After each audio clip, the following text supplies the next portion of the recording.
Good evening, everybody.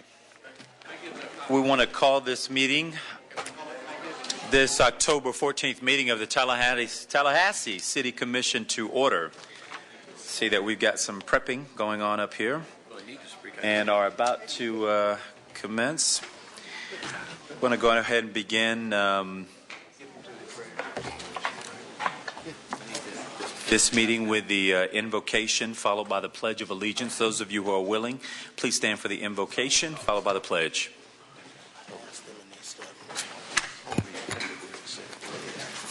Dear God, we give thanks for the change of season and your divine protection during the hurricane season in Florida. We ask for your blessing on this meeting tonight. Continue to unite us in our common goals and purpose so that the harvest of our work manifests a continuous contribution to this community.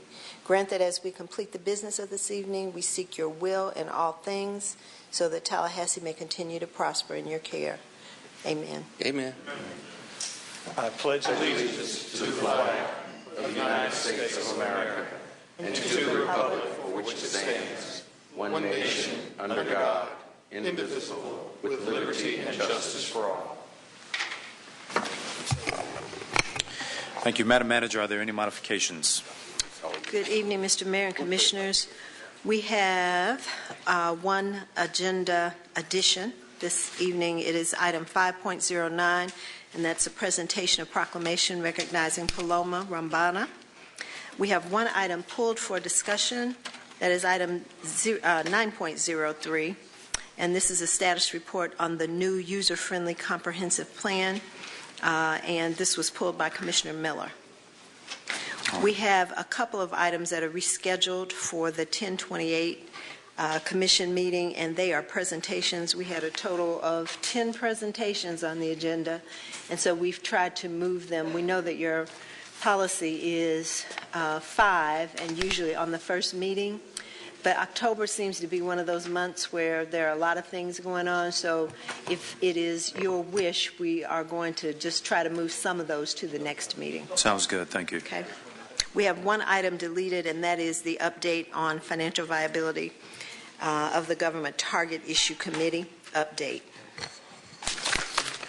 And Madam City Manager, long-range planning, no report this evening. No report? We just had our meeting and finished 30 minutes ago and probably didn't accomplish very much. Okay, perfect. Thank you, Commissioner. All right, we'll move to proclamations. Commissioner Miller.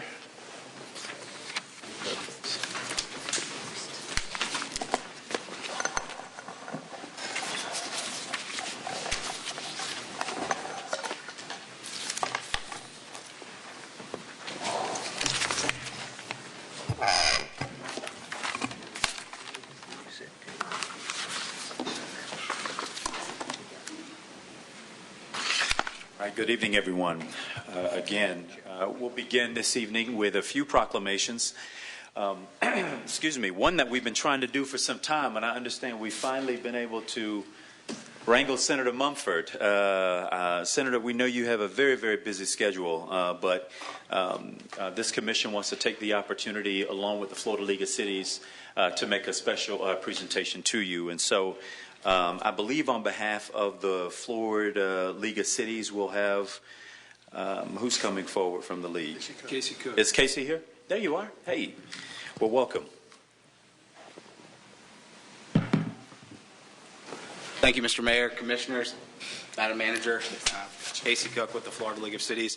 We're here today to give Senator Montford our Legislative Appreciation Award.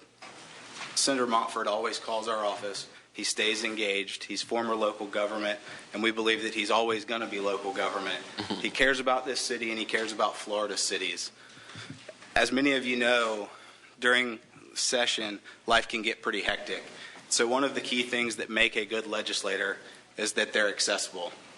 They're always willing to meet, even if they only have 5 minutes.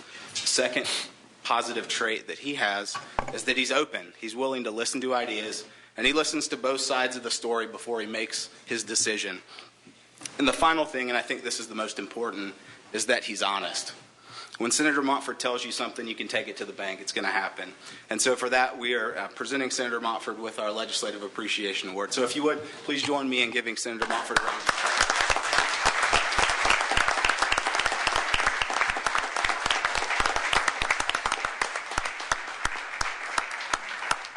Thank you, and this is indeed an honor and a privilege, and I appreciate this recognition very much coming from the league and from my hometown city commission here. I appreciate it very much. The only thing you left out, I'm also the best looking one down there.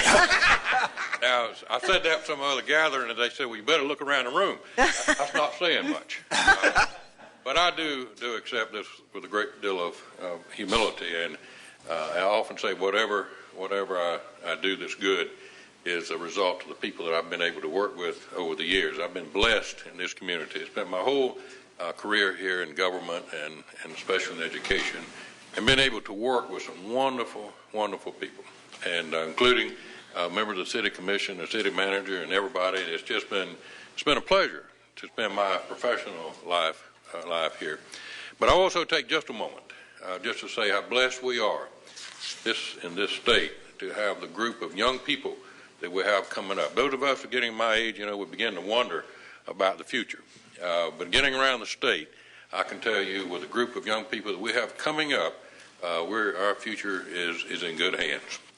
But again, I appreciate so very much this recognition, and it's indeed my honor to be able to serve as your state senator. And I hope I'm always open and available, and you may have to catch me going down the hall or something, but by all means, don't hesitate to call me or to come by, because I look forward to working with each and every one of you. Thank you, Mr. Mayor. Thank you.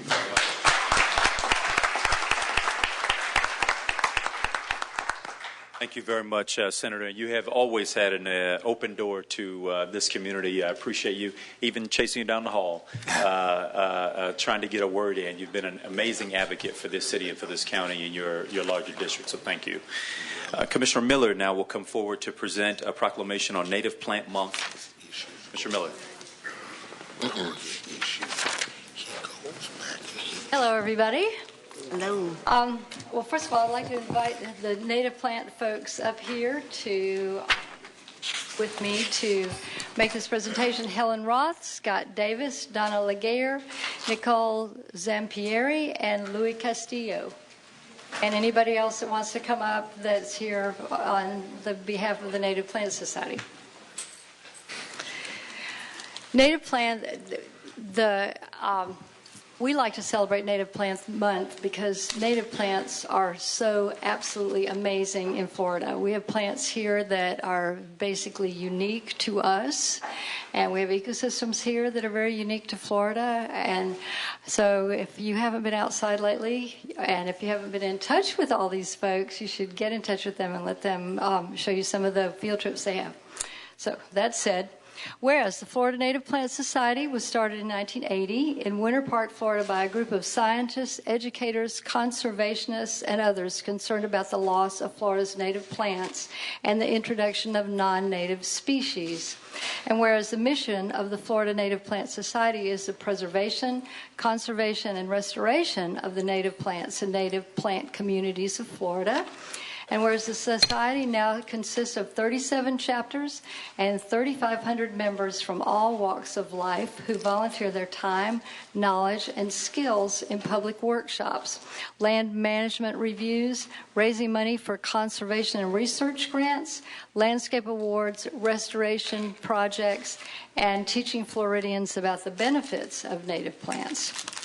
Whereas the city of Tallahassee has an incredible wealth of natural areas to showcase Florida's native plants and native plant communities, and whereas the Magnolia chapter of the Florida Native Plant Society has members who participate in activities that benefit the citizens and environment of Tallahassee.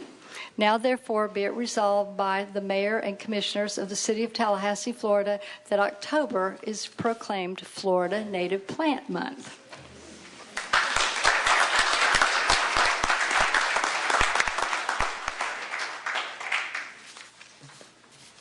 Hello, my name is Luis Castillo, and I'm the Native Garden Master at Florida State University. My passion for native plants began when I was 16 years old and started working for Wilcox Native Plant Nursery in my hometown of Largo, Florida. I was blown away by learning about the native plants that made up our local ecosystems and how easy they were to grow, being able to tolerate the brutal Florida sun while not requiring extra water or fertilizer. One day I was asked by my mother to plant some natives in a hot, sandy corner of our yard. Roses, an orange tree, and other non-natives have been attempted there, but none of them could grow. So I planted a native cocoa plum shrub, muley grass, and gopher apple. All of them did fairly well there, but as I checked on them, I noticed small bite marks on my plants. They were larger than the usual bite marks of a bug, so I was confused by what it could have been. Then one day I walked out to find a gopher tortoise nibbling on my cocoa plum plant. Upon seeing me, he rushed down into his burrow, hidden by the muley grass I had just planted there. That tortoise, who I promptly named Chauncey, has lived happily in my suburban yard for years now. It was an incredible lesson for me to learn. This animal, classified as an endangered species, had come into and lived in my yard happily simply because I planted 3 types of plants. And that is why it is important for us to advocate for native plants, for the lessons they teach us. There are lessons to be learned from these plants, not just conservation lessons, but lessons that teach us humility and lessons that teach us cooperation. Native plants show us that in a functional ecosystem, no one plant is better than another because they're all reliant on each other. A massive live oak tree would not be able to spread its offspring were it not for the tiny squirrel spreading its acorn, just as the squirrel can't live without the shelter provided by the oak tree. And in a time where we are all divided by everything from our political party affiliation to what colors we wear on college football Saturday, we need every lesson on cooperation that we can get. And that's why I thank you for adding Native Plant Month. Just remember, these plants have so much to teach us, and we have so much to learn from them. As a token of our gratitude, we have given each of you a native milkweed plant. They're the only host plant for our monarch butterfly. And we hope these wonderful plants bring native beauty to your yards. Nice. Thank you.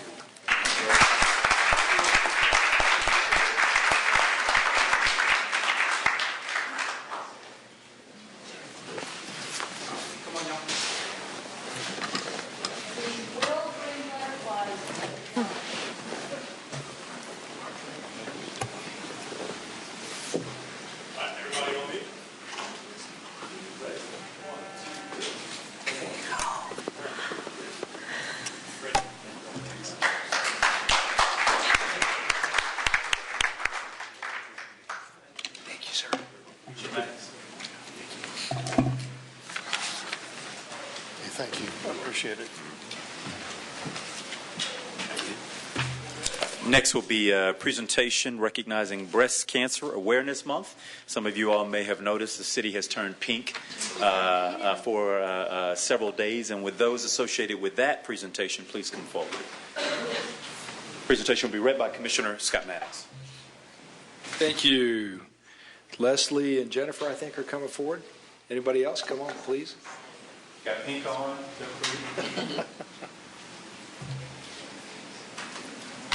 Come on around. This is my great pleasure to give this proclamation as an ACS board member, and both my mother and stepmother are survivors, so proud to give this. Whereas the month of October 2015 has been designated by the American Cancer Society as Breast Cancer Awareness Month, a nationwide movement to provide information to and support for women and men affected by breast cancer. And whereas this year more than 230,000 women and 2,000 men will be diagnosed with breast cancer in America, touching the lives of far too many of our family members, friends, neighbors, and colleagues. Whereas during Breast Cancer Awareness Month, the Tallahassee City Commission recognizes all those who know the anguish of breast cancer by bringing attention to this life-threatening disease. And whereas by partnering with local organizations like the Tallahassee Democrat and the Joanna Francis Living Well organization, the City of Tallahassee can help to promote the awareness of programs and services, including quality health care screenings, by participating in the Go Pink community initiative. And whereas the Tallahassee City Commission believes that a healthy community is a happy community, let us all renew our commitment to support the prevention, detections, and treatment of breast cancer, as well as work together toward a future free from cancer in all forms. Now, therefore, I, Scott Maddox, on behalf of our mayor and the entire City Commission, do hereby proclaim the month of October 2015 Breast Cancer Awareness Month in the City of Tallahassee.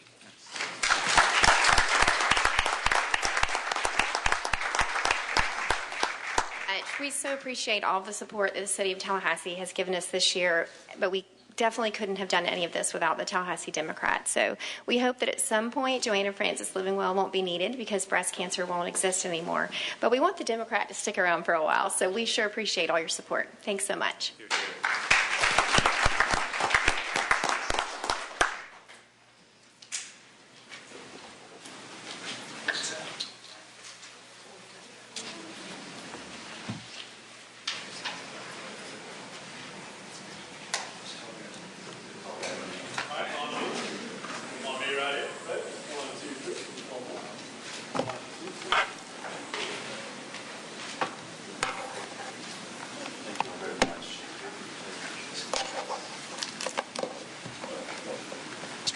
Thank y'all.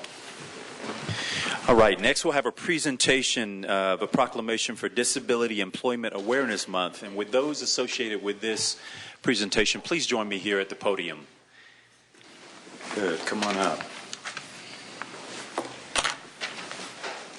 This proclamation is framed because I think y'all bought your own frame, but the proclamation's ours, so hand that to you. And it reads, whereas during Disability Employment Awareness Month, we affirm our commitment to ensuring that our city's promise extends to all of its citizens by educating ourselves about the needs of persons with disabilities. And whereas persons with disabilities are contributing members of our community and play a key role in economic, educational, spiritual, and social success in the city of Tallahassee. And whereas employment rates for persons with disabilities have historically been the lowest of any minority group in the nation, indicating a national resource that is virtually untapped. Now, therefore, I, Andrew Gillum, as the mayor of the city of Tallahassee, and on behalf of the entire city commission, do hereby proclaim this month of October to be Disability Employment Awareness Month and urge all local residents to strongly support this occasion. Please join me in thanking our representatives here, and I want to offer you all the opportunity to speak, either one of you. Give them a round. Thank you, Mayor, Commissioners, Madam Manager, appointed officials. It is always our honor to recognize the contributions of all of our citizens, all of our employees, especially those with disabilities who have to go the extra mile to make a difference here. So we thank you for this recognition, and I'd also like to publicly thank Kathleen Wright in the office, who has done tremendous work in ensuring that we are doing all that we can for our disabled citizens. Thank you.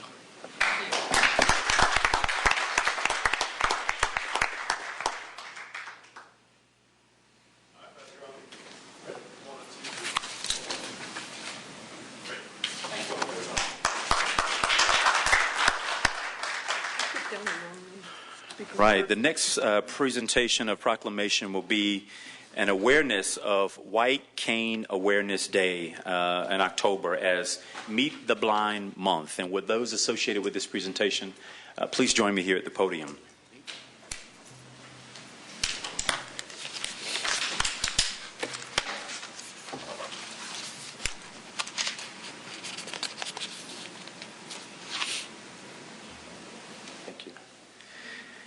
And the proclamation reads, whereas the National Federation of Blind, NFB, was founded in 1940 to end discrimination against the blind to secure first-class citizenship for all blind persons. And whereas today the Federation, representing more than 50,000 members across the country, continue to work to secure equal rights and opportunities for the blind. And whereas the NFB works to change attitudes towards blindness by providing information about blindness to parents, teachers, school administrators, and business, political, social, and civic leaders. And whereas since people who are blind and blindness are frequently misunderstood, the National Federation of the Blind has developed a public education campaign, quote, Meet the Blind Month, to create opportunities for the people of Florida to learn firsthand that people who are blind are basically like everyone else. And whereas the Tallahassee chapter of the National Federation of the Blind invites neighbors, co-workers, and others to join them and meet the blind opportunities throughout the month of October to learn how more people who are blind lead full and active lives. Now, therefore, I, Andrew Gillum, as the mayor of the city of Tallahassee, do hereby proclaim the month of October 2015 as National Federation of Blind Meet the Blind Month, and urge all citizens of the city of Tallahassee and surrounding areas to accept this invitation to meet members of the National Federation of the Blind and voice of the nation's blind. I also want to just mention, I know a year ago I attended, and I believe Commissioner Maddox, you and Shay attended just recently. I'm not sure if there were others, but Dining in the Dark. Curtis, many of us have had the opportunity to do that. I will just say I thought originally that it would be kind of maybe a mild evening where you would see a little bit and then maybe not see others. But it was a real simulated experience, and it was challenging enough just in that 1-2 hours that we had to have a dinner in the dark, that there are many in our community who do that every day. And obviously those who were blind had a much more successful time than many of us who aren't. You all do an amazing job in showing us, exactly as this proclamation proclaims, that you lead lives every day just like any one of us in this room might. And I want to offer you all the opportunity to say a word of appreciation with regard to Meet the Blind Month. Will you welcome them as they come?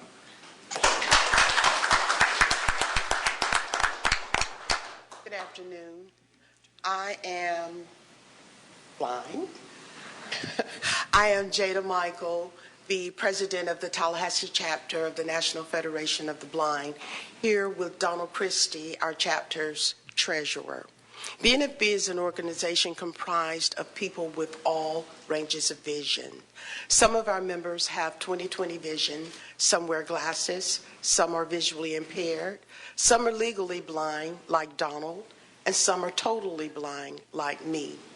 One of our goals is to empower the visually impaired and blind to live the lives that they want, while at the same time change any negative perceptions of blindness that may be held by the general public. We want you to understand that we are not disabled. We are differently abled.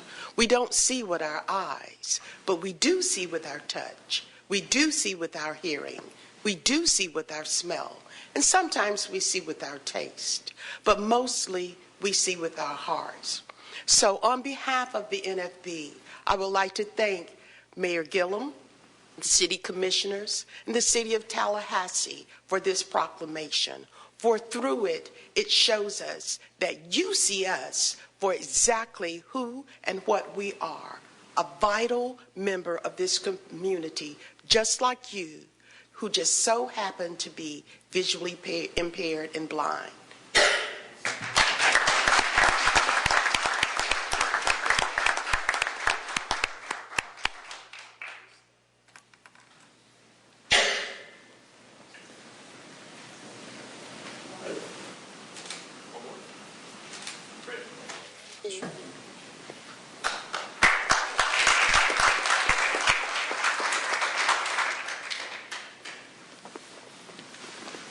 Awesome. The next presentation, we usually randomly assign these, but this was particularly requested by Commissioner Maddox to be the reader, as I believe there is a special relationship that exists here. But please receive this presentation on behalf of the entire City Commission. Commissioner Maddox.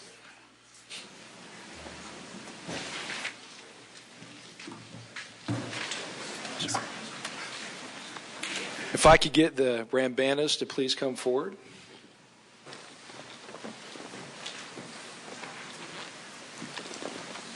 We have my nieces Paloma and Belen and their father Neil and their mother Elizabeth, who is filming on the first row.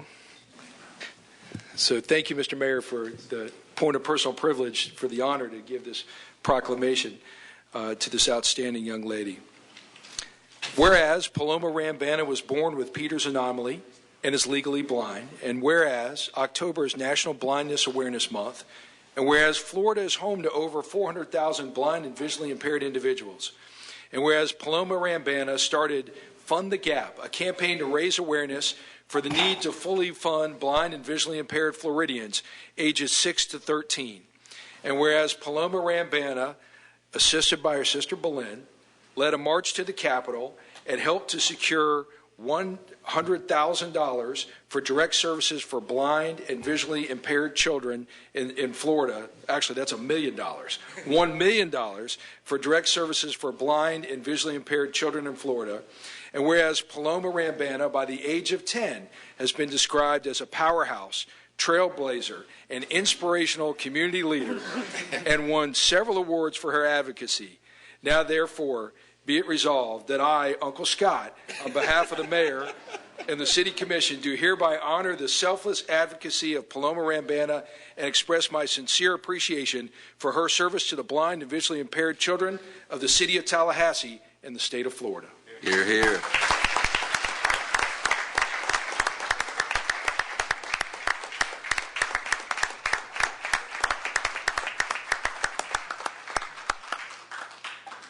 Thank you. I'm a Girl Scout troop. I'm a Girl Scout in the troop 336, and recently my Girl Scout troop have worked on earning our independence badges. According to the description, this badge will start on the road to riding solo so you can feel confident on your own, show your family that they can trust you, and get confident striding down your path to changing the world. Like my Girl Scout badge, the white cane is an important symbol of independence for blind and visually impaired people. The white cane and devices like my handheld magnifier named Lucille help people like me ride solo, feel confident, and change the world. In honor of White Cane Day, please celebrate the accomplishments and independence of blind and visually impaired people, and remember to break for the cane. Thank you.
All right, thank you all for your indulgence. We're now at the point of the meeting where we will hear from citizens on agenda items. Mr. Treasurer Clerk, are there any speakers? Yes, Mayor, we have several speakers tonight. The first will be Susan Campbell speaking on item 1302, which is the PUD for Governor's Park Corners, and speakers will come to the microphone to your left, my right. Each speaker will have 3 minutes for his or her remarks. I'll remind you when the 3 minutes have expired, but there will also be a green light that comes on just to your left. And let me see if I can make that light work for you. That'll be green and it'll go amber with 30 seconds left. It went out. Okay. Because I didn't want to cut off your time. If you'll give your name and address for the record. My name is Susan Campbell. My address is 1101 Cherokee Drive. And I know I'm early. This isn't the public hearing, but I wanted to bring up some concerns now, because I'm not sure I can make it to the public hearing, about the rezoning of the property along Lafayette Street. The zoning that's there has been there a long time. We've had a lot of changes in our neighborhood and along that area, and it's an entranceway to Cascades Park. And I think that to change the zoning to the plan unit development, which I've read has a lot of questions about it. It's almost like staff is guiding the person so that they can come up with that's my interpretation. There's an awful lot of back and forth between the developer and the city about how that's going to be developed. And I'm just concerned that we're going to get rid of this nice umbrella designation that we have had that suited the neighborhoods and suited the street and the merchants on Lafayette well. And I just wanted to throw out there what a very, very wise woman, Ruth Bader Ginsburg, once said, throwing away your umbrella because you're not getting wet in the rainstorm is really foolish. I ask you to keep that. Thank you. Thank you. Next speaker is Dean Minardi he's on item 1303, also introduction of ordinance. There is a public hearing coming forward, but this is 1303 sound ordinance. And the following speaker will be Haley Cutler. Dean Minardi, 603 West Gain Street. Hey, y'all.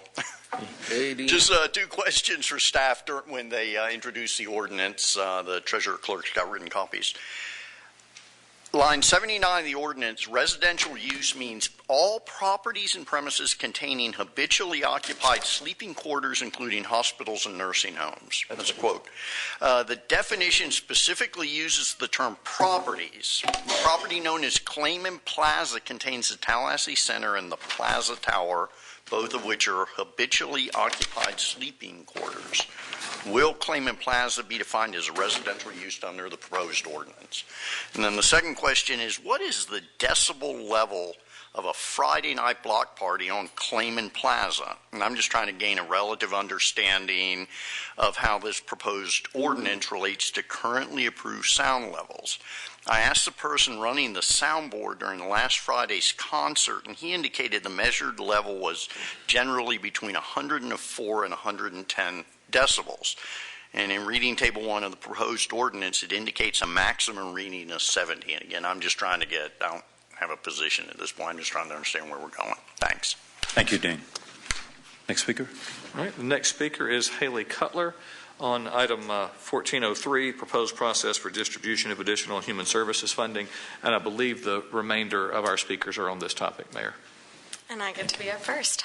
Hello, good afternoon, Commissioners. As stated, my name is Haley Cutler, 2804 Starmount Lane.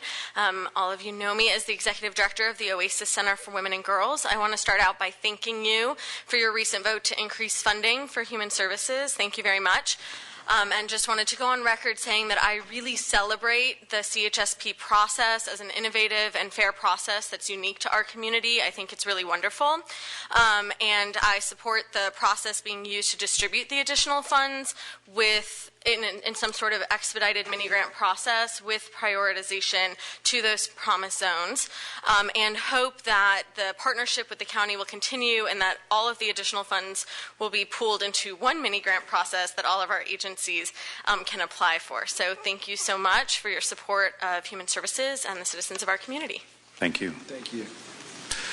Next speaker is Alva Striplin. Also, as she's approaching, Rob Renzi filled out a speaker form but waives time in support of staff's proposal on this item. Thank you. Good afternoon, Commissioners. Today I want to speak on behalf of my other job, Big Brothers Big Sisters. We're one of the 39 agencies that fall under the United Way that receive CHSP funding, and it's an amazing process. It works for us. So Big Brothers Big Sisters, we are one-to-one mentoring here in Tallahassee.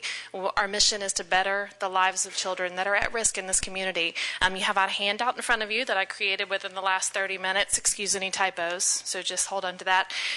Currently, 17% of the funding that we receive in my agency comes from CHSP. It allows us to do what we do with the youth in this community. The process works. We involved in the nonprofit world, we wear many hats during the day. As a new CEO, I found that I'm also CFO, HR, donor development, marketing, social media, building manager, and occasionally the janitor. I swept the front porch the other day. So I appreciate this one-time process. We put a lot of effort into the CHSP process and go in and making a presentation.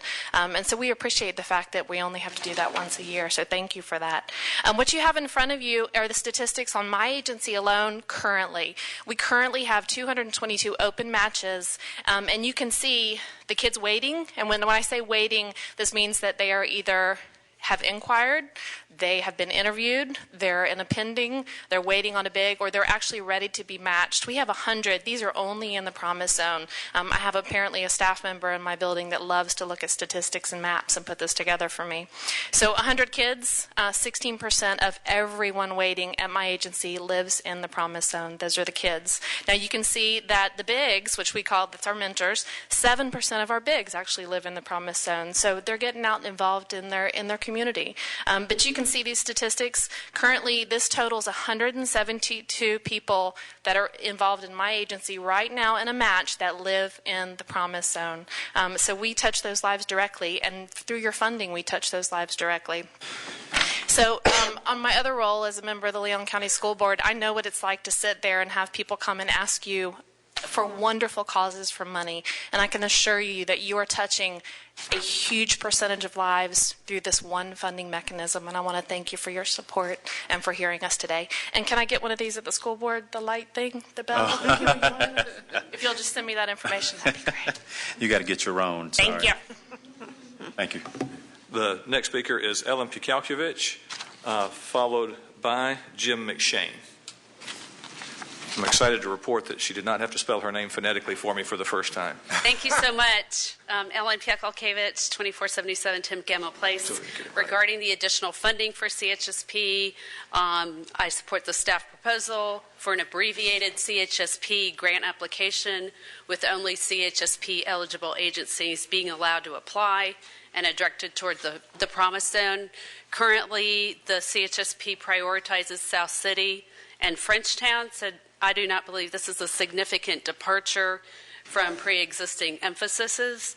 And also further directing funding to the promise zone perhaps could improve Tallahassee's application next time that we apply for a promise zone designation by the federal government.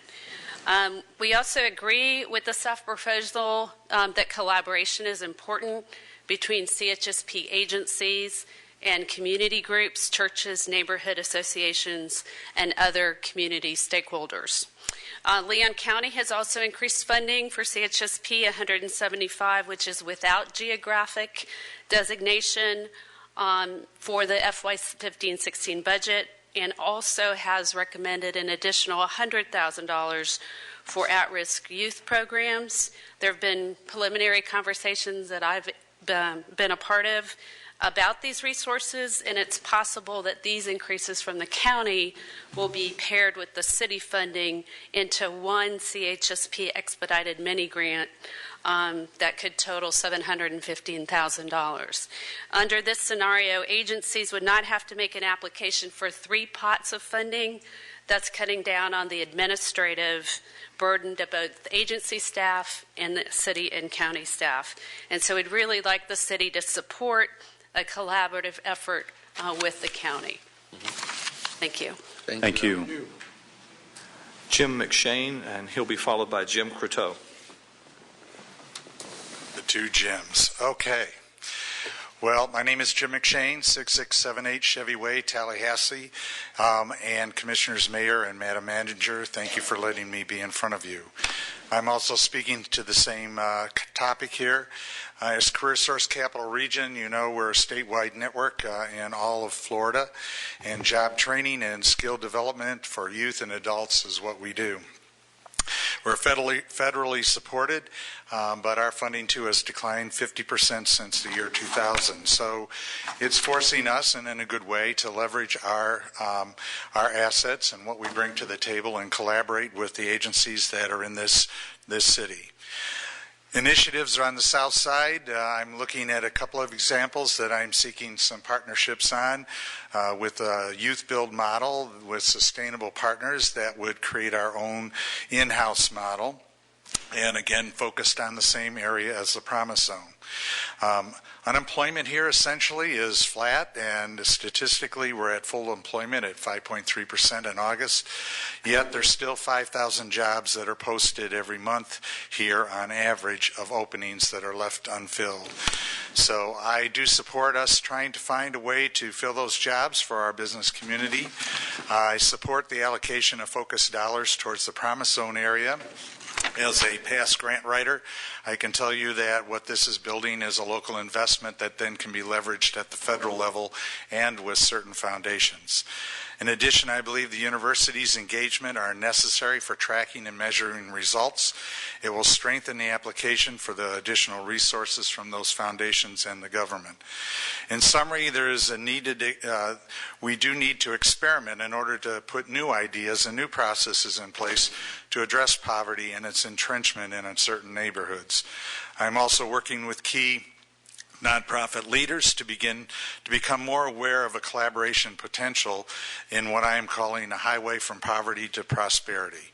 Our community of practice goal is to learn about other programs in our region and to become more collaborators and understanding the potential how we can strengthen our outcomes in serving the folks. Finally, I would hope this allocation encourages innovative approaches by the residents themselves in leading their community to a better and more prosperous life. CareerSource Capital Region stands to be ready and assist in making this meaningful contribution in this effort. Thank you. Thank you. Next speaker is Jim Croteau. He'll be followed by Kelly Oddie. Jim Croteau, 4446 Entrepot Boulevard, or Entrepot, depending on what country you're from.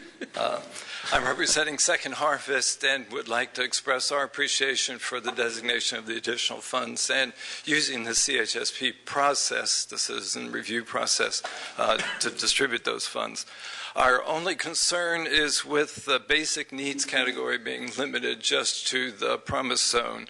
With 20% of the city's population identified as poverty and another 20% considered the working poor, there's a larger pool of families and individuals and seniors who need services, and the basic needs category we feel should be broadened to let us provide options not only just in the promise zone but citywide. And the impact obviously on Second Harvest is that we've have a shortfall in funding from CHSP. We have 500,000 meals on the table that we would like to be able to offer citywide, and we did not get any additional resources to help the shelter, which is providing 300 meals a day, or places like Refuge House or Grace Mission and other folks who are serving the homeless in this community. And many of the homeless obviously come from the promise zone, but the service areas are sometimes outside of the zone. So a broader option would allow us to get up to full capacity at Second Harvest, which means over 3 million meals a year that we can provide to the community. So we appreciate the additional dollars, and we just ask for some flexibility for the basic needs category to provide the food and other kinds of support that we need to the citizens outside of the promise zone, but also including the work we're doing in the promise zone. Thank you. Thank you, Jim. Mr. Mayor, when we get to that item on the agenda, I'd like for us to consider that request. Gotcha. I think it's a very legitimate request. Gotcha. Thank you. Thank you. The next speaker is Kelly Oddie, and then Tim Moore. Okay, then we'll go with Tim Moore, and then followed by Pam Dawes. Mr. Mayor, Madam Manager, the members of the council, my name is Timothy Moore. I'm Vice President for Research at Florida A&M University. I'm a transient moving here from Auburn, Alabama. So I guess you can put my address down as Foot Hilliard Administrative Building. What I want to say here tonight is this. You've got great people in this community that are trying to help. And I see the leadership on this council. And I want you to understand that as a new guy in Tallahassee, I'm struck by the resources and the prosperity and yet the opportunity to continue to improve. I want to commit to you tonight that Florida A&M University is committed to that process with you. Whatever we have available to you, I want you to think of it as your own and use it as such. If we can provide statistical support, planning support, agricultural support, food planning support, we're here for you because we're committed to our community, because we have those in need, and we cannot sit idly by and let our resources not be utilized to the greater good of our citizens. And that's what I want to tell you tonight is I thank you for what you're doing. I thank you for the opportunity, and I'm excited to be here, and I want to make sure you understand that Florida A&M is here and committed to this community to be a key stakeholder to ensure that our citizens prosper and improve and grow along with the city. Thank you. Thank you, Vice President. Thank you, Jim. Thank you, sir. The next speaker is Pam Dawes. Then next is Kevin Priest. Did you think to see if that's Pam Davis? I'm sure it is. Is that not what I said? Thank you for the correction. I should print better than that. I am Pam Davis, and I'm the Executive Director of Kids Incorporated. My address is 6521 Allendale Trail. And I want to start off, like everyone preceding me, to thank you for the support that you've given to Human Services over all the years, but especially this extra bump that you're providing to Human Services. It's really a big deal to us after so many years of flat funding and in many ways decrease in our revenue sources. So I think that is really great, and we want you to hear that loud and clear from us. I also want to let you know that CHSB has been a great model for us over the past, and I couldn't even remember, 13, 15 years. It makes total sense to us to combine all the funding for human services in our community, the city, the county, and United Way. I was there back in the old days, as some of the other folks in the audience, when we had to complete 3 applications, develop 3 budgets, make 3 presentations, and do the lobbying one-on-one behind the scenes to everybody. And that wasn't a lot of fun for anybody involved. So I want to strongly encourage you to continue with this unique and nationally recognized approach to supporting human services. And I also would ask you to work closely with the county and the staff there to combine all these revenue streams and place everything into CHSP. CHSP works. There's a careful and deliberate scrutiny by an objective citizen review panel. There's accountability, and there's a proven track record. While I definitely would prefer to have everything allocated through the regular process, with these funds coming in late in the fiscal year, I can easily leave with an expedited, and I'm going to add simple, mini grant process. And the emphasis is on expedited and simple. Prioritizing services in the Promise Zone has a lot of potential and has a great long-term effect. I know I applied for a grant, and the only reason why I didn't get it is because we weren't a Promise Zone, which would have brought in $1 million here. So I really like that idea. But I would encourage you again to look at what we already have in place through CHSP and what's being used for the CDBG funding, which is prioritizing funds in the South Side and in Frenchtown. Again, there's a mechanism in place. Let's keep it simple. And because most of us, and I can say really all of us, can't effectively meet the needs of all of our clients, collaboration is an essential component in service delivery. As you develop the RFP for these mini grants, and keeping in mind expedited and simple, I ask you not to make this any more complicated than what's already there.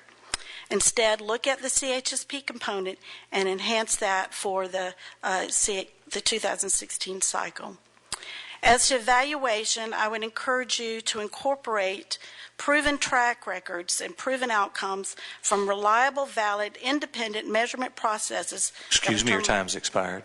Oh, you can't believe it. 3 minutes? Yes, ma'am. I didn't even see that. But use those. Thank you. Thank you, Pam. Thank you, Pam. Davis. Kevin Priest, followed by Becky Smith Harnden.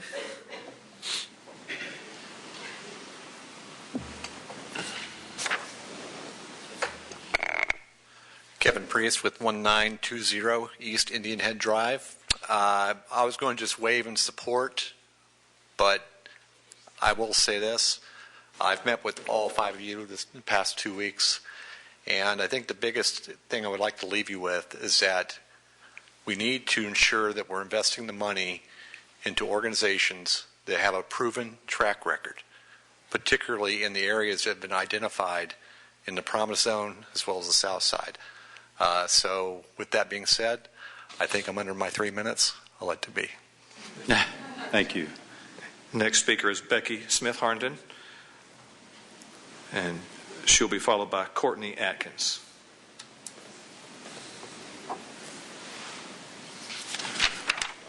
Hello, thank you for having me. I'm Rebecca Smith Harnden, 3781 Chanticleer Court. As a committed partner with, I'm with Neighborhood Medical Center. I'm project manager, and Neighborhood Medical Center is a committed partner to the new community schools endeavor that was brought before Leon County by Commissioner Ziffer. And we would, as Neighborhood Medical Center, like to support this targeted impact proposal in the course of our daily work and then in the course of projects that we've become a part of, such as the Community Schools Task Force.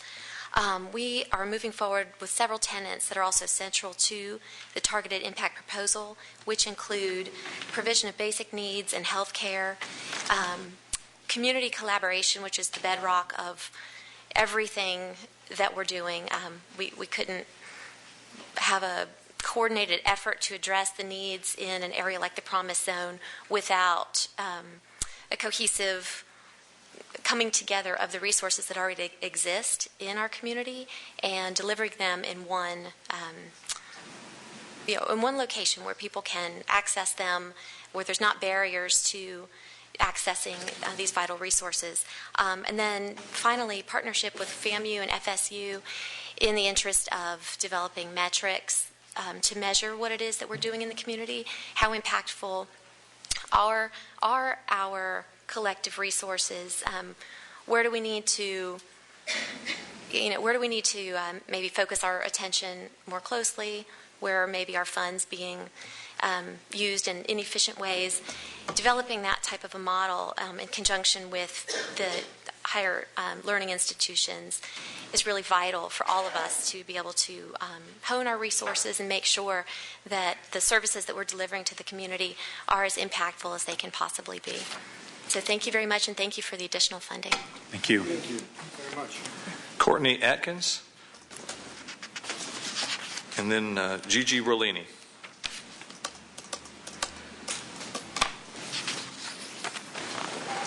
Good afternoon, Commissioners, Mr. Mayor. I'm Courtney Atkins. I live at 1420 Lee Avenue. I'm the Executive Director of Whole Child Leon. And I, too, am here to express my support of the Target Impact proposal that would allocate more funds to the Promise, to human service organizations to the Promise Zone. I'm particularly excited about the piece of this that brings the partnerships with our universities, FSU and FAMU, to help agencies really make sure that their performance measures and they're measuring the impact that they're having on the clients they serve. Whole Child is about 6 months into a project that's very similar and in line with the tenets of this proposal. We're getting ready to have a community health assessment, a door-to-door assessment in the South City neighborhood, and we are partnering with FAMU Institute of Public Health and FSU College of Medicine, but we'll be looking at these universities to help us gather this data, analyze this data, and then bring it back to the community at large, but also the community itself, the residents in the neighborhood. And we know that from best practice models, this is a way to get the community themselves engaged in their own health and well-being. And we're also partners on the task force for the community school project that, thanks to the leadership of Commissioner Ziffer and Maddox and Curtis Richardson, they've brought a task force together. And that's our tried and true model that the University of Central Florida is working on with the community schools national, and it follows those same tenets too of the collaboration, the university partnership. So thank you for the additional funding for our community to serve this area. Thank you. Thank you. Thank you.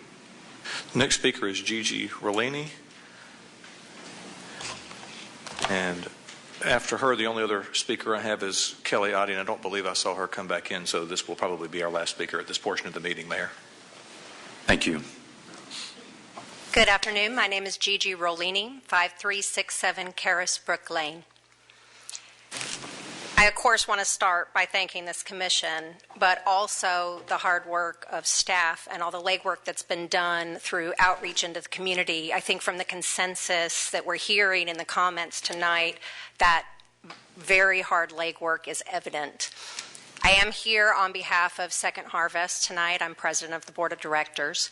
And I want to speak for a moment to why it's so important that Second Harvest not only be able to do the great work it does with emphasis in the Promise Zone, but also citywide. I came to get involved with Second Harvest through a variety of ways, including my son being a Cub Scout, and they're heavily involved with Second Harvest. And it dawned on me one night when I was trying to put both of my young boys to bed how difficult it must be for the mothers and the fathers in our community to put their children to sleep at night when they haven't had food all day. And when we reach a point where 1 in 4 of our children in this region are food insecure, we have not just a small regional problem, but a citywide problem.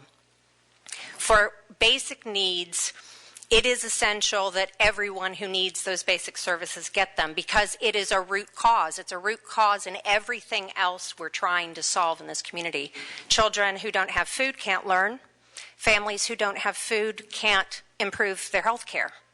It is a root issue, and we need to make sure that not only are our services being emphasized in the areas that are targeted through the recommendation here, which is a great recommendation, but we also want to make sure that those services are reaching all of the kids and all of the seniors in our community who need those services, because we can't come up with a citywide solution if we don't. So I encourage you to take very seriously the recommendation that sounds like it might be coming tonight. It's essential that we get those numbers of 1 in 4 children down in our community. It's unacceptable for any community to have those kinds of numbers. Thank you so much. Thank you, Junior. Thank you. Last speaker.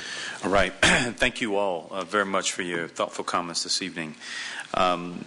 Commissioners, we're now on to, I believe, items of consent. There was item 9.03 that was pulled by Commissioner Miller. Is there a motion on the remainder of consent? So moved. We missed the status of women and girls report. Totally did. Yeah. But there's a motion and a second on consent accepting 9.03. All in favor, let it be known by saying aye. Aye. Aye. Those opposed, no. Motion passes unanimously. Commissioner Miller, we'll come right back to 9.03. We'll go now to the Commission on the Status of Women and Girls report. Michelle, I believe you have an item for us. Good afternoon, Mayor and City Commissioners. Michelle Bono. On March 23rd, the City Commission joined with the county in establishing the Commission on the Status of Women and Girls. I would tell you, I don't think you have a harder working group than this group. They meet frequently. They're very committed to what they're doing. They're here today to present their third report, and as you are probably well aware, their focus is on improving the lives of women and girls in our community through celebration and support, and I think they do a fantastic job of that. We have also, I want to mention, appreciate Commissioner Miller's guidance, as she is your liaison to the Commission, and I know she's worked heavily with them on these projects as well. So I'd like to turn it over to Jessica Lowe Minor to make the presentation. Thank you.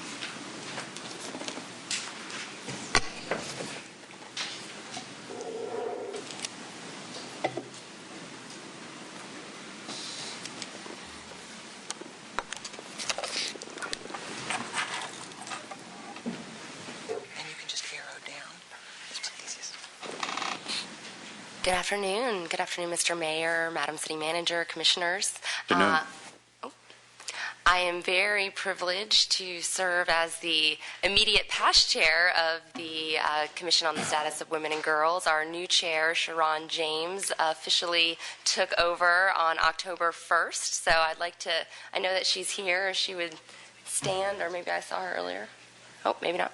I would like to acknowledge the amazing women who served on this year's commission, as well as those who are about to be appointed. So if everyone who is currently on or about to be appointed to the commission, if you all would stand. This is the phenomenal group of hardworking women that Michelle referenced. So I think you're about to see just how spectacular they are. So in front of you, you have our end of year 2014-15 report, and I'll just present a few highlights today. Please excuse me, getting over a cold. So our theme this year was building bridges to economic security. The previous two commission years had produced reports where essentially we were seeing how women and girls in our community were faring in the areas of access to transportation, health care, education, violence against women and girls, and we began to see that a recurring trend amongst all of these indicators for women and girls was essentially whether or not they were able to meet their basic financial needs. So if you had access to your basic needs in terms of making a living wage and being able to secure safe housing, you were also able to have access to transportation to get to and from work. You were able to make sure that your child had a safe place to go to school. You were able to leave a violent relationship if that was a situation that you were in. And then the converse was also true. If you did not have access to basic economic security, you were stuck in all of those awful situations. And so that was something that we really wanted to focus on this year, was looking specifically at that topic and trying to educate the community about where we currently are in terms of women's economic security. You can see the different committees that we organized our work around. So we had a community engagement committee that focused on public relations, community events. The community awareness piece was very important to us this year. We had a research and development committee that worked on preparing fact sheets, and actually we'll talk a little bit about a survey or several surveys that they did. We had an organizational and bylaws committee, which was essentially our executive committee. We did quite a bit of policy revision, updating our procedures as a body, since we're still a relatively new organization and wanted to make sure that we had everything in place. And then lastly, a few months ago, I came and presented our sexual assault policy group's report. So that was yet another group that our commission was engaged in. I also want to mention that we still had some participation this year in a very close partnership with the Leon County Alliance for Girls. That is now an independent organization that was essentially formed by the commission, and we helped them get off the ground. We still provided some support, a liaison to their group this year, as well as some staffing support, and are proud that they are now going to be an independent organization operating, with their own mission and agenda starting next year. So I've already discussed our kind of primary recommendations for action around the sexual assault response report that we put out. I did want to highlight our economic security recommendations. I know that you all have received these, but I think it's worth revisiting.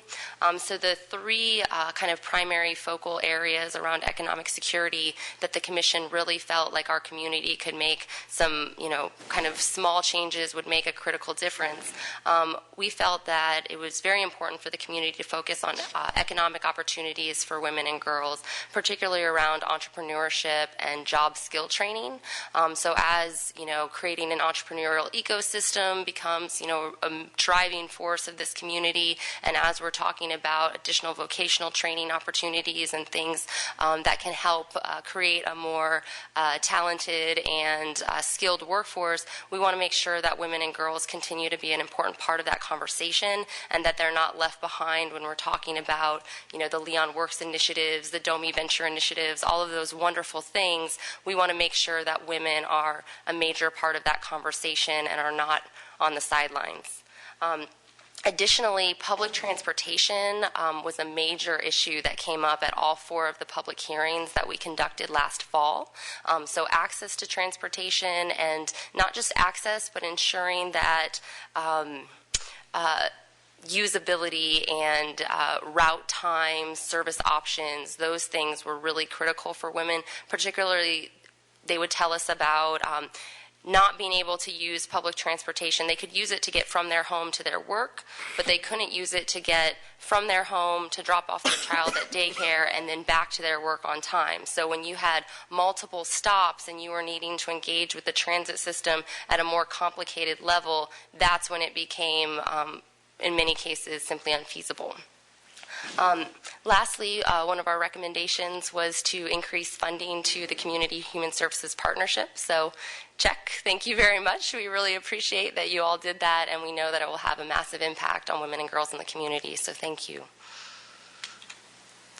So this is just a brief kind of overview of our activities last year. So we conducted 4 public hearings on economic security. We wanted to make sure that we were holding those hearings throughout the community. So we had one in Woodville, which I know is outside of the city limits.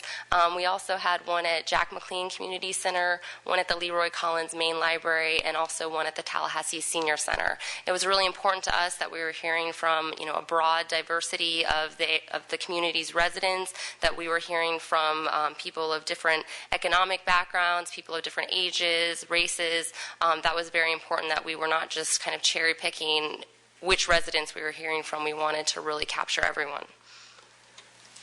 We also had a listening session with female inmates at the Leon County Jail, and not surprisingly, we heard from many of them that economic desperation was what led them to get involved in the types of criminal activities that ultimately resulted in their incarceration. So that's something, another issue to think about as we're talking so much about crime and how to reduce crime in the community. Certainly addressing economic security, particularly for women, can help alleviate that. We hosted a poverty simulation in partnership with the United Way of the Big Bend. I know that some of you were in attendance. It was actually very fun to see Commissioner Maddox go to jail. We have that on video, by the way. So, but this was not actually supposed to be a game, although we did have a good time with it. This was a 1-hour exercise that was designed to simulate a month in the life of a family in poverty. And so you had a specific identity that you were assigned when you came into the exercise. We actually had over 100 people who participated. It was very well attended. And you would have certain situations that you had to deal with as the month went on. So you might find out, for example, that midway through the month, the one car that you have as a family to get everyone to work and to school and all the places you need to go now is out of repair, and you have a $400 bill to fix it. Well, so you might not actually have $400 at your disposal, and so are you going to pawn something? Are you going to try to use public transportation, even though that might not be ideal? So these scenarios that really families who are living in poverty or right on the brink of poverty deal with on a day-to-day basis, these are some of the things that happen in the simulation, and kind of get people thinking a little bit more about, the challenge that actually living in poverty poses, and to not quite be so judgmental about decisions that people are making when they're in a scarcity mentality. We had a stakeholder meeting focused on increasing entrepreneurship opportunities for low-income women. So going back to our original recommendations, we really wanted to capture some of the enthusiasm that our community has around entrepreneurship and try to figure out how we can relate that to low-income women. You can see many of the agencies that participated in that stakeholder meeting. We had a really robust group of participants representing, our universities, our local nonprofits, as well as DOMI, the EDC, some local entrepreneurs were there. So it was a really great event, and that conversation is going to continue. So that was kind of an initial stakeholder meeting, but we want to make sure that we're continuing that momentum and people are continuing to talk about that topic. We recently held a Lunch and Learn panel discussion highlighting bridges to economic security for women and girls. So this was another very well-attended event. We had over 100 people in attendance, and we had an outstanding panel presentation from Sue Dick, who is the president and CEO of our local Chamber of Commerce, Shakafrika Simmons, who is Chef Shack, a local entrepreneur, and she's starting a culinary incubator, Kim Moore, who is the VP of Workforce Development at TCC, and Robin Hasler-Thompson, a local attorney and advocate. They were our illustrious panel, and we actually had really great conversations at the tables about what we're seeing in our community and trying to keep people excited about making sure that economic security for women and girls is central. We created and distributed a survey for Star Metro. So coming back to our conversation about transportation challenges being a highlight that was brought to our attention at the public hearings, we went to Brian Waterman and really asked him how can we work with Star Metro to help figure out what what's needed, so where the gaps are. We were hearing that there were issues, but we don't know enough about what those issues are to really have any actionable data. And so he said, well, let's work with your research and development committee to create a survey. He says if we get 100 responses, I think we'll have enough information to at least, start thinking, right? Well, our committee was very dedicated, and they went to CK Steel Plaza with hard copies of the survey. They distributed the survey through social media. They distributed the survey to local nonprofits so that they could pass it out to their clients. And ultimately, we were able to secure over 400 responses to the survey, so actually 457 responses.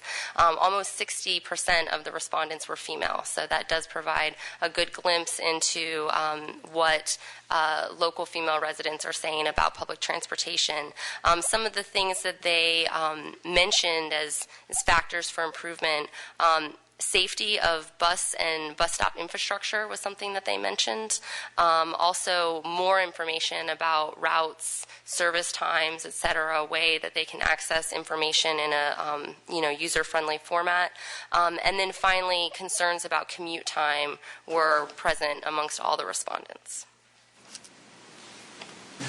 Kind of building on that work, we were actually partnered with Ellen Piatkevich and United Partners for Human Services to hold a forum on transportation access for nonprofits in the community. There were over 20 nonprofits present, and we were able to share the research that our group had conducted, and also talk with local nonprofits about what their clients were experiencing in terms of transportation challenges.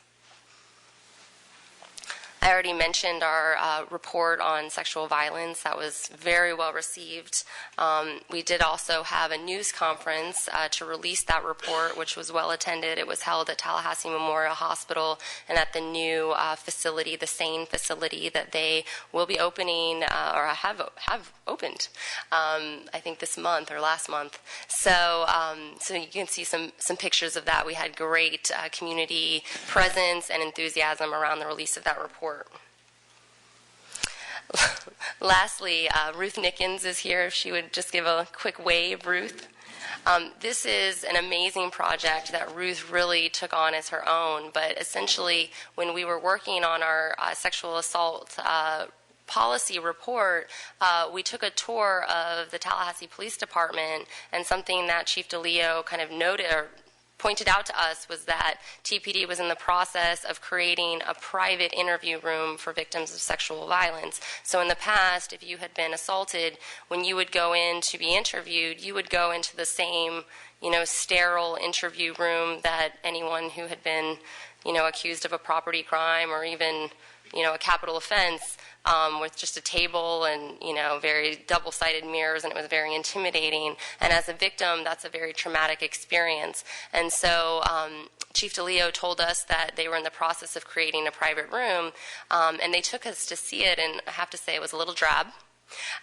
And so the commission being what we are, we wanted to make sure that that room really received the royal treatment. And so Ruth Nickens and Corey Pruitt went in and actually painted the room. And Ruth picked out all of those decorations and actually paid for almost everything that you see herself. So that you want to redo the department? Can't wait to see our officers walk into the newly designed PD. Ruth has beautiful taste, so we know that that'll be a much more welcoming and comforting environment for victims, so that when they're giving their testimony to TPD, they're not, in a safe a place that doesn't feel safe. Wait, there's more. We'll just quickly go through these. We established a speakers bureau to make sure that we were really fulfilling our public awareness role as the Commission on the Status of Women and Girls. So we are now available to go to speak to Rotary clubs, Kiwanis clubs, civic groups about the work that the Commission is doing, and really let them know about our recommendations and some of the research that we have done. We've also updated our policies and procedures. We enacted a new attendance policy. We created a nominating committee for our internal appointments, and we also have a new website. Again, keeping up with our theme of wanting to make sure that the public was very aware of what the Commission was doing in our work, we made it a priority to communicate with the public via the press. We published 4 My Views this year, one on identity theft, one on the Community Human Services Partnership, one on transportation access and encouraging people to fill out the survey, and also one on our sexual assault response report. We also wrote an editorial for the Capitol Outlook. We had 3 letters to the editor. There were 10 news stories about our work, and then also 11 mentions of the Commission and Commissioners' individual activities this year. And that's it. Any questions? Commissioners? Commissioner Miller. Well, just thank you. Yeah. This is why I love this group. They're so motivated. I mean, it just has been astounding to me that you've managed to capture such talent and put it all together. Everyone, I think, feeds off of each other's enthusiasm and just high performance. So, very much thank you. Good investment on our part. Yes, indeed. Commissioner Richardson. Thank you, Mr. Mayor. I too want to thank you all, Jessica, for what you have done. This report is so comprehensive, and obviously you all have been busy over the last year. We are improving the lives of women and girls and families in the city of Tallahassee and Leon County because of the work that you all do. And so we just thank you all because I know that all of this is volunteer and then even giving up your own personal resources to make life better for women and girls. And so we certainly want to extend our appreciation for all the work that you all do. Now, the one question that I had, has Star Metro been working with you all to address the issues, the transportation issues that were raised, the information on routes and... Yes, Brian Waterman has been our main point of contact, and they've been really exceptional in working with us. So we're, of course, wanting to that to be a long-term conversation, right. But the responsiveness from Star Metro has been excellent. Okay, great. Thank you, Mr. Mayor. Thank you, Commissioner. Madam Chair, and to the commissioners, thank you all for your service and commitment. It's a good thing this is voluntary. I'm not sure with the high-powered team you get there if we could afford the billable hours. You all so graciously donate to this community, and your reports have outsized impact. I've heard them referenced in our meetings previously. I've seen references from staff, and so I think you want to keep that coming because it informs us in the decisions that we make. So thank you again for your time. I was going to say your communication is excellent. It's been very good throughout the year. Thank you. Thank you. I would like to give a shout out to the Oasis Center for Women and Girls and to Haley Cutler and Samantha Gransky, because I know, as everyone on the commission would attest, there's absolutely no way that we would be able to accomplish nearly what we're able to if it were not for their excellent staff support, and just the resources that they put into the commission is truly exceptional, and really I just appreciate your support of them and their support of us. So I was going to say, Haley doubles as a police officer, arresting officer. How many times did you take me to jail? Must have been 3 or 4 times. I was. Welcome to our world. I'm joking. Okay. Open the door. Thank you all again. Commissioner Miller, we're moving back up to item 9.03. First of all, I think we have some options in this particular item, 1 and 2, and I'd like to move those. There's a motion on options 1 and 2. Is there a second? Second. There's a motion and a second, Commissioner. And I wanted to point out that the commission we have named all of the folks in the item here that we individually are appointing, but the commission as a whole needs to make an appointment. So, however, I don't know how you want to handle that. Do you have a recommendation? Were you making a...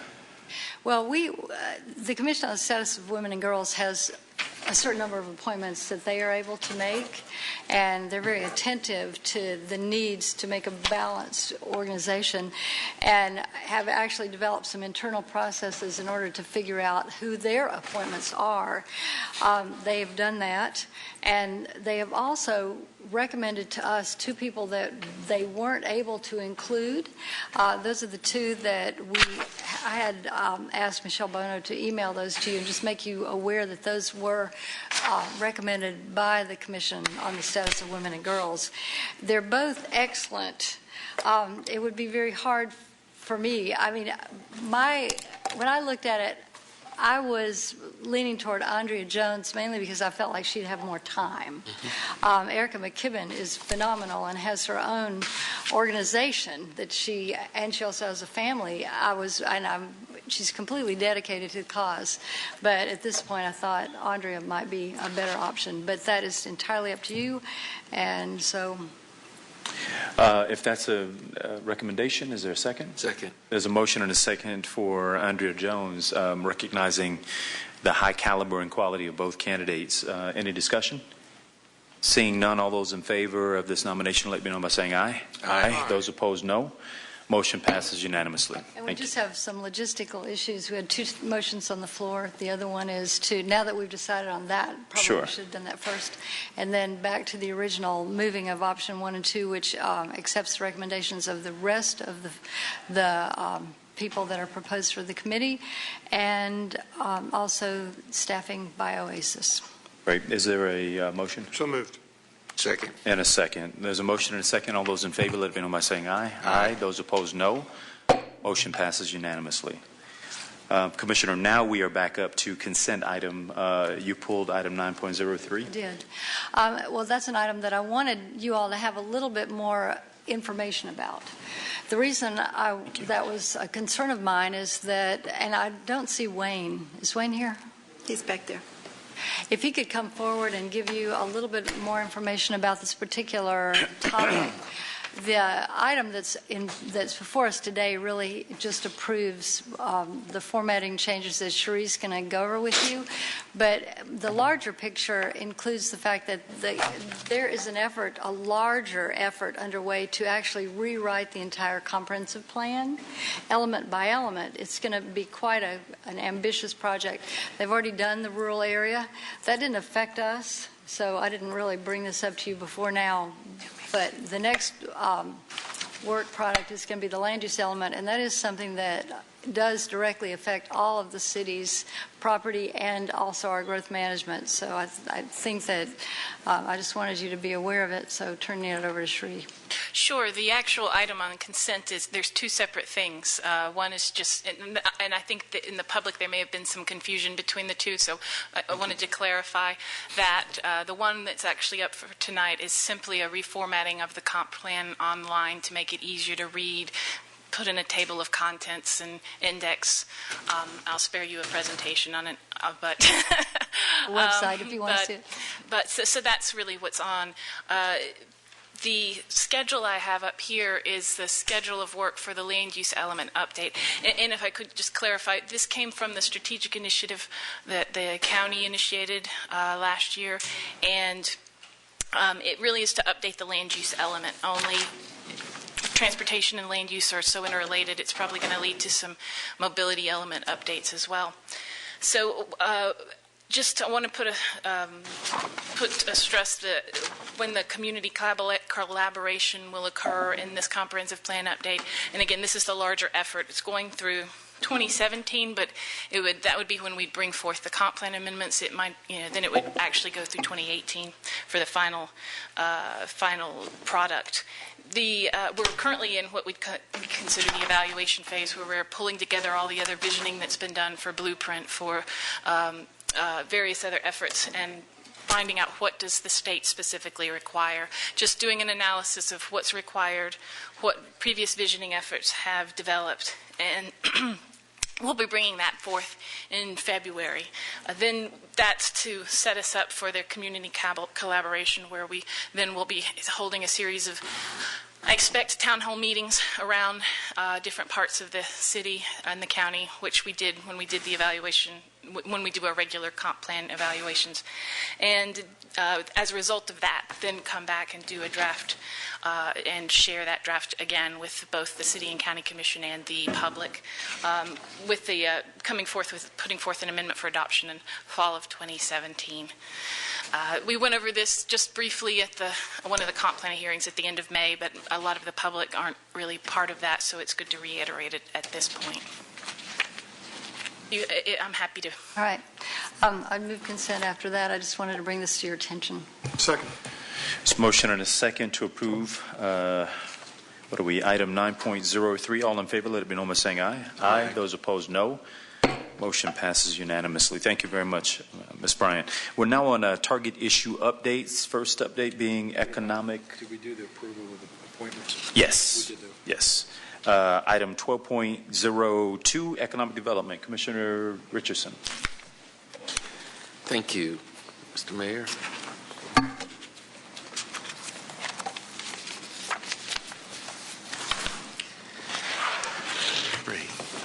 There were two items on the committee, Economic Development Target Issue Committee agenda. We met on September 28th and considered those two items. The first was the proposed revision to the Targeted Business Program. The committee reviewed staff recommended modifications to the TB program. This program is a collaboration between the city and county and offers permit fee and property tax rebates to eligible businesses to promote our economic development objectives. The committee approved the proposed program revisions and directed staff to take the proposals to the full commission, which will be before us. That action is on tonight's agenda for consideration. The second item was the proposed sale agreement with Danfoss Turbocor. The committee reviewed the proposed sale terms to allow Danfoss Turbocor to purchase the building which they currently lease in Innovation Park.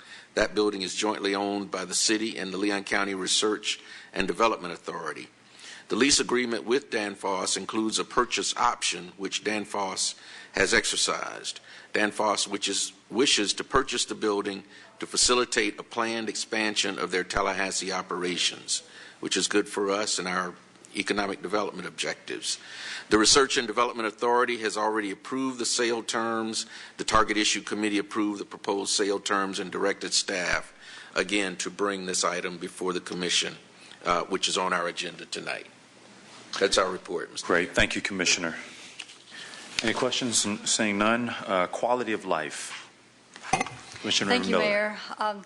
Well, the Quality of Life Committee, Target Issue Committee met on September 22nd and covered the following topics.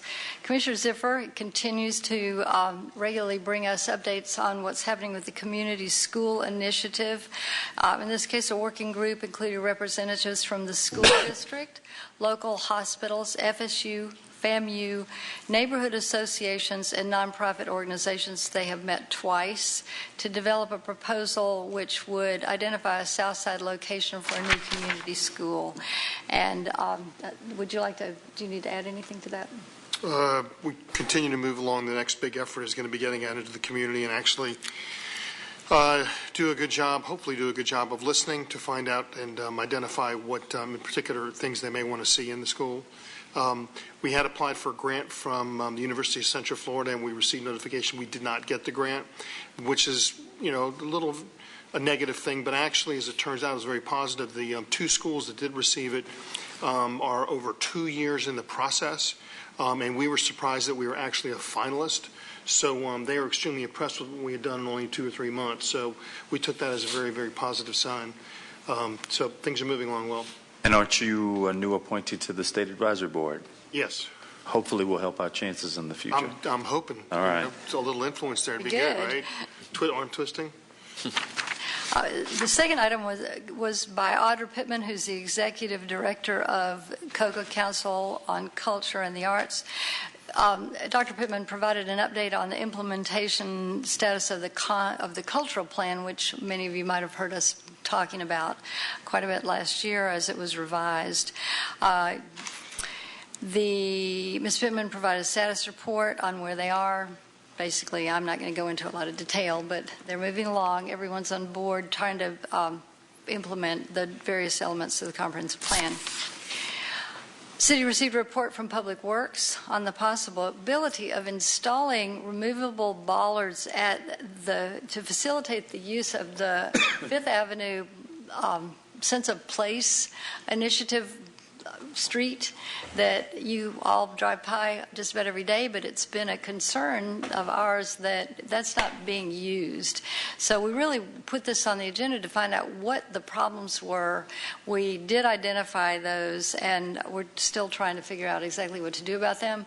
Essentially, it is adjacent to Thomasville Road. That requires quite a bit of it's not quite so easy to just close Thomasville Road as it is to close Fifth Avenue, but you can't get to Fifth Avenue without going on Thomasville Road. So Public Works is looking into various options.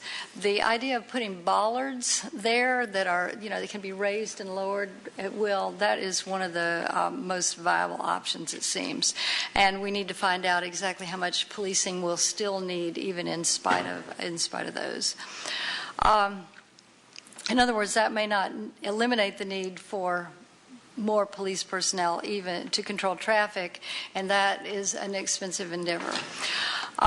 Finally, the Commission discussed future agenda items, including a status report from the shelter, the Beatitude Foundation, and the Hope Community on the operations at the Kearney Center, and that status report will be made at our October 26th committee meeting, and that's all. Nice. Any questions? Commissioner Maddox. What do we spend total on Fifth Avenue? No idea. Anybody know? Do we have anybody from Public Works or that would know that? When you say Fifth Avenue, you mean the plaza area that was created? Yes, sir. It's like a 500,000. What was it? And that includes Palmer's, another example. We want these used. It was around 300,000. The 500 was the initial allocation. It went a little over. It was a little over 300. 300. Okay. It just my 2 cents, but since we've pulled all kind of other things out of the budget, the fact that we've spent $300,000 bricking and gas landing a side street next to Whataburger for use in Midtown, and when no one uses it, and now we're thinking about how we can spend more money to entice people to use it when I think it was a poor decision to start with. So before we spend any more money, I'd like it to come to the Commission so I have an opportunity to vote against it. I think that now this was done, years ago, but I think the issue is really why isn't it being used? I mean, because it's a side street next to Whataburger. No, it's a beautiful. Well, we have the same problem on Palmer Avenue. I mean, we've got a really nice venue that is out there. In fact, there has been one wonderful opportunity to use it when it was first opened, and I saw Dean Minardi here. He was at that particular with his dinner and sitting there. It was great. Brought people, lots of people were there. It was well used. It was it was exactly the purpose that we intended it to be used for, music and everything, but that was it. And so I'm still not, I have an issue with the fact that we have made an investment in an opportunity that we are not able to take advantage of. That's my issue. Whether we put more bollards, spend more money, I don't think we should have to spend any more money. I want to know how people can use it, though, because it's just sitting there. I'm not advocating spending any more money on it. I'm advocating using it. Commissioner Ziffer? I have forgotten what the dollar amount was, but one of the problems with it is we have to do a street closure. Street closure involves putting barricades on each end. When we put barricades on each end, we have to have law enforcement there to make sure nobody runs through the barricades or moves the barricades. So there's an added expense on the part of whoever does that, no matter how small they are. And for example, somebody want to have a small art festival. Budgets are limited, and they've got to hire law enforcement to be there in advance, to set up the barricades, to be there the whole time. So all of a sudden, something that we thought would be used by Midtown and other groups on a fairly frequent basis is not an inexpensive adventure for them. So we're trying to figure out a way, and that's where the bollards came in, because potentially put bollards up, then they don't have to have law enforcement and barricades, all these other things. But it may be one of those things, Commissioner, that we just can't continue to throw money at something that isn't going to work as much as we had tried for it to work. The other part to it is I think the Midtown Merchants Association is trying to do things, and they're just need to be more engaged, which we're going to try to do. Commissioner Miller. Well, my issue is that we have, that other communities manage to figure out how to do these things, and they manage to figure out how to have these places, and they manage to figure out how to make them work, and I would like for us to join them. I mean, we've obviously stepped up and we're establishing these locations, but frustration is what you hear. Sure. So how do we do it? Commissioner, I couldn't remember if you said that part of you all's inquiry here is to determine, is there a survey component where we're talking to and asking?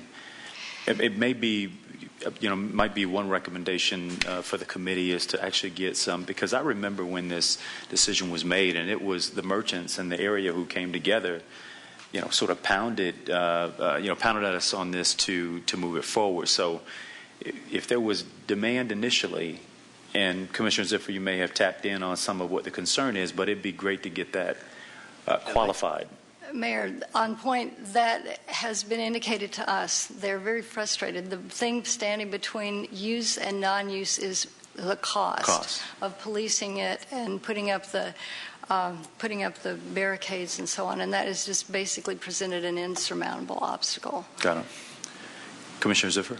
Well, I was just going to say they have the Merchant Association meets, I think, quarterly, and I attend those meetings, and the next one I make sure I take some extra special time to, at least on a rather impromptu based survey, to find out if anybody has any ideas, anybody has any plans to do anything, and if not, as Commissioner Maddox says, we may just have to understand that we have built some really good parking for the coffee shop across the street. Mm-hmm. Anything else? As sad as it is, I hate to say that, but yeah. Sad. No further comments on that one. We're on to introduction of items. City Attorney. Ordinance. I said introduction of items. We have three ordinances to be introduced. First one, item 1303, it's introduction of ordinance 15-0-32. It's proposed amendment to the Land Development Code, amending sections 10-267, medium density residential, and 10-250, medium density residential-1 zoning districts relating to maximum density allowed in street vehicular access restrictions.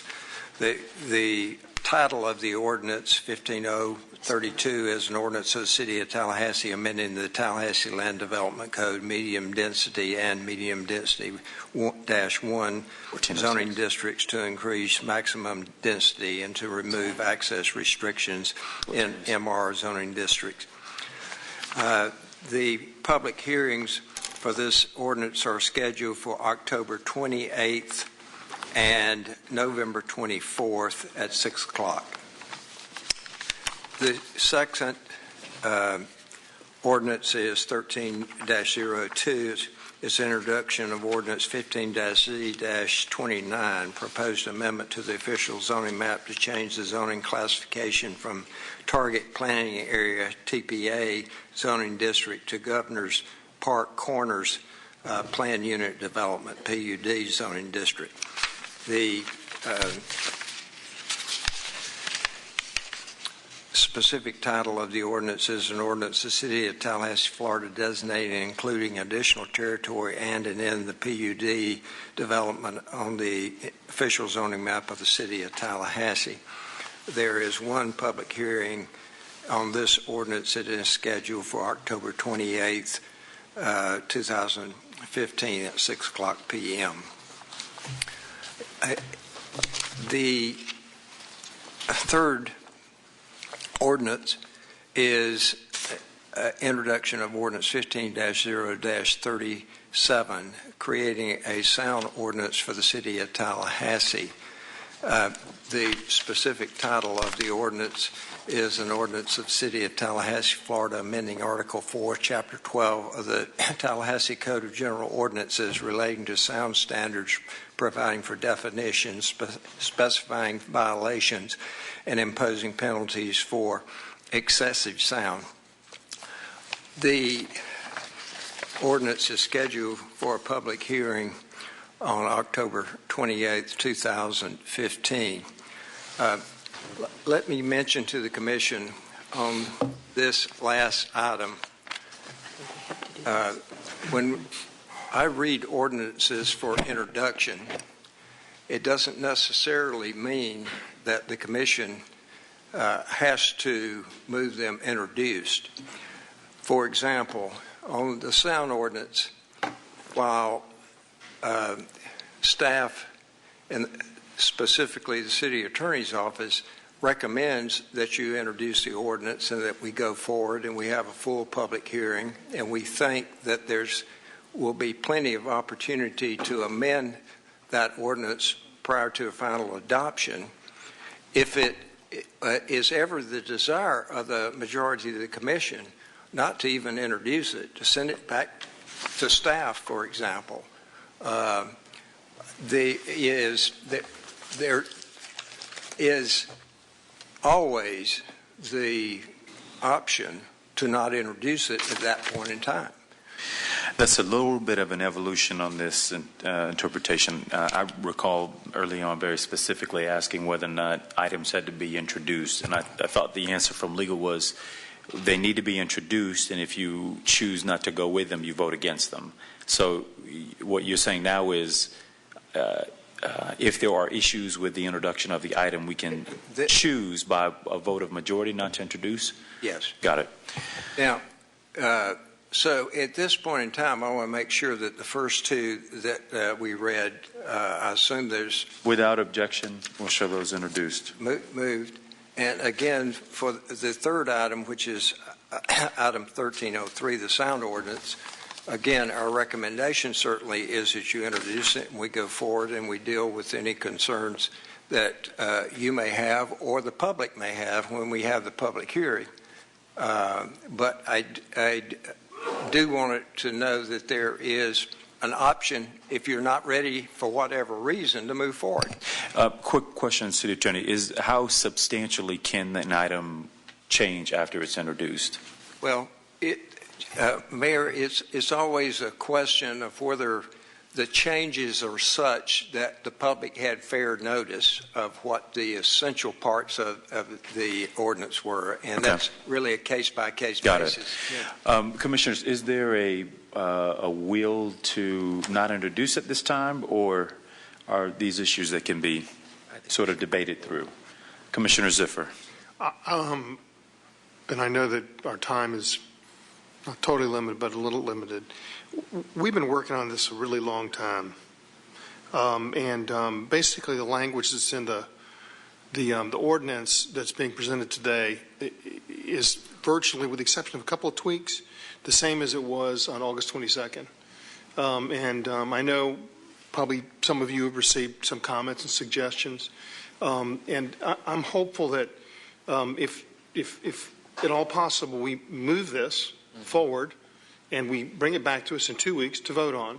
And if there are any substantial changes or recommendations that perhaps those suggestions be made today, and we have just a quick discussion, and then we can have the city attorney, if there are any revisions, make those revisions, and then make the rounds with us so that we can have something. Because what I have said to the group when we met in August, and I didn't mean to speak for everybody here, but from my standpoint, is I'd like to get something on the books, and we can change it. In fact, somebody made a suggestion to me is maybe even quarterly we have the chief present us with a report, not necessarily here, but maybe written report, is how many violations we've had or how many times whatever the calls have been made, so that we can kind of keep track of if we do need to tweak it. And so I would like to go ahead and have it introduced and plan on voting in 2 weeks. And if there are changes, that somebody mention them now. Commissioner Richardson, followed by Commissioner Miller. Thank you, Mr. Mayor. I agree with Commissioner Ziffer. I think we need to move forward with this, let the community know that we are considering something that we can put on the books that where there is some enforcement. Madam Manager, I read the email that you sent us from Willie Roberts and the situation at FAMU after their football games. And the police, there's nothing that anybody can do to remedy that situation, and that shouldn't be. And so I think we move forward. We give I know I've gotten some comments from some in the business community about some issues that they have. And so we hear from the community what their issues are, tweak it, maybe at the final public hearing, and then move forward, get something on the books that can be enforced. And as Commissioner Ziffer said, if it's 3 months to take a look at it, 6 months, a year, we can always tweak it if need be after we get some data in hand. But I agree we should move forward with it. Commissioner Miller. Well, there were a couple things I wanted to mention in regards to this thing. First of all, I'd like to show you a decibel meter that all of you need to have, and you need to go around and you need to just, when you're sitting quietly in your home or you're somewhere else, you should look and see what it says. Mainly because we are at 70 to 80 decibels right now. Just here with I'm at 70. I'm in violation, basically. Of course, I know none of you are going to say anything about that. I got to interrupt just to say one thing. If you're at 70 to 80, let's say you're at 70, when you go to 80, that means you're twice as loud. It's not in increments of 10. If you go 10, it's double. So if you're at 70, 80 is twice as loud. 90 would be 100 times as loud as 70. So it increases exponentially. Just to be clear. I think that overall that we haven't spent enough time measuring ambient sound. And believe me, I am in total agreement with both Commissioners Ziffer and Richardson that we need to get something on the books, and maybe we need to get something on the books. But the fact is that I think that the next day you're going to find that just about everybody in the whole world is out of compliance with your ordinance here. And that's my real fear. I want a sound ordinance. I worked on it for 2 years before you all ever got it. And I know. And in the next couple of weeks, I'm going to ask the chief to go out with me with the sound meter to get some ambient readings. But at the Long Range Target Issue Committee meeting way back years ago, I said we've got to get some data on background noise, which I don't think we have yet. So somebody needs to get out there in the next 2 weeks and do some measuring besides me. I mean, this is, above my pay grade, basically. Secondarily, I really don't. I believe that the police force should have some discretion on the first offense, mainly because if it's 2 in the morning and some kids having a party that's keeping families next door or even down the street awake, they need to have that. They need to have that penalty. But if somebody's having a backyard party on Sunday afternoon in their neighborhood and a neighbor calls and complains because it sounds too loud and it may be exceeding the level of the ordinance, for them to get a $150 fine the very first time just seems harsh to me. So if we could make this to the point where how many offenses and in what period of time, or something that considers the fact that, we're getting ready to go out there and just beat up on our folks that are just out in the backyard having a good time. That is a different scenario than somebody who is sitting there at 2 in the morning. Their kids can't go to sleep. The music's keeping their baby up. That is a whole different thing. And that's what motivated me to really be pushing to get this on the agenda for October, because I do feel like we need something. But I don't know that these numbers are going to work for us in the end. Commissioner, the concern I want to register, one, I want to hats off to y'all who have been wrangling with this now for, I guess, a cumulative total of 4 years. There's probably a reason I've never been on that committee. And there's also probably a reason why this community has never adopted a sound ordinance, because there are many layers to it. And my feeling about it is I wish that there was some way that we can give some gradation in this sound ordinance, meaning there are people who have chosen to live, Tallahassee has changed pretty dramatically over the last, just 10 years, with people making the choice to live downtown in housing where you have mixed use on the first level, people living and sleeping above. We've got the whole, on Cascades Park, where we've got that 5-acre parcel that we will likely be putting an RFP on the street. My guess is that the RFP will say we want mixed use, which means there'll probably be a different use on the bottom level and probably people living above in that housing. It's true along Gaines Street. It's true in the downtown area, that to have a sound ordinance that wallops the entire city limits with the same set of standards when you have people who have deliberately chosen to live in more urbanized areas of this city, wherein you expect noise to be louder. The protections we may give to someone in Myers Park or in a Midtown or a Northeast or Northwest neighborhood, to me, should look different than if you choose to live in the Tennyson or in the Tallahassee Center or, on Gaines Street, for instance, where you're living above, mixed uses. And so the ability for me to live in one of those units and then say what's happening downstairs is too loud and you've now tripped the noise ordinance and now law enforcement has to come out and issue some kind of citation, to me is not fair. And I don't think it keeps pace with the developmental practices that this commission has been, I think, pretty actively pushing forward. We've adopted new urbanism standards that, is resulting in the kind of growth and development that we say we want. But yet, I think we're considering an ordinance that in many ways could hamper that kind of a lifestyle. I don't know what the range of solutions are. I did talk to the city attorney earlier in our meeting. He's looked at some other cities. We're not the first to deal with this. We won't be the last. I think there are some models, Commissioner Miller, when this was an item that you all had in your target issue. At one point, we had what were activity zones. Those have come out. I think we may have referred to them as entertainment. I said activity, but the principle was that based on some of our growth management rules and some of our zoning rules, there were some different thresholds that were allowed for. Now, the real obvious problem here is say you were to say downtown, whatever boundaries we were to describe, and your house was across the street from whatever that boundary was.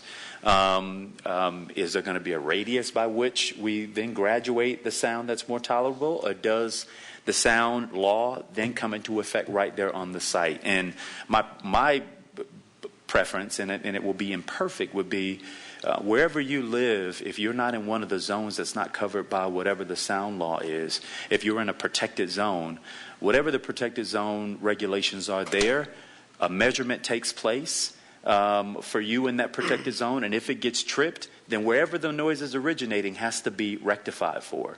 But if you live in downtown and you are not afforded that same protection of noise mitigation, that protection doesn't apply, and it is not enforceable in that area. It's imperfect because it doesn't make allowance for the graduated dissolution of sound, but it does protect for those who are within this particular boundary where the sound thresholds are higher, that you can't trip the sound ordinance when you've chosen a very, very hyper-urban lifestyle in our city. So that would be my concern, and I don't have the solution for it, but I wonder if in this 2-week time period there's some way to make allowance for it. Commissioner Richardson, followed by Commissioner Thank you, Maddox, followed by Commissioner Ziffer. And I would not disagree with you at all. As a matter of fact, when Lou and I talked this afternoon, that was one of the issues I brought up to him that I had heard from the business community, that it's what we've got now is kind of a one-size-fits-all.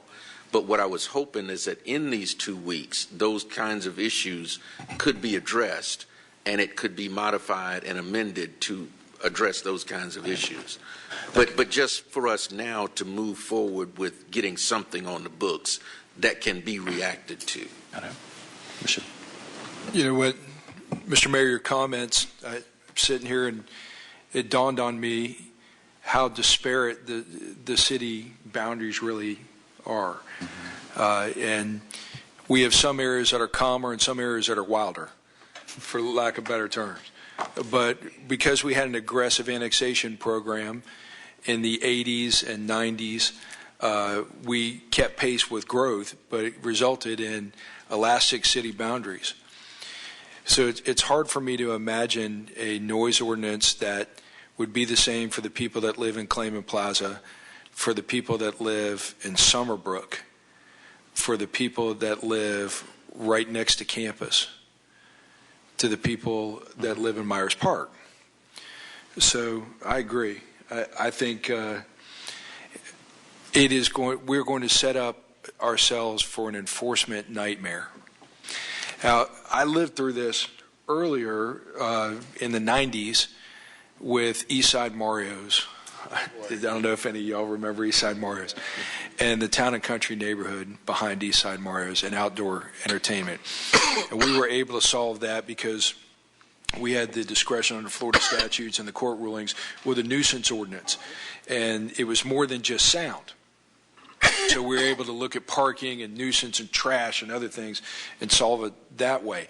I don't know how we are going to enforce this other than the simple answer is to send the police department out with sound monitors when they have a complaint and to monitor sound from that person's house that made the complaint.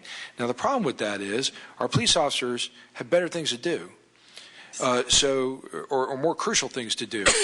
So when there's a backlog for calls, the last call that there will be triaged will be the sound complaint. And then perhaps the sound isn't loud when they get there. And under the ordinance, I expressed this with the city attorney today, under the ordinance today, if a law enforcement officer gets there and no one answers the door, then they cite the landlord. They just leave a citation and it goes to the landlord. Then the landlord has to appear before a code enforcement board and explain to a code enforcement board it wasn't them, it was the tenant. So there's not a penalty assessed, but they have to come down to the code enforcement board. Well, we're going to see a ton of those, I'm predicting, and perhaps if I'm wrong, the chief will correct me, but I'm thinking if I'm a law enforcement officer and I have a lot of things to do, I'm going to do a quick knock and I'm going to leave that on the door. And then I'm going to go on to the next call rather than investigate or wait for somebody to come to the door or to go around back. So I think we've got to really think through the mechanics on enforcement if we take this step. Commissioner Ziffer. So if I can suggest, just for the sake of moving something forward, that we ask the city attorney to make a revision that the first visit, however you want to refer to it, over, let's say, a 24-hour period, is a visit without citation, and it comes with a warning.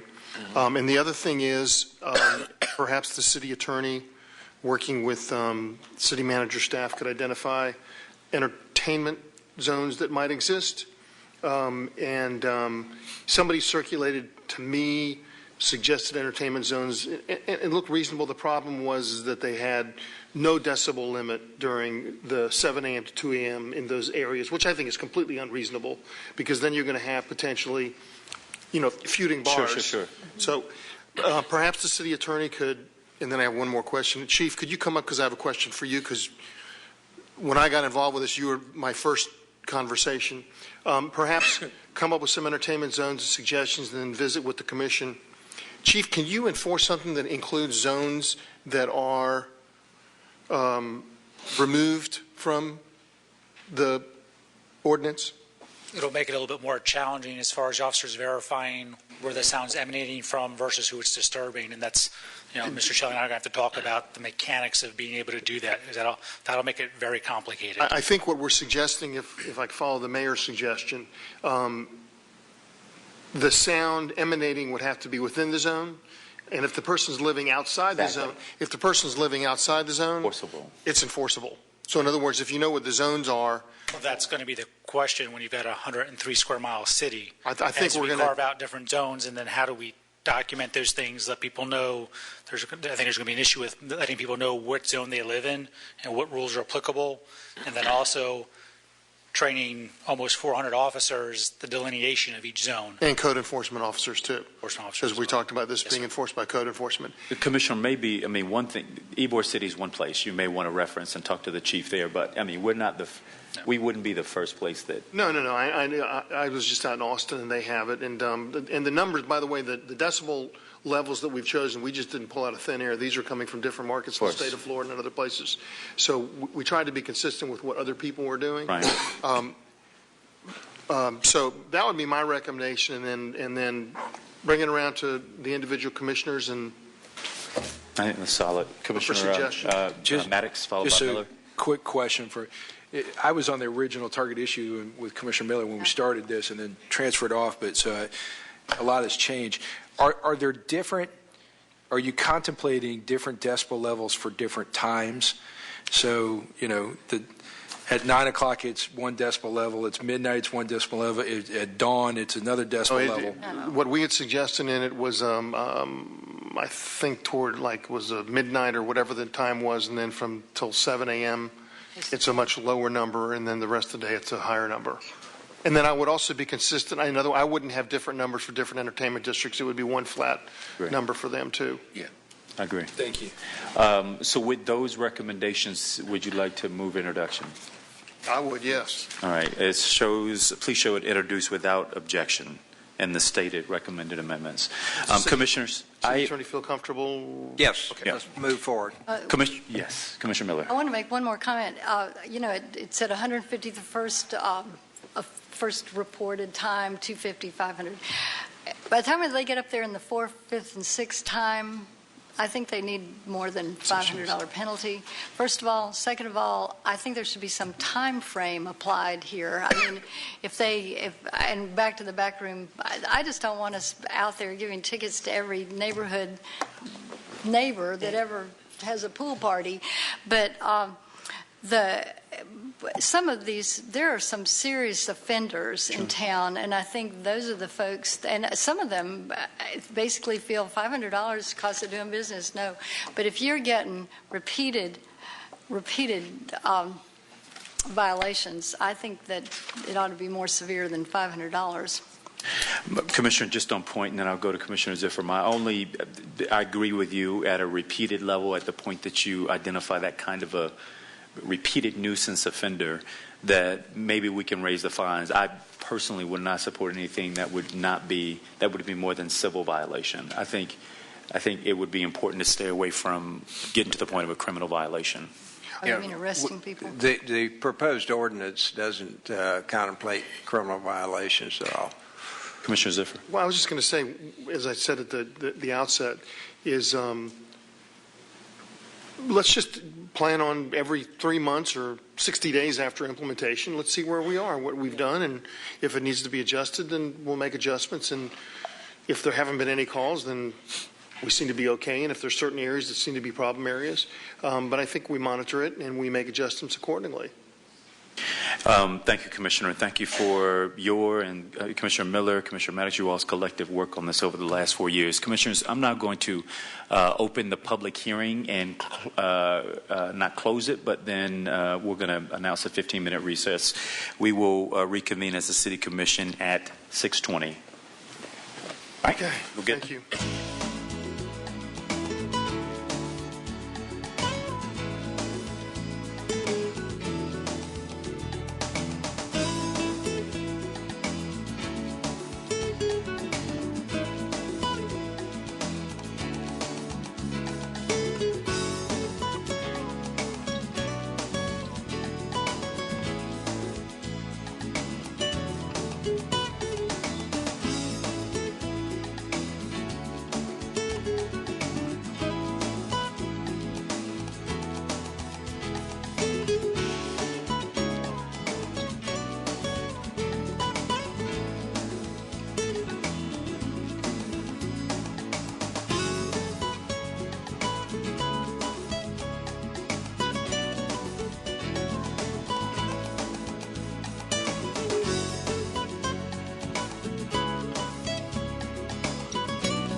3 commissioners, so we're going to go ahead and bring this meeting back to order.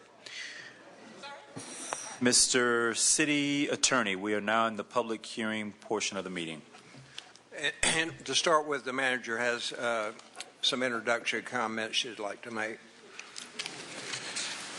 Are we ready? Yes, ma'am. Commissioners, good afternoon. We have been working with Blackwater Enterprises, as you know, for more than a year now to put together a site development plan and a 163 agreement related to a very exciting project that you have actually visited during its origination, probably 6 or 7 months ago. You followed through. It is the redevelopment of the Tallahassee Mall and the amphitheater associated with it. It's a 10,000-seat amphitheater. Things have changed as we've gone along. We started off with the 6,700-seat amphitheater. It is now a 10,000-seat amphitheater. There's some very exciting things that will be discussed down the line as this project develops. There's already some really significant renovation going on there. And you know that it is located in a place that we really want to see redeveloped in this community, a very important part of our community that is right off of I-10 and North Monroe.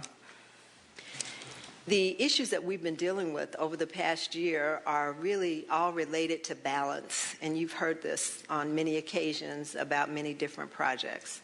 On the one hand, we're balancing the excitement of a new entity coming into our community that we think will be economically very beneficial for us. On the other hand, we're balancing the protection of our community as it relates to sound and other issues that could be an issue for us for up to 10 to 15 years down the line. So that has been the spirit under which we have had a number of negotiations going on for quite some time. I have to tell you that where we are today, the agreement that we have come to is one that has been full of compromise on both sides. Certainly the developer has worked with us closely from the very beginning. They gave in on some things that we were very concerned about. We gave in on some things that they were very concerned about in order to come up with a compromise that we can feel like we've done the best and come forward with the best recommendation to you today. I would like to ask Lou Norvell if he would come up and discuss the agreement itself, and also with us today is Mr. Alex Baker with Blackwater, who would also like to share a few comments with you, if you don't mind. Good evening. This matters before the City Commission for consideration of a development agreement concerning Center of Tallahassee, formerly known as Tallahassee Mall. As you know, the developer is currently redeveloping the property as a mixed-use project, and Phase 1 of the project is nearing completion. The proposed agreement addresses a number of development issues concerning the property, including specification of development rights and use of the property, sound controls, and a protocol to address potential sound impacts arising from operation of the amphitheater, concurrency or the developer's share of costs for the impact to roads, Star Metro service, environmental issues, and dedication of an easement for use as an urban trail comprising a segment of the Lake Jackson South Greenway project. The terms of the agreement are summarized in your agenda item. The proposed agreement is also included in your agenda materials. A couple of very quick points. The proposed term or duration of the agreement is 15 years. Sound is also addressed, as the manager mentioned, in the agreement. The amphitheater will continue to remain under the sound controls and limitations on operating times as set out in the site plan. The developer will conduct a sound study in the first 18 months of operation of the amphitheater and provide the results to the city. The city will provide the developer with any noise complaints received and may propose mitigation measures to address any sound impacts. If after June 30th, 2017, the city seeks to impose any additional sound controls, the agreement sets out a procedure and criteria, including that any additional sound controls will be necessary to protect the health, safety, or welfare. The sound issues can be technical, and I understand that the developer has an acoustical expert who is here tonight who can address sound issues at the amphitheater and any potential sound mitigation measures. We also have staff from Growth Management and Planning here if there are any other questions. And that being said, I would like to turn it over to Alex Baker, the CEO and Chair of Blackwater Resources, with a brief presentation concerning the development. Mayor, City Commission, we appreciate y'all having us tonight. Manager, thank you for the time that you've devoted to working this out along with Lou and the city staff. We had a lot of negotiations, but I would say at all times they were respectful and went in the right direction. And now that we're both, I think, where we need to be agreement-wise, I actually enjoyed the time together. Thank you. On that condition. I have a sound engineer, our sound engineer, and I have a traffic engineer here tonight. But I thought maybe the best way to approach this was to just answer questions. If y'all have got questions, rather than me sitting up here and talking, I'll be happy to answer it. Address anything that you like. Commissioner Ziffer. I don't have a question, but if I can make a comment. Please, sir. Time. So those of us that have lived here a very long time have watched that mall slowly deteriorate to the point where it closed, for the most part. And we as a commission, and I know over the county and others, have struggled with what do we do with Tallahassee Mall? And what could, and there were the issues with the land lease and then the dirt owner, and it was so complicated. And I think, frankly, most of us had gotten to the point where we just didn't know what to do. And it would have, I'm not sure how we would have gone out and tried to find somebody. So I want to thank you for coming. I just want to probably steal a little bit of your thunder here, because the city manager and I had a meeting today, and before I go further, I want to thank you, Madam City Manager. Mm-hmm. It took your leadership to come into this, to solve these issues, and you've done a great job. And for that, I think at least I and probably other members of this commission will remember that for a very long time, that you were such a big part of helping Tallahassee Mall, or Tallahassee Center, excuse me, go on to a new life. So thank you. Let's see, amphitheater, ice skating, all sorts of different food, a school, flagship Belk, AMC Theater's been redone, potential apartments. This is, I don't think any of us could have possibly imagined that we would have a site that would have all that on it. So I want to thank you. And the only question I have is the Cheesecake Factory coming? Because that's the one I keep getting asked. Commissioner, I'm going to avoid answering that question unless you put me under oath. I would say that without inferences one way or the other, there's a very important food announcement, a major food announcement coming up in the next 2 to 3 weeks, but it will not involve Cheesecake Factory. Okay. All right. That's fine.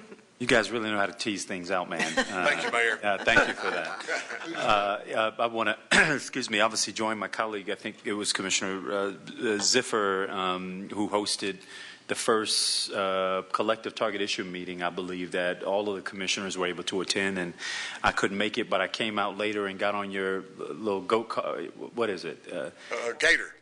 Yeah, that. And, not in a million years would I have imagined ripping the roof off the mall and building a road through the center of what used to be, tile and, I wouldn't, probably not marble, but certainly tile, moving through the center of the mall. And what you all have recreated and are working to recreate out there is, nothing short of amazing. I hope your big food announcement is a very famous local eatery. But in the instance that it isn't, we are trusting that it'll be a brand that will signify the kind of growth that this community is experiencing, and no short part due to your contribution. So thank you for that. Commissioner Maddox, and followed by Commissioner Richardson. Thank you, Mr. Mayor. Well, I'm excited about it. And not only for the redevelopment and the things that are to come there, but for the extra care that you took for the surrounding neighborhoods. I see some neighborhood representatives here, and my parents live in the neighborhood behind you, and my niece and my cousin all live there. So in drilling down with our staff, and finding, the precautions that you put in. First of all, you faced it the right way, which we dealt with in Cascades. Second of all, it has a roof. Third of all, the sound barrier that is on the back to keep any sound from leaving the back of the stage. The ability to adjust the sound anywhere throughout the venue. We're just, you went the extra mile and spent the money to make sure that you were going to be a good neighbor. And I can't tell you how much I appreciate that. Thank you. Commissioner Richardson, followed by Commissioner Miller. Thank you, Mr. Mayor. It's a perfect segue from Commissioner Maddox's remarks because, Alex, I wanted to thank you for already establishing yourself as a tremendous corporate citizen in this community that we all love. And I'm sure you will come to love even more because you'll be spending more time here now that you've put such an investment into our community, which is going to pay huge dividends over time. But I've gotten emails from volunteers with the Children's Home Society because they would do their chef sampler at the mall every year. And even in the midst of all of your construction and the liability that it could have created for you, you made an opportunity for them to not only continue that major fundraiser that they put on every year, but you yourself sponsored it and recruited sponsors for that organization. And through this whole process, certainly you could have, picked up your tent and gone somewhere else if you felt like this wasn't a good community for you, but you didn't do that. You continued to come to the table, show a willingness to work with our manager and her staff to bring this thing in for a landing. And so for that, I think we all are appreciative, and I'm sure the community thanks you for that. Thank you, Commissioner. We love Tallahassee already, and we're honored to be here. Great. Commissioner Miller. Thank you, Mayor. Mr. Baker, I wanted to thank you and the manager and your team for working through all the issues that you had. I know it was difficult and challenging, and I think that we just aren't used to such a major event occurring in our city. And it was really far, far more than any of us had ever hoped for as we all watched them all deteriorate. And my only question is, when are you opening? Well, today, Belk's had their re-grand opening. It went well, and the store is beautiful, and I would encourage everybody out to go check it out because it's a new day for retailing with them. The enclosed mall is fully renovated except for the exterior painting and fully functional. Now there's still tenanting going on, but it's ready and for shopping. And we will have quite a holiday Christmas celebration beginning in November with the ice skating rink and such things. So we're going to be functioning through the holidays, but the town square area, the open air area that the mayor referred to that we were ripping the roof off, it's 90% complete, but we're at that stage now where the tenants begin to take occupancy and do their own build out. And that normally takes 3 to 4 months. So we'll be into spring, and as we see that evolve, we'll have a grand opening for that second phase. But I'm happy to report we have a good problem. In the second phase, the town square, we're down to very little space. We actually now are having to measure every decision we make because it's leased up so well. That's great. Wow. Great. Thank you. Great. Commissioner Ziffer. One more comment. Just so anybody that's here or listening, and this was all done with not a single dime being asked of any local government, Right. which is pretty significant because I know back when we were trying to figure this out, we were thinking CRAs or special districts, and so thank you for that. And then the last thank you is to one of our city attorneys, Lou Norvell. I know that you have been putting in many hours and have been a fierce defender of the city's position. I want to thank you for your hard work. And seeing, like I said earlier, the two of you sitting next to each other, it's just, it does the heart good to see that you're such good friends. I'd like to echo about Lou, and I actually asked him if we could do something together this weekend. It's interesting. And about that whole money comment Commissioner Ziffer made, if it were to change, we don't have any. So it wasn't a missed opportunity then, Mayor, was it? It's an opportunity. No. Thank you. I think, Mr. Novell, are you now prepared to make a presentation? Thank you, Mr. Baker. Oh, is that? I'm sorry, Lou? I think at this point, we're ready for the public hearing. I do need to announce that this is the first of two public hearings on the development agreement concerning the center of Tallahassee. The second one will be at 6 o'clock on October 28th. The commission is not, they can certainly discuss any aspects of the development agreement that they want to after the public input. There's no vote tonight except an agreement that we will do the second public hearing on the 28th. As the developer has indicated, he has a number of staff folks here, including an acoustical expert. If there are questions that come up after the public input that you folks have, I'm sure they'll be able to take as much time as you like to address them at this point. So at this time, I'd like to go ahead and have the public hearing open. Okay. We have a couple of speakers, Mayor. The first is Buddy Barker, second Pat Weber, and he is heading to the correct microphone. Each speaker will have 3 minutes for remarks, and we would appreciate your name and address for the record. I'm Buddy Barker. I live at 307 Hoffman Drive. I've been living there since 1967.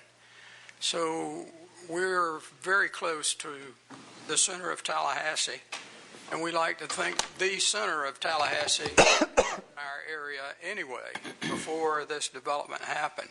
It's an opportunity to address the mayor, the commissioners, and the city manager. And I'm glad to see the builder here. As I said Monday at the meeting that we had over in about this project, the concerns that I have, and I think most of us have in that neighborhood, are what impact will the sound have on our homes? And the other part of that is the sound study. I understand in reading the press, it's 96 to 104 decibels.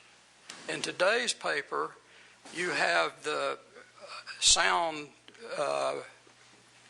ordinance that you're passing, and they gave examples, but I don't know what 96 to 104 decibels, what is that? How loud is it? And that's a concern of ours. We were talking to a gentleman back here that's working for the developer, and we found out that the back end, I call it the back end, the northern part of the amphitheater is going to be closed. So that's going to have an impact. But what we also would be worried about is whether the sound in the back of it is going to come out the sides. And I live more towards the side. I'm worried about what it's going to do to the value of my property. The question that we also had to discuss was the parking. And I understand there's less than 4,000 parking spaces that are in this plan. And we're talking about an amphitheater that may entertain 10,000 people. There's 6 entrances and exits from this property, and they're 2-lane. As far as I know, there's not been a traffic study for John Knox Road and North Monroe's impact. And that's one of the concerns we had. The other had to do with whether or not the city is going to take care of the traffic problem out there, particularly when a large venue, and we hope there will be a lot of people there at the participating. There'll be bands at the restaurants around there too. So there'll be a lot of people coming and going. How they're going to park, I don't know. That's Blackwater's problem, not ours. But how I go down John Knox Road to go to work is my problem. And North Monroe in that area has 20 28 to 30,000 cars a day. Excuse me, your 3 minutes have expired. Pardon? Your 3 minutes have expired. Oh, I'm sorry. You can wrap it up if you... It's all right, go ahead. And like I said, we're not trying to stop the development. I think this person has a great deal of foresight to invest money in a project like this, because in my mind, that part of town, North Monroe, is a blighted area, and I think he's trying to improve it. So we're not trying to beat him up and stop it. We just have more questions and we got answers. Thank you. Thank you so much. Thank you. Thank you. Next speaker is Pat Weber. And at this point, that's the only other speaker I have for this public hearing. Thank you. Ladies and gentlemen, my name is Pat Weber. I live at 1825 Raw Avenue and have for over 18 years. I've been in the city of Tallahassee for over 20 years. We're just really concerned in our neighborhoods. We're concerned about the noise, which has been talked about. We're concerned about the traffic. We're concerned about how it's going to affect our neighborhood. It's going to be a wonderful place, but everybody that's coming to that, including us on the west side, is it going to affect our quality of life? I mean, it's great to have skating rinks, great to have hotels, it's great to have all these things we keep hearing more and more about. But is this going to affect our living on the west side with all this traffic and all this noise? So far, this meeting has pretty much been a hail to the developer meeting. But there's a lot of us here representing the neighborhoods, and we're not as happy about it as you are. And we would like to hear some more comments to help the west side with these problems. I was at the DCR meeting on Monday, as a lot of us here were, and Madam City Manager, we did not decide 10,000 seats.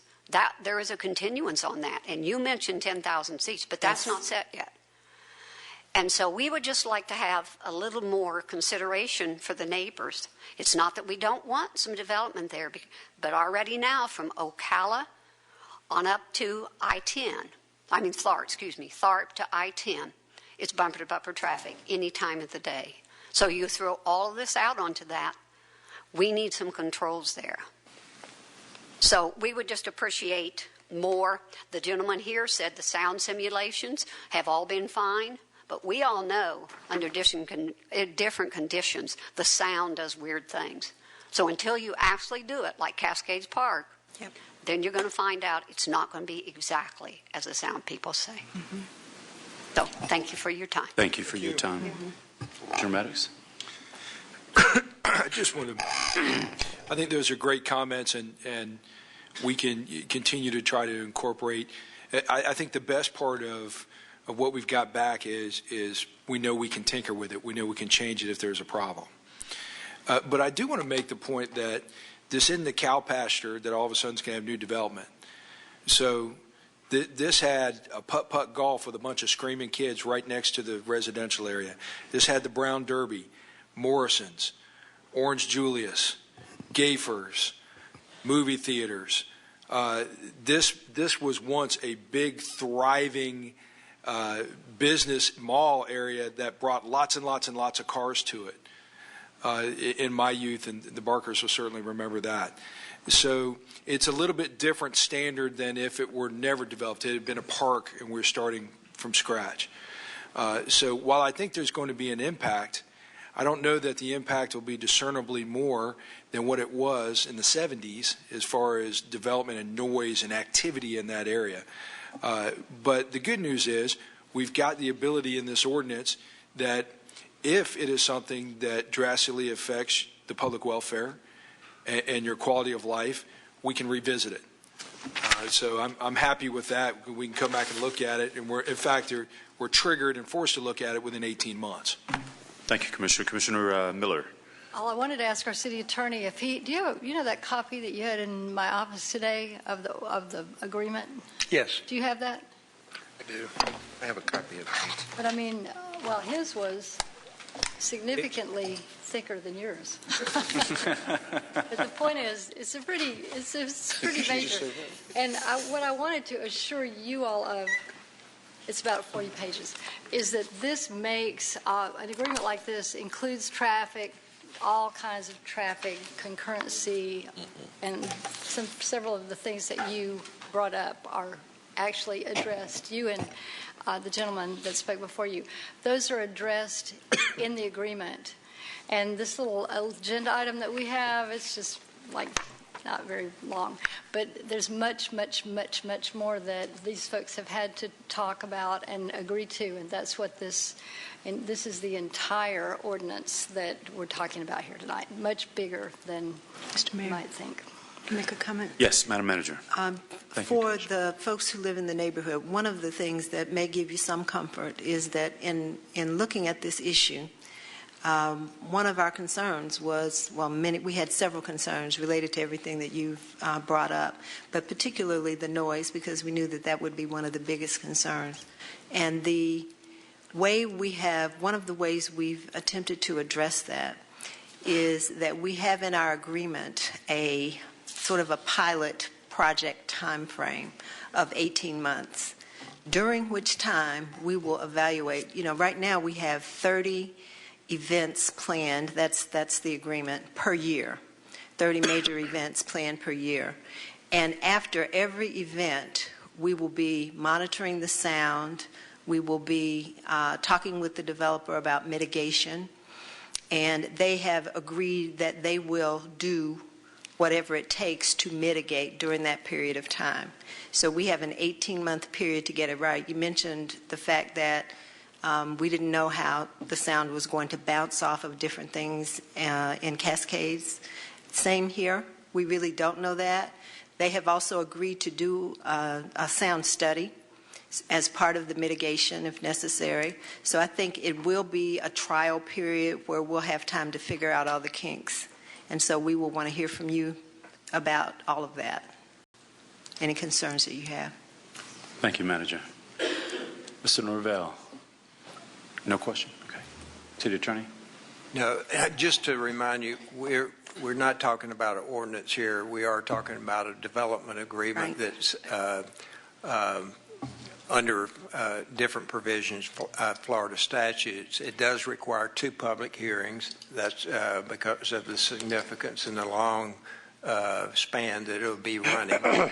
And that the second public hearing, if you have any other questions that need to be addressed by Mr. Norvell or any of the experts that are being involved on the developer side, I'm sure they'll answer questions. I'm sure if we need to have them back here on the 28th to deal with any issues that come up between now and then in terms of citizen input that we may have, please let Mr. Norvell know, and I'm sure that they'll make their folks available to address those issues at the second public hearing. Treasurer Clerk. We did have an additional speaker form received at whatever time you're ready. We're ready, yes. Okay. Wayne Logan. Thanks very much, Wayne Logan. I'm in the Waverly neighborhood at 2919 Abbotsford, and thank you for your time. So this came to my attention, frankly, driving down Monroe recently when I saw this enormous structure, and then I saw press reports, and I got a neighborhood newsletter, and so I imagine this is a foregone conclusion at this point, but to me it just strikes me as putting a 10,000-seat amphitheater in a open amphitheater, really, in a residential area is really a stretch. And, of course, one of the great things about Tallahassee is its quality of life. And I moved into the Waverly neighborhood for precisely that reason. And this is going to have an inevitable market impact on this neighborhood. And I'm sure you all aren't taking that lightly. But one thing I wanted to ask is, I'm concerned. I didn't really hear anything definitive tonight about the traffic, which should be really weighing heavily on your minds, because that's a lot of people to be going in, not just on an event night, but generally speaking. But the sound. So my understanding is that there's going to be perhaps incremental adjustments made in terms of abatement. So we're not going to wait 18 months before any mitigation is made. Is that correct? Correct. Okay. Why and how would the builder be obliged to make an abatement? How would he be motivated to do that? Why would he be required to do that in any particular instance? What would trigger that? The City Commission would have to make a finding that it affects the public welfare, and if we make that finding on a majority vote, then the developer would be compelled to make the change or mitigation. And that would be after the 18-month period. Correct. That would be after the 18-month So we'd have to wait period. a year and a half before there's an abatement? No. The 18-month period is for the purpose of working out the kinks. So if we have a problem after the first concert, we get back with the developer and talk through that, try to figure out what mitigation is needed, why this particular concert might have been a problem. It might be the type of music they were using, or we don't know exactly what. They have talked about doing some additional things to the things that they've already done. For example, when we started off, there was no discussion of putting a roof on the amphitheater. They've already done that. They did that pretty much on their own in order to contain some of the sound. There are other methods that can be utilized, like something that we've learned. We've learned more than we've ever wanted to know about some of these things. A sound blanket. If the sound is going in one particular direction and we're trying to keep it from going that way, there's some mitigation that we can utilize. And the developer has agreed within this agreement, each time we have a major concern that we need to deal with, that they will make the mitigation necessary during the 18 months. Thank you. So as presently constructed, it's open on the sides and it's closed on the back, and there's a roof. Is that? No. It's surrounded by buildings. It's surrounded by the mall. Okay. Well, I mean, this is the back of the amphitheater here, and the roof goes out. Mm-hmm. So there's a structure on each side? The mall. The mall. The mall itself. The giant buildings in between. Okay, but on the west side? Yes. Is the mall where the Sports Authority used to be, I guess, and there's the mall that's still there. Okay. It's in the center with a roof, and it's encased by the rest of the mall. And how would the blanket figure in the abatement? It depends on where the issue is, where the sound may be bouncing off of something that we hadn't anticipated.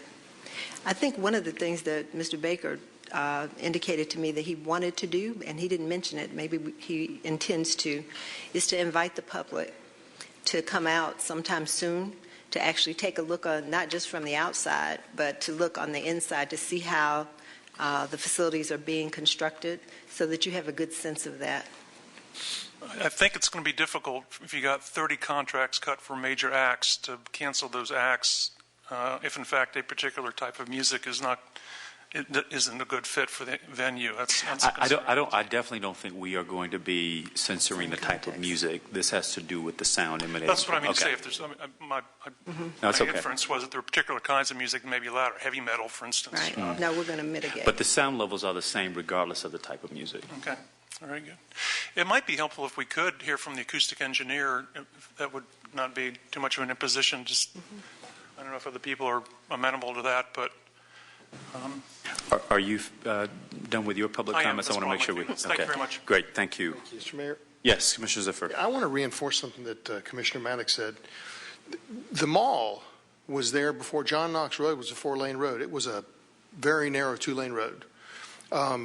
The entire intersection of Interstate 10 and North Monroe Street, there weren't any hotels there. North Monroe pretty much ended just north of the mall. I mean, not the road system, but as far as any development. This mall has been there a long time. It was there before a lot of this housing north of the interstate, certainly north of the interstate, but this mall has been an integral part of that area, and I would hardly say that the mall is in the middle of a residential area. In fact, it's in the middle of a pretty darn sophisticated and advanced commercial area, in my opinion. But I think we have a developer, in fact, I know we have a developer that's going to be cooperative, that is going to try to work with us. Quite frankly, if the roof wasn't on there, we would really have some problems. So the roof is going to contain it on some level.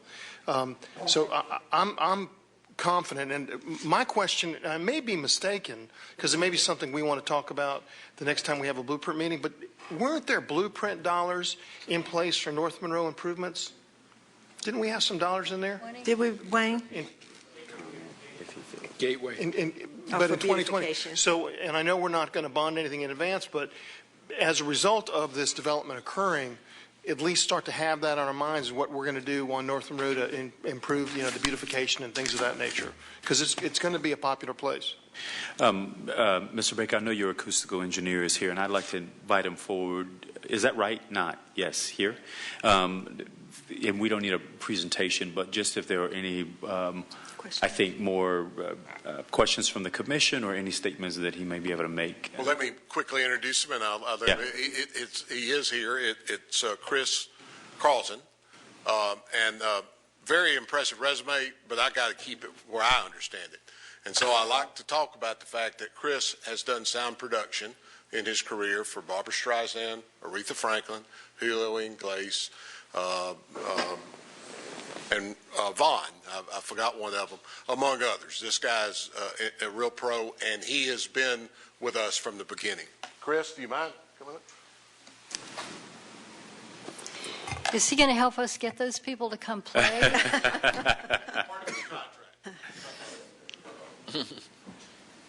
Good evening, ladies and gentlemen.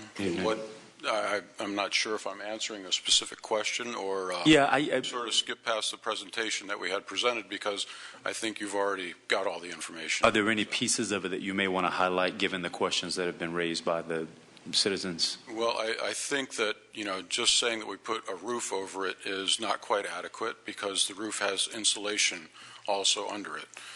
Just saying that we're putting a wall behind it is not adequate either because that's going to have insulation on it that's got a very heavy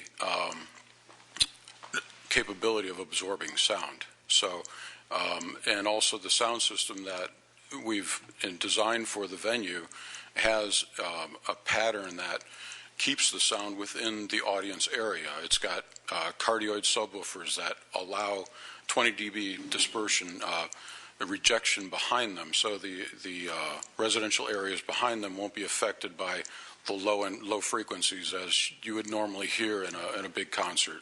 Of course, your low frequencies carry much further than the high frequencies do.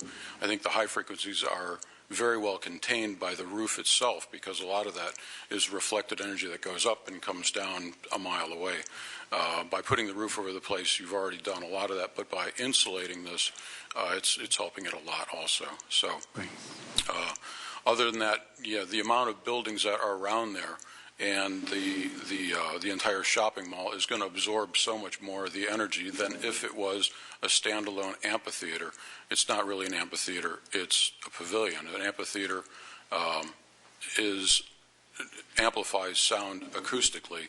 A pavilion contains the sound.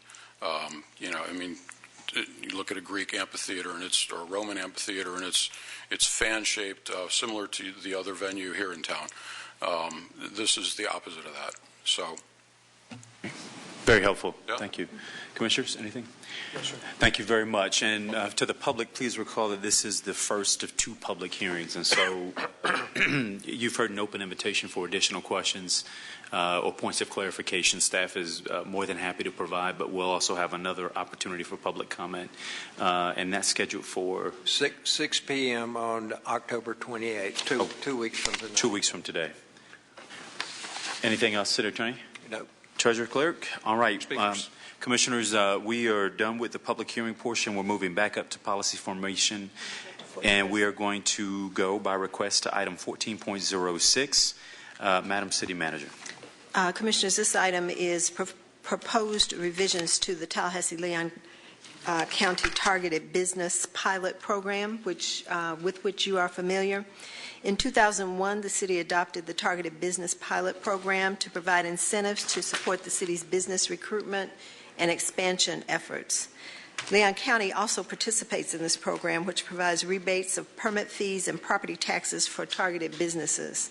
The amount and duration of the reimbursements is based on the evaluation criteria, which includes the number of jobs created, the salaries for those jobs, the amount of capital investment, and other factors. Staff from the City, County, and the Economic Development Council have developed recommendations to revise some of the evaluation criteria. And Michael Parker is here to provide a brief overview for you of the proposed modifications and answer any questions that you might have on this item. I'll move the item. Second. There's a motion and a second on this item. Any questions? Seeing none, all those in favor, let me know by saying aye. Aye. Those opposed, no. Motion passes unanimously. Item 14.07. This item, Commissioners, is a discussion of Danfoss Turbocor's request to purchase buildings at Innovation Park. And in 2007, the city led a successful effort to recruit Danfoss Turbocor to relocate their headquarters and manufacturing facility to Tallahassee. As part of the recruitment effort, the city formed a partnership with the Leon County Research and Development Authority to construct a building at Innovation Park to house Danfoss.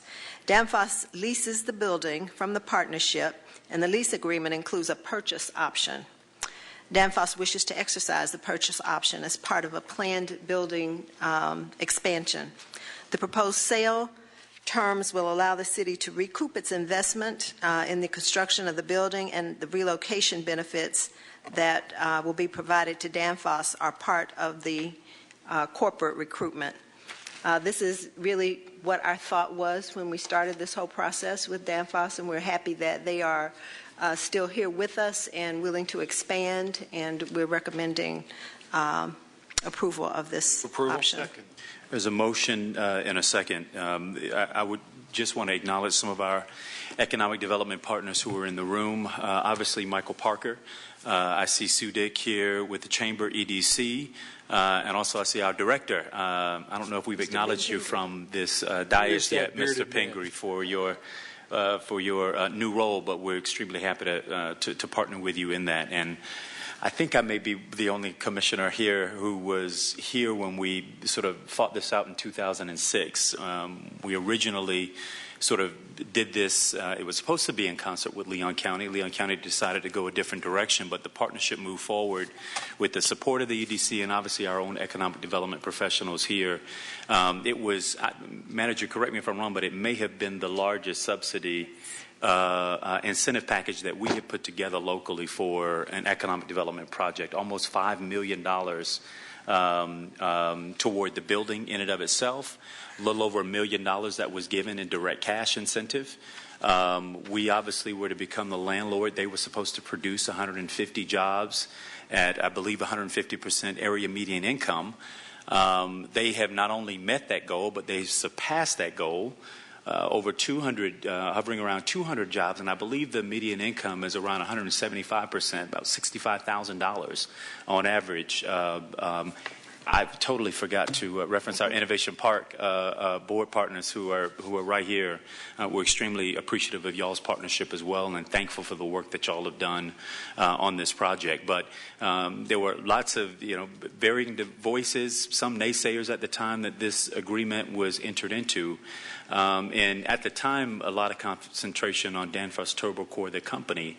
But what has, I think, happened over that period of time is we're starting to really see this sector develop even further within Innovation Park. So I think this is a home run for the community, our economic development partners, the emphasis on more manufacturing. As part of an offshoot of future development, and it was a team effort. So I want to thank you all for your participation. Ron, Mr. Ramsey, you've also been there, I think, from the very beginning, and you're still on the board. Is that right? Innovation Park Board.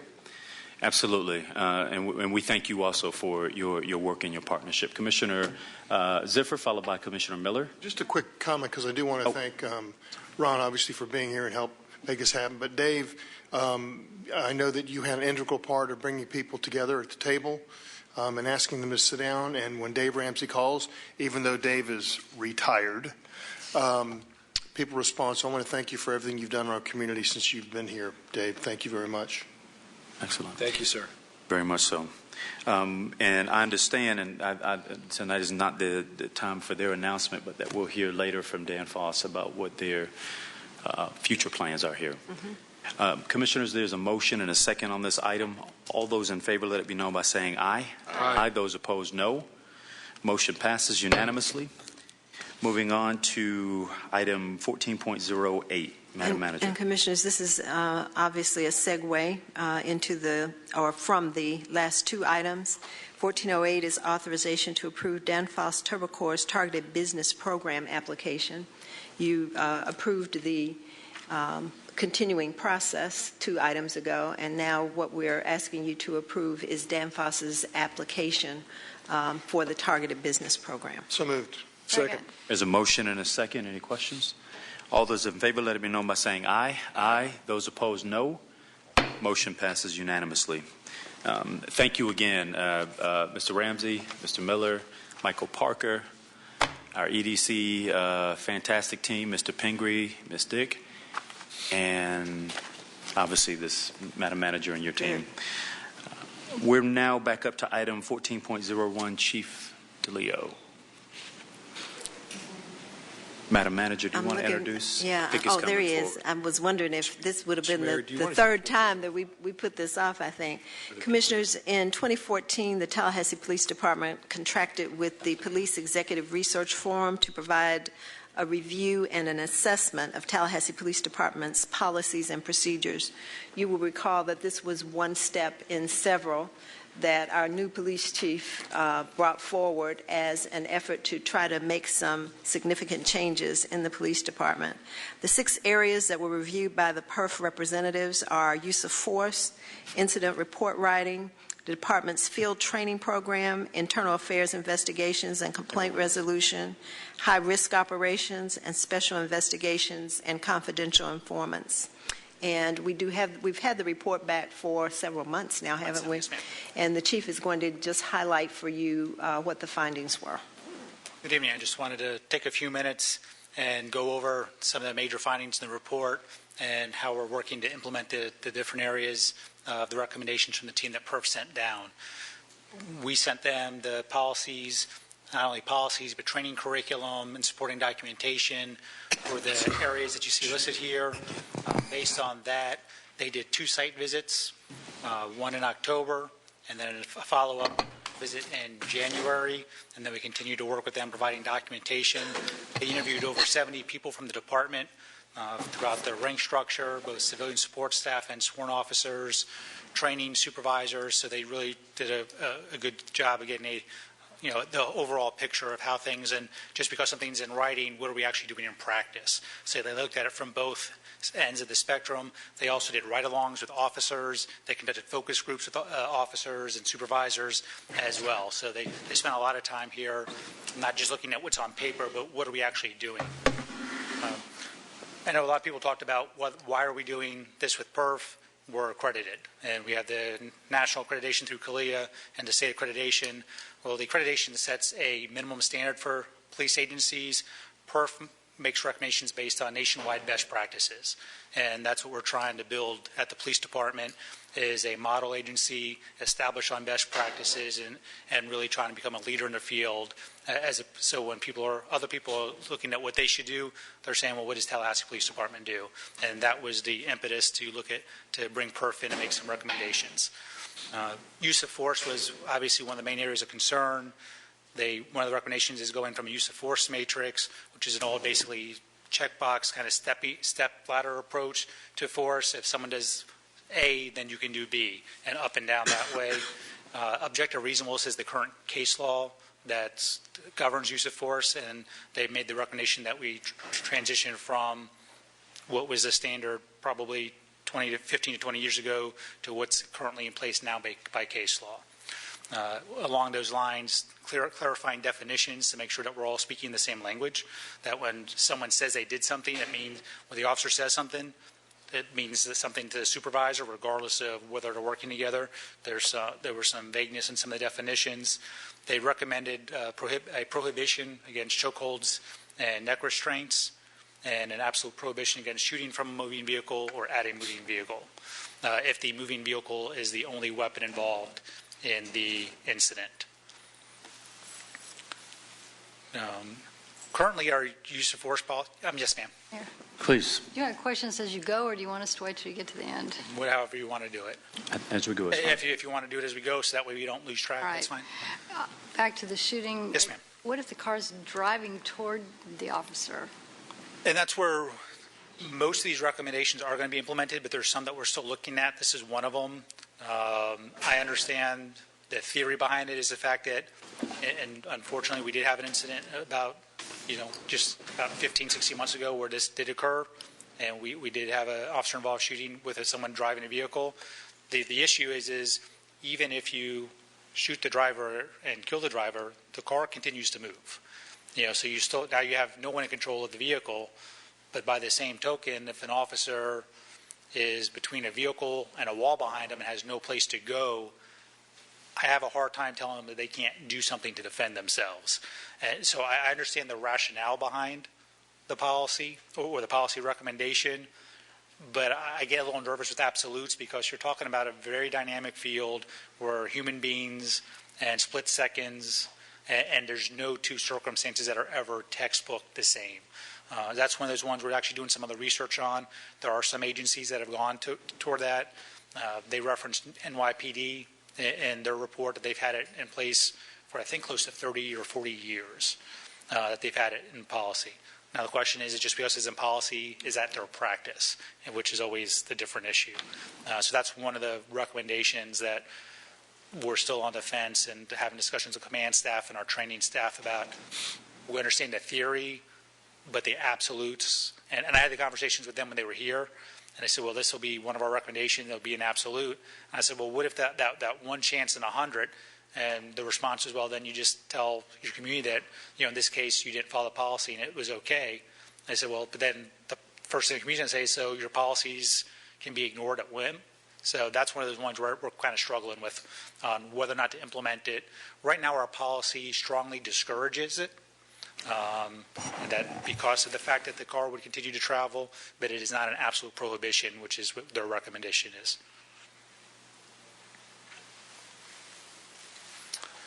Currently, and we've started already, some of these things we've already started changing. The way the policy was written before is our use of force report was required and documented if an officer took their gun out of the holster.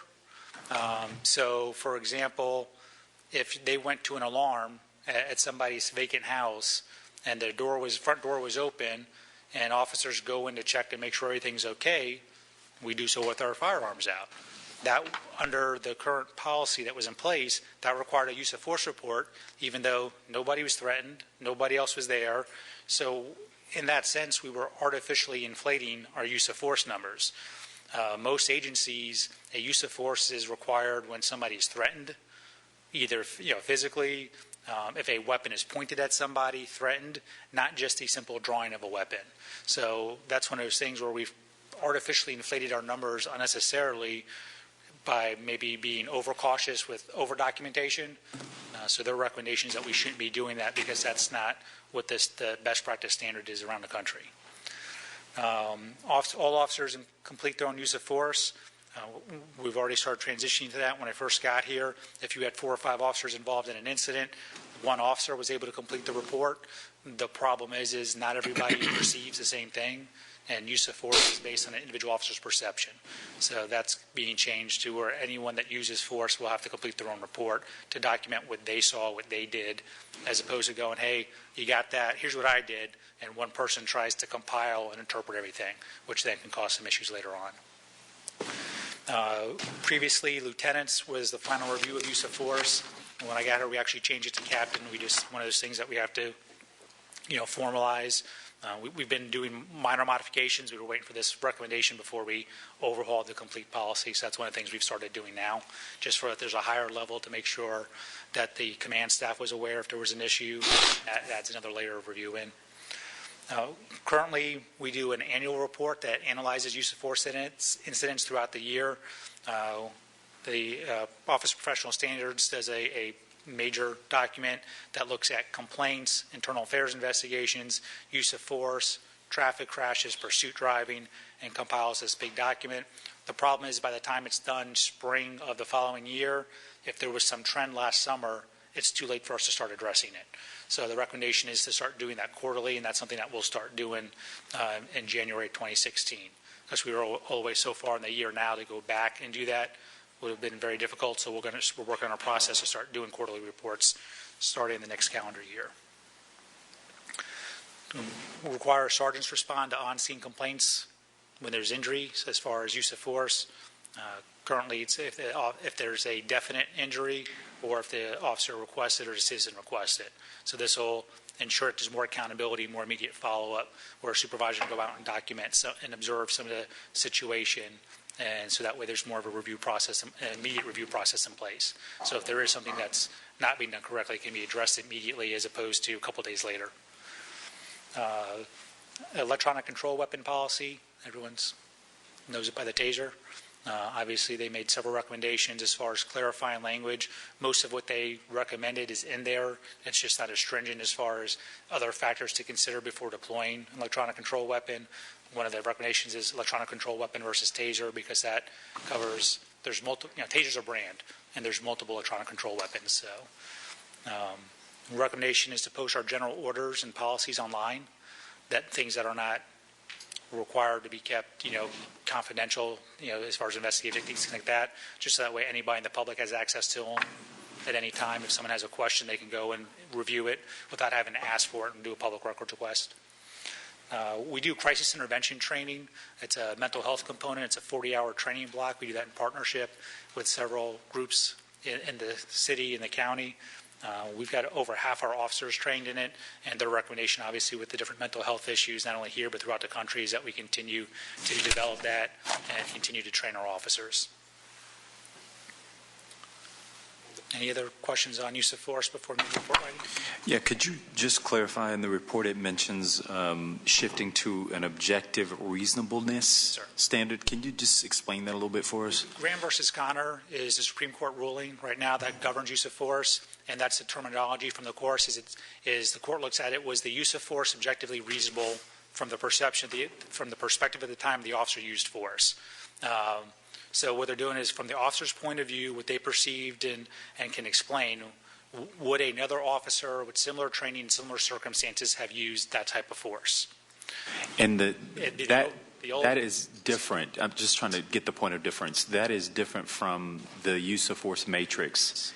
In what way? Right now, the use of force matrix says if something is demonstrated toward you, you can respond this way. Or? Right. The use of force matrix blocked people in a little bit more, and it said, and it came out, had 6 different categories for resistance, level of resistance: passive resistance, active resistance, aggravated resistance, and then it was a checkbox. Well, if the suspect is doing something in passive resistance, you have options A, B, and C. If they go up to active resistance, now you can do A, B, C, or D. And it was a checkbox, and over the years from training and reviews across the country, most places have moved away from that and just adopted the court standard, because the court standard is what you're going to be evaluated on, not what your specific policy is. Your policy needs to be based on the case law. But what do you do when you're determining whether or not an officer is to be in any way penalized for an escalated use of force? The matrix, while I understand the one side, which it puts you in a box, it also, on the other side, can constrain what might otherwise be something that could be more out of hand. Right. Well, right now an investigation will be done, and then it would look at, did the officer follow the training, the policy as it stands now, as opposed to a more clear narrative of the officer explaining and looking at the totality of the circumstances. What was the call for service? Why was the officer there? What was the person doing? What was that person's physical size, capabilities? What were the officer's size, capabilities? Not every officer is built the same.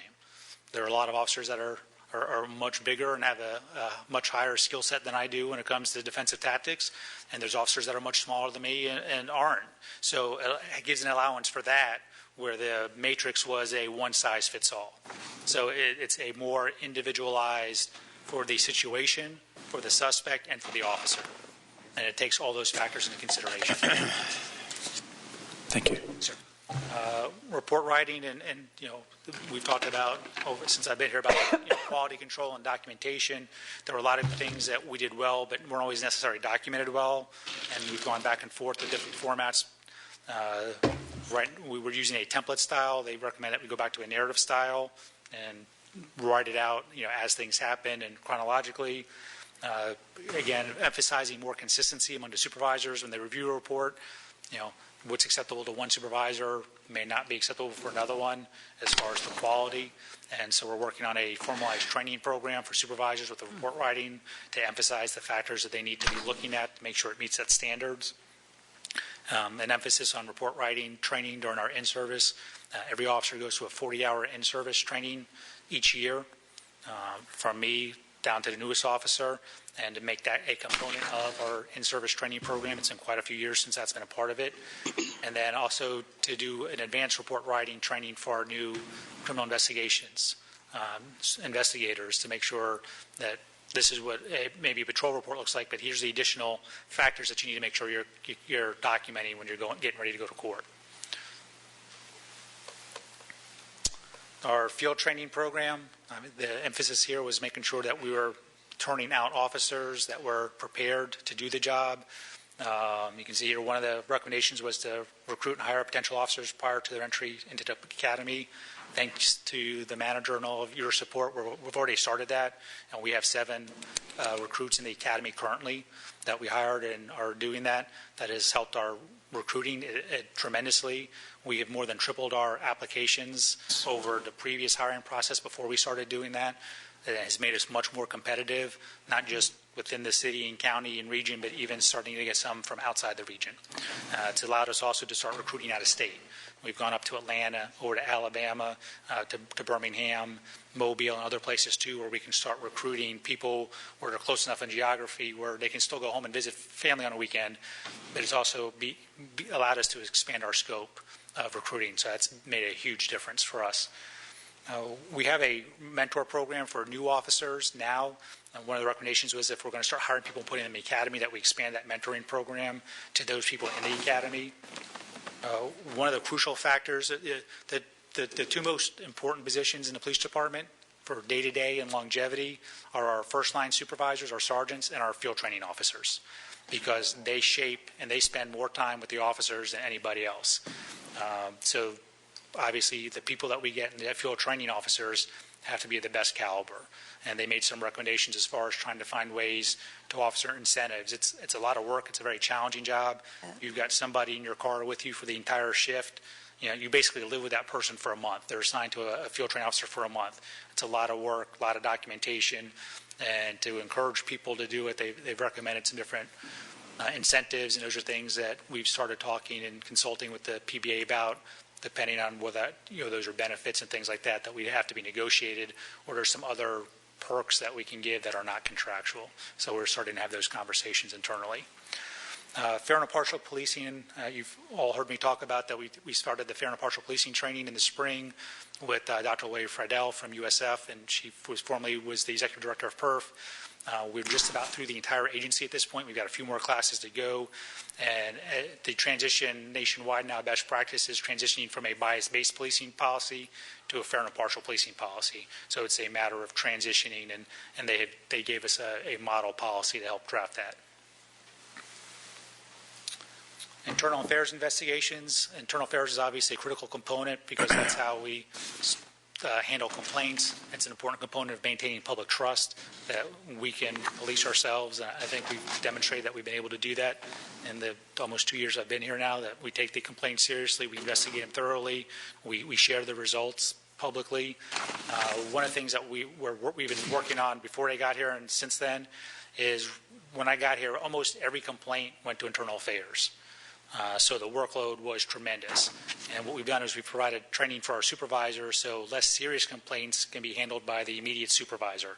And I use rudeness as an example. That's not something that needs to go to a long-term formal internal affairs complaint. That's something that the first-line supervisor can handle. So we have provided training to the supervisors on how to conduct these investigations and how to resolve them properly. So that way, again, it takes some of the burden off internal affairs and also creates a more efficient process where the supervisor knows what's going on with their officer. Make complaint forms and compliment forms online more accessible, paper versions more accessible. They made some recommendations about surveying, seeing if we need to provide them in different languages to make sure that people are comfortable and understand the forms and the process. So those are things that we're trying to evaluate do we need to create a Spanish form and version and make it available? And again, using the website as a means of making it readily accessible, where maybe somebody will download the form, fill it out, and mail it in, but they don't feel comfortable coming in to do it. So making it more accessible to the public if they've got some concerns to share with us. The IA report that I mentioned before, again, making it available to the public on the website so that anybody can read the number of investigations, the results of the investigations. Again, it's about transparency and making sure that the public is aware of what we're doing, how we do it, and how we resolve, the concerns they have about the way we operate. High-risk operations. This is looking more towards tactical apprehension team, major incidents that occur. Unfortunately, we've had a lot of experience with that since I've been here. Again, for the most part, they were very positive about these. They just, again, clarified where we could make some improvements and clarify, making sure that the first officer on scene and then the first supervisor on scene ensures that we have the legal authority to be where we're at, to take the actions that we're taking. And because sometimes people kind of, you get caught up in the moment. The officers are, we're all human beings, and someone goes, I got to do this because of what they know, and having that person take a deep breath and say, okay, lawfully, do we have the authority to be here and take this action? So just to emphasize that in the policy, again, the watch commanders or the incident commander, making sure that we have a staging area, and basically a command post for the officers and also a media. Those are things that we actually do in practice, but we're not in the policy. So like I said, they looked at both our practice and policies to make sure they were consistent, mirrored up. And that's one of the areas where they found out, well, you're doing it, but your policy doesn't actually say you should. So that was one of the recommendations as far as some housekeeping issues.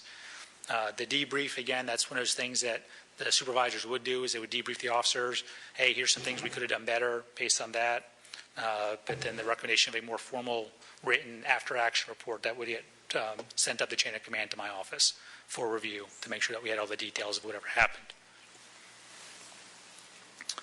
Special investigations and confidential informants. Basically, I took the shortcut here.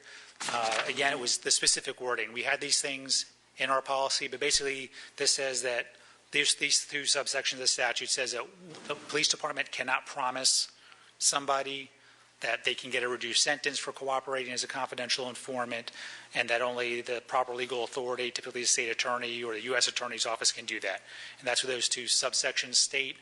Our policy says that you can't make promises or guarantees or anything, but it didn't mirror the statute language, so they recommended that we mirror the statutory language, which again kind of shows how thorough the review was. They didn't just look at the policy and practice, they also went back to the referencing statutes to check for consistency.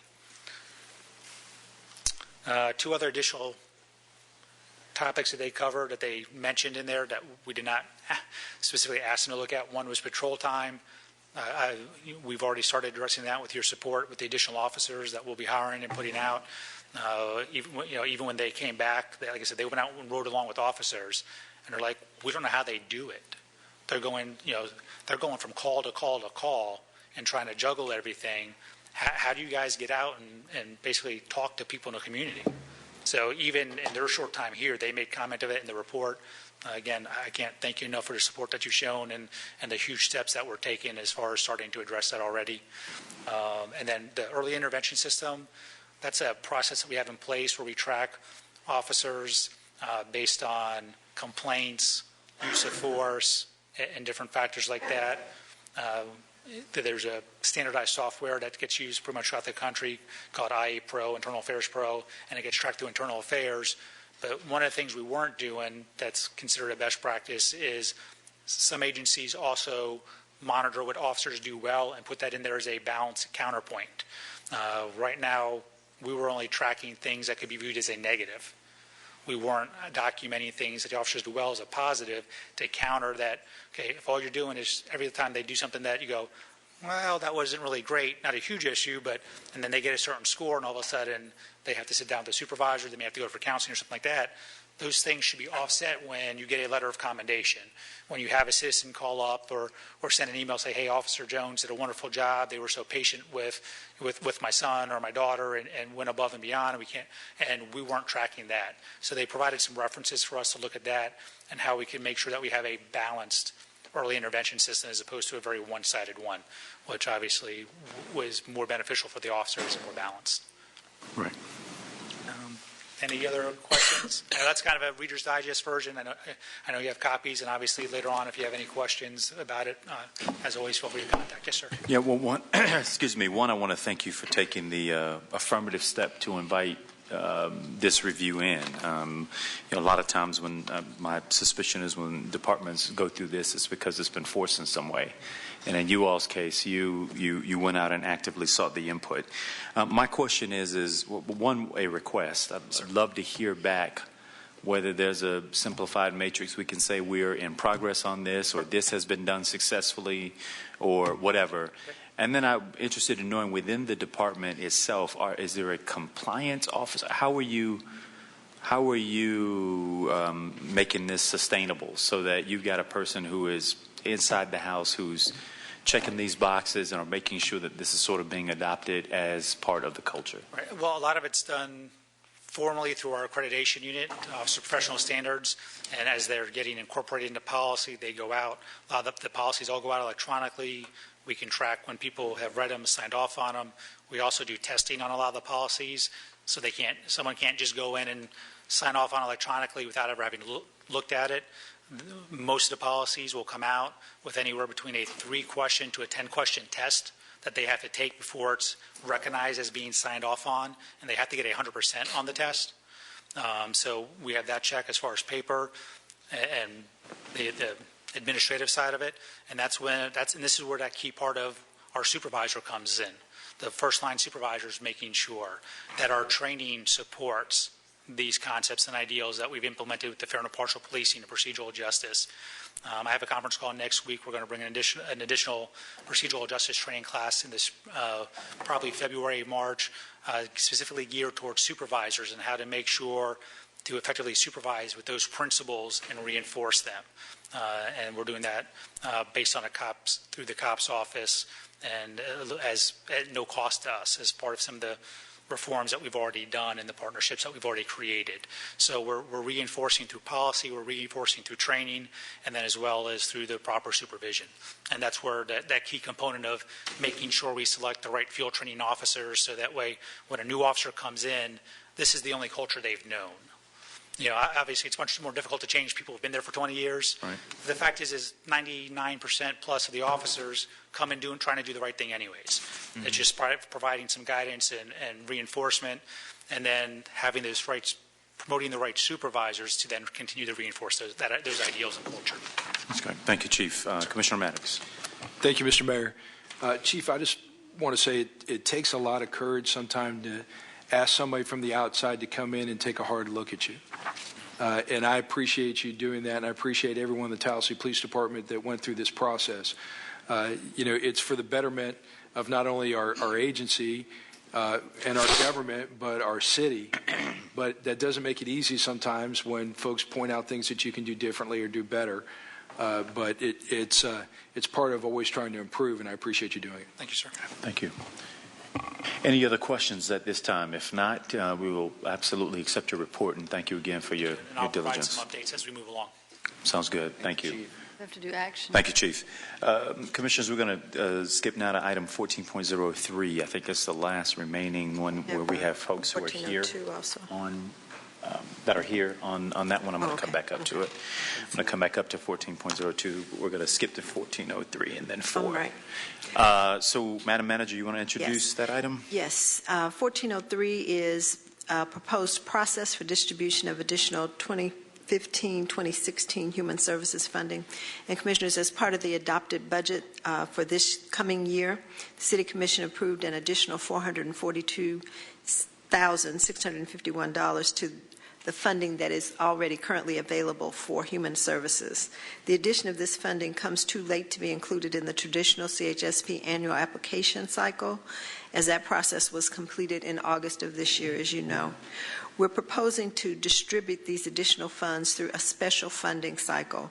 The recommended funding strategy would use the CHSP evaluation process, but would target the funds for services in the designated promise zone and encourage funding applicants to partner with groups and organizations which are providing services in the targeted area. As you also may know, the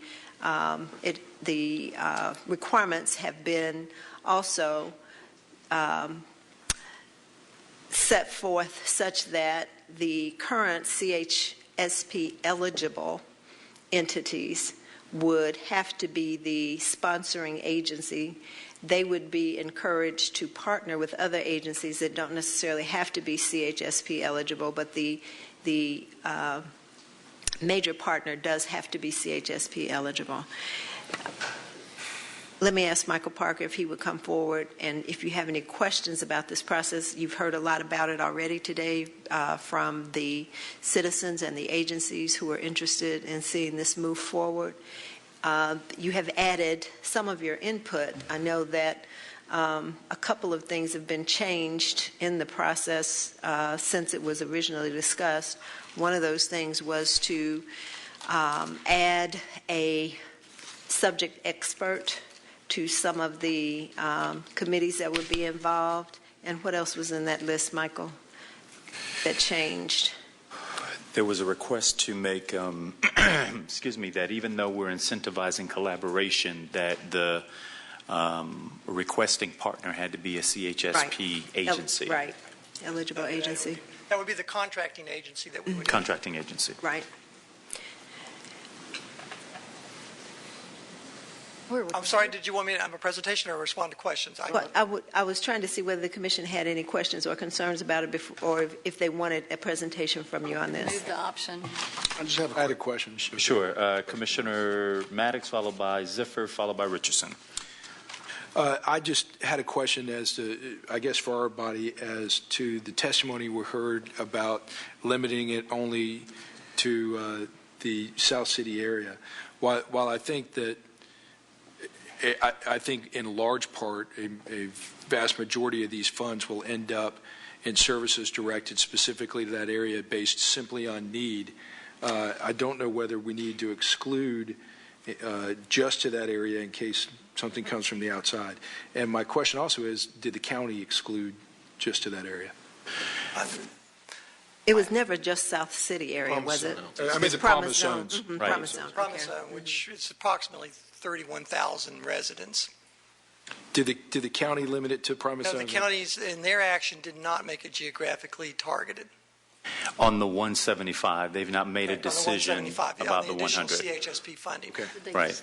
And the only thing I can offer on the geographical piece, and I did hear the concern lifted during the presentation around the basic needs question, and I saw that Commissioner Ziffer and Richardson sort of picked up on that one. You know, two things. One is the urban services, well, the Promise Zone area, you know, as an emphasis or a focus is important. One, because I think we are trying to compete again for those resources, and to show this community has taken those steps to deal very directly with this area in spite of a designation, I think is an important sign.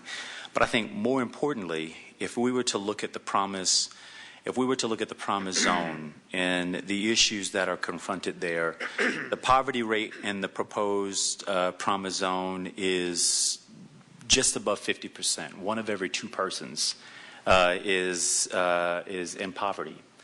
In that same zone, the unemployment rate is just a little bit above 20%, which is 3 times the average here in the city of Tallahassee. The violent crime rate, double that of the rest of the community, in fact, driving most of the crime in the city. Also in this area, roughly 68.7, almost 70% of the folks who live in this area are renters. Also, the highest contributor to infant mortality deaths also come from this area. So if we, and I've said this to, you know, in conversations with agencies, and I think most of them, as you heard here tonight, you know, would agree that if they were to GIS map the people that they serve, by and large, they are going to show up in this area. But by having a very clear geographic region with our research partners engaged, FAMU, Florida State, on the research and the accountability side and the goal setting side, you give folks a very, very clear directive about where we're trying to measure and see impact. There would be agreed upon matrix by not only the applicant, but they would have the advice and the input of academic experts who could help them hone them, make them realistic, make sure what we're getting are outcomes and not outputs. God bless you. And hopefully set the stage for some real analysis to happen at the end of the day. And the concentrated nature of this, I think, is really important for being able to hone in on this as an experiment. So, Commissioner Maddox, your question being sort of why the geographic, we can agree or disagree on it, but that's kind of the thinking as to the why. Commissioner Miller, followed by Commissioner, I believe it was Richardson and Ziffer. Well, first of all, I want to commend Dustin Daniels because he has been very, very interested in working with me and I'm sure others on trying to address the issues that we raised. And I was the person who brought up the area of expertise question. If this were the entire CHSP dollar amount, I think I'd have a much greater concern about limiting the scope of the location. Since it's limited, and this is an identified area where we are trying to specifically address certain things, and then we'll take this up again with ULI too. And I think that's why I had a comfort level that this was fine. If we're going to go into basic, the Second Harvest has a point too that, they hand out money to everybody. Or not money. You don't hand out money, don't you wish? But I'd like for it to come the other way. So if you want to address take the basic needs piece out, but I think the criteria on health and jobs and youth and family services really probably, I'd be more comfortable if it was left to that area on this particular amount of money. And also, I wanted to ask if the county had discussed the zone at all. And I wanted also I think that maybe they're going to be open to what this discussion we're having tonight and see how that incorporates with their thinking. So. And just to comment on that, just to remind you that the CHSP process is a very dynamic process, and even under the norm, we have agencies that participate, the three funding partners. Many times we have restrictions on their funding. For example, the United Way cannot fund agencies that are not United Way agencies. A portion of the money that the city puts in comes from community development block grant funds, and that money can only be used to benefit low and moderate income persons. So the CHSP process, as it functions right now, the evaluation process ranks the agencies, and then the partners go and identify whose funds can be contributed to that. And we envision that in this process, when working in conjunction with the county, that same thing would hold true. If we have some criteria in ours that don't necessarily mesh up exactly with the county's, there's just like it does right now, we would try and mix and match the funds in the way so that they can match up what the evaluation recommendations are in a way that the funds are distributed. And my follow-up question is that you heard the agencies tonight asking for one application process. Correct. So is that what you're planning? That would be our hope. And I've had discussions with my colleagues at the county, and I think that we can't speak with absolutes, but I think there's a real strong possibility, and that would be staff's preference, because we realize this comes on the heels, right on the heels of this will come the whole process for next year's cycle. So there's a certain amount of urgency on our part as far as what we can adequately staff as well. So really the only difference in this and the normal CHSP process is the timing, and basically it's very focused, but the process is the same, the agencies are the same, and we're encouraging partnerships by the CHSP eligible people with groups that might just be coming up with new programs and want to try them out, for example.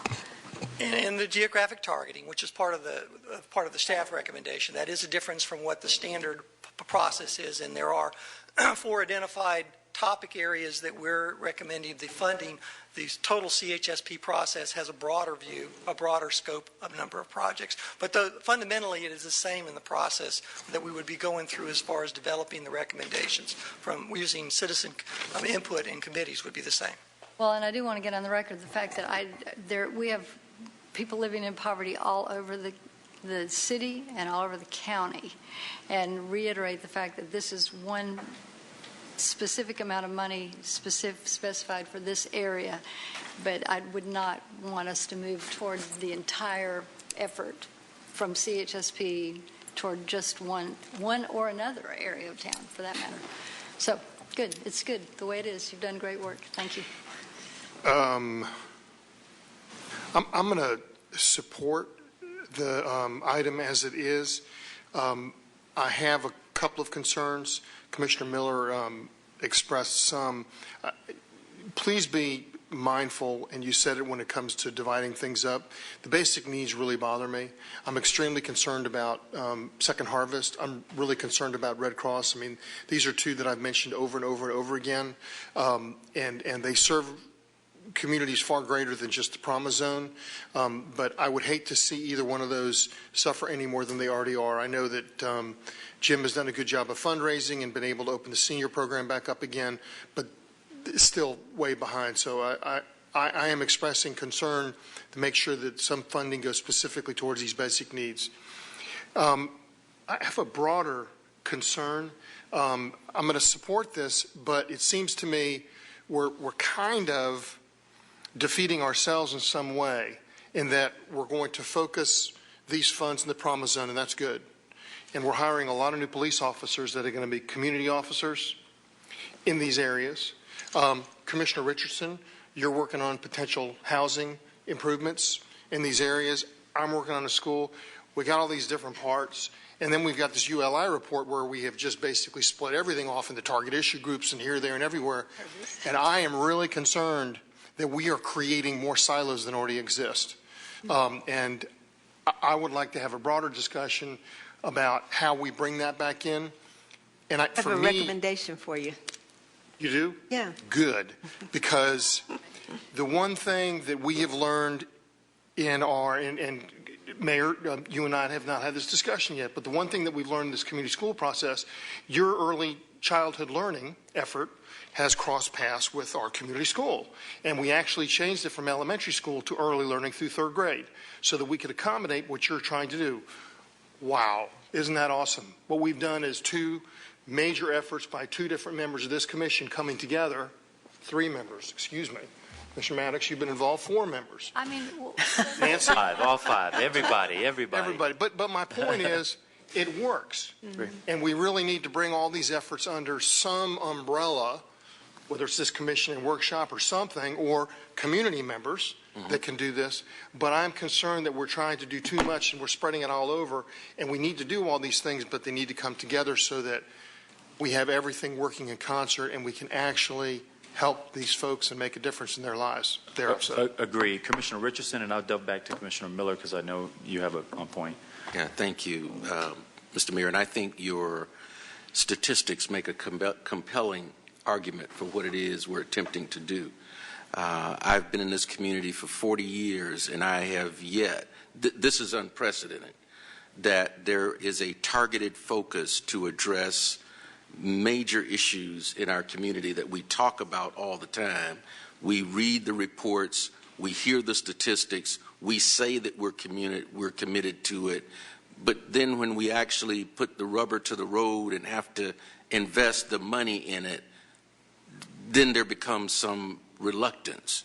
And we're going to have to, at some point, put our money where our mouths are. This is an opportunity to do it on a very limited basis. But in the long term, as we move through this process, even with the ULI report, there's going to have to be a commitment to putting money into those recommendations to change and improve the lives of people who live in that area. And I would dare say we have made tremendous investments in other parts of this community, to the billions of dollars through our sales tax dollars and through the budget of this city. but I can take you to areas in this promise zone. I'm not going to even say the South Side, in this promise zone that look like a third world country. And so I'm real comfortable with what we're doing. And if we say we're going to improve conditions in every segment of this community, that's going to take a financial investment. We can talk about it all we want. We can hope and wish that it would go away or solve itself, but it's not. And the police officers are not going to all be in this area. I don't know that anybody ever suggested that all 33 of those police officers were going to be assigned to this promise zone. We've got crime throughout the city of Tallahassee, and I would hope that Chief DeLeo would assign his officers appropriately to deal with that crime wherever it exists. But I think we have an opportunity here with this limited amount of money to put our money where our mouth is and focus on those areas where the greatest need is. And so I'm comfortable with the process. I do agree, Representative. I'm thinking I'm back in the legislature. Don't go there. Commissioner, that we do have an umbrella group that is kind of coordinating all of this. But what I would caution us not to do is to get too broad, and that's why I have become real excited about the ULI report and the emphasis on South City, because over the years we've been so broad talking about the South Side, and we haven't made any progress or very little progress. And so I got excited about the ULI report because it is a clearly defined area where we can show some immediate, I think, improvements and begin to build out from there. And that's not to say that we wouldn't do anything in other areas. Certainly we would still continue to provide services and development in other areas, but just a concentrated effort in this area where we've paid $15,000, for a study and a report. And the community school is a part of that recommendation. Certainly it could come under the... Let's take one at a time. Yes. One a minute. But I agree that we probably need to have a broader conversation as to how all of this gets accomplished without creating all of these silos, and you've got groups and people, because poor Courtney, Courtney is just everywhere, poor thing, and she's involved in all these task forces and committees, and she's just an example. Yeah. But I'm okay with where we're going with this, and certainly it was always my understanding that this was a one-time thing. That when we get back to the Community Human Service Partnership process, then all of this money would be put into that process, and it would be distributed as it has been since that initiative started. The one thing that I did have a question about is in the agenda material, it says the Citizen Review Committee would include citizens that represent the Promise Zone. Now, is that exclusive Not to the exclusive. Promise Zone, or it would just... Definitely not exclusive. Okay, because that was my concern when it was first brought to me. I'm sorry, just to understand your question correctly, is it that will the committee only be folks from the Promise Zone? Right. No. The vetting... Yes, Michael can. Yeah. There would be representative on there. Our plan is to go, we have a very deep bench of citizens that have participated in the CHSP process, and see if we can identify from our existing pool of trained volunteers to be able to specifically identify some folks to be part of it, but not exclusively be part of that evaluation. All right. But I think we've got an opportunity here to do something very meaningful in this community, commissioners, and to make a real difference. This can have an impact. I do think, though, that organizations like the Red Cross and Second Harvest need the flexibility, because many of the clients that they serve may come from the promise zone, but their services aren't provided in that promise zone. So they may need some flexibility to serve their clientele, and maybe, the Madam Manager, you and the staff can work on some language to be included that would give them that kind of flexibility to maybe address those basic needs, if you will. Okay. Commissioner Miller, followed by Commissioner Maddox. I forgot what I was going to say. Uh-oh. Well, no need to make it up. Commissioner Maddox. Thank you. Well, I mean, I think that's, Commissioner Richardson, where I started was, do we want to limit it? What I was thinking of was Red Cross and Second Harvest. I didn't want limiting language if it was related to basic needs. And like I stated, I thought that the lion's share of the services that will be as a result of these dollars will be through the promise zone areas, which I'm perfectly okay with, and I'm okay with that focus. I'm glad we're focusing on it. I'd also like to request, and I've requested this a couple of times before, but can we compile information on every amount of money that we're spending and effort that we're spending currently today in those areas? So I don't have a good grasp of that. So I would like to know that.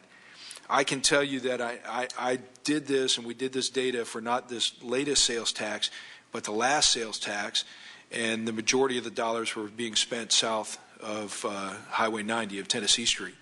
But I have not seen any, no, not this sales tax, the one before that. Oh, okay. The one that you sat on, the original one. So I would just like to know, not from necessarily, comparative purposes, just to know what all we're doing, have an understanding of what all we're doing as a government to tackle this problem. It seems like we have a bunch of different departments doing different things and a bunch of different nonprofits doing different things. It would be worth it to me to see a compilation of those, so I could have a firm understanding of it. And I'm assuming you're not just talking about special, you're talking about anything that we might be doing in terms of projects. Right. We've done that on several occasions for different reasons at different times, but we can certainly update that and get it to you. That'd be great. Thank you. Commissioner Miller. I remember what I was going to say. First of all, this is a pilot. I worked with Dustin and to make sure that I understood that. I think that the idea, and I'm sure, Mayor, you can answer this for me, I'll bet, but that you were thinking that we wanted to get some new ideas generated. I completely agree with what all of you have said, but Commissioner Ziffer totally stole my suggestion, because we took... You wrote it down and I saw it. We took these out of order, and it was going to, be... We'll get back up to it. On the agenda item that was originally going to be for this one. But absolutely, when we take that item up, we need to have this conversation about comprehensive approach. Right. So, yeah. I totally agree, and we all saw your email, so we were not going to give Gil the credit for that idea. No, I saw your note. It was coming to you. For the record, the email was just asking for certain topics to be on the workshop. It was one way, and it was originally to the manager, and then my aide copied the commissioners with the big it's message. Okay. It was illegal, but now it's cleared up. No, I'm joking. Now it's cleared up. But to your point, Commissioner, while this pilot is 1 year, my unabashed hope is that we might learn some things here that the process may want to adopt. For instance, we have made as a criteria here, the suggestion is that all applicants must come in partnership.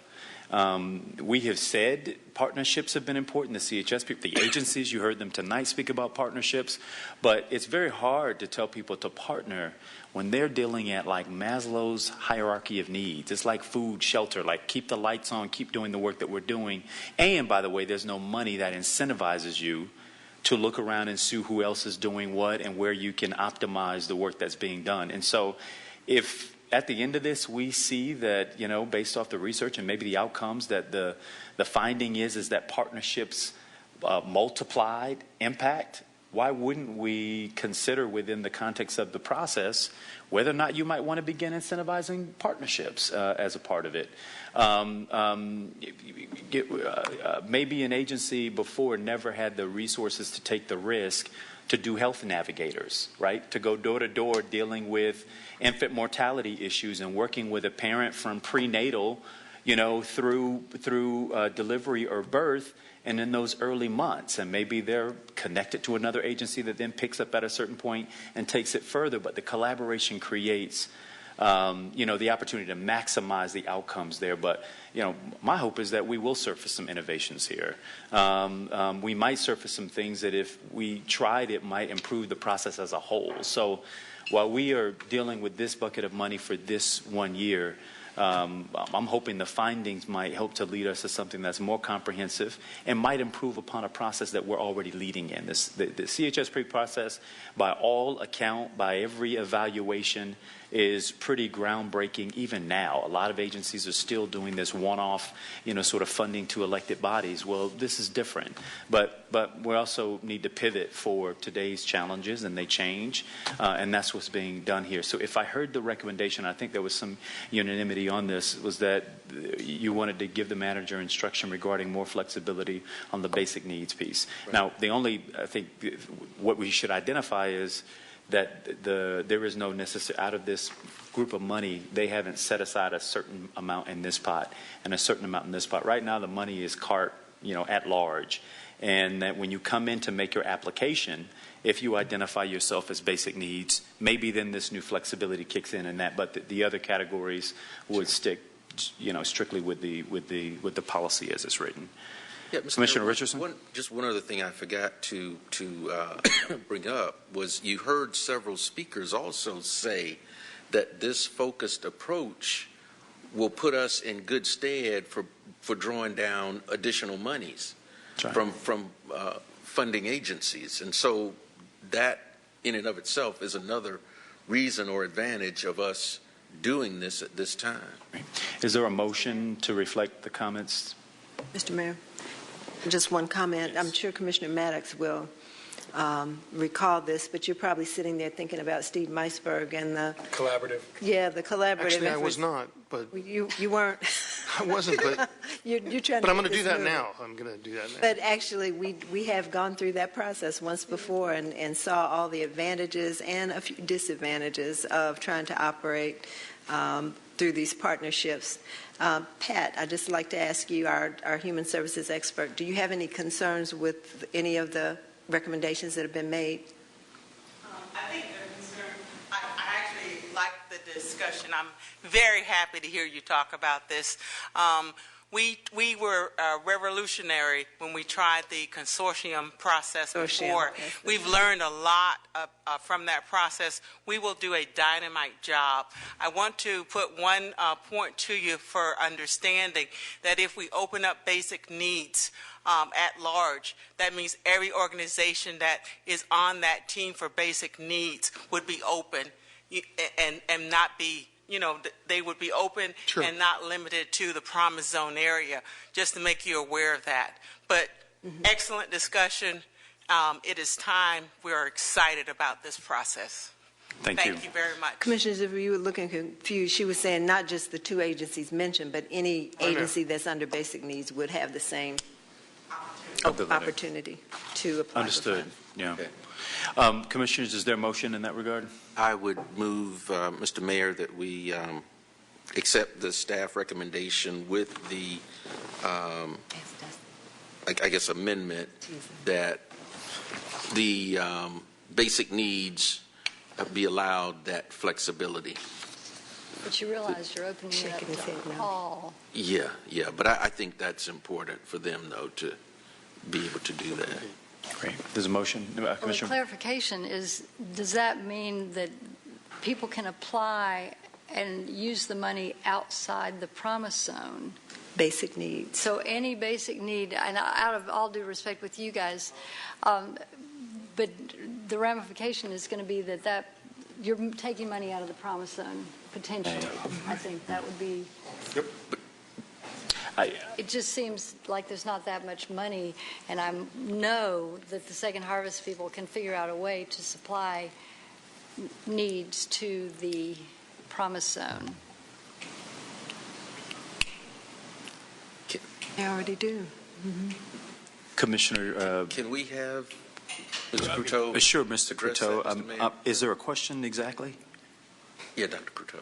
Yes, there was a question. I think if I heard it correctly, it is there not a way for you all to write an application to compete and provide services for folks within the Promise Zone area for whatever grant you might receive? Obviously, we're in a unique situation because of the shortfall in the original CHSP allocation. There's no reason why it has to be an either or. It's going to be both, I think, is the substance of the motion, that you must address how you're going to provide services to the Promise Zone, but the flexibility in basic need category is if there's a compelling case for providing additional services to city areas, and I use the shelter as an example. We're providing food for 300 meals a day, 200 at lunch, 300 at dinner.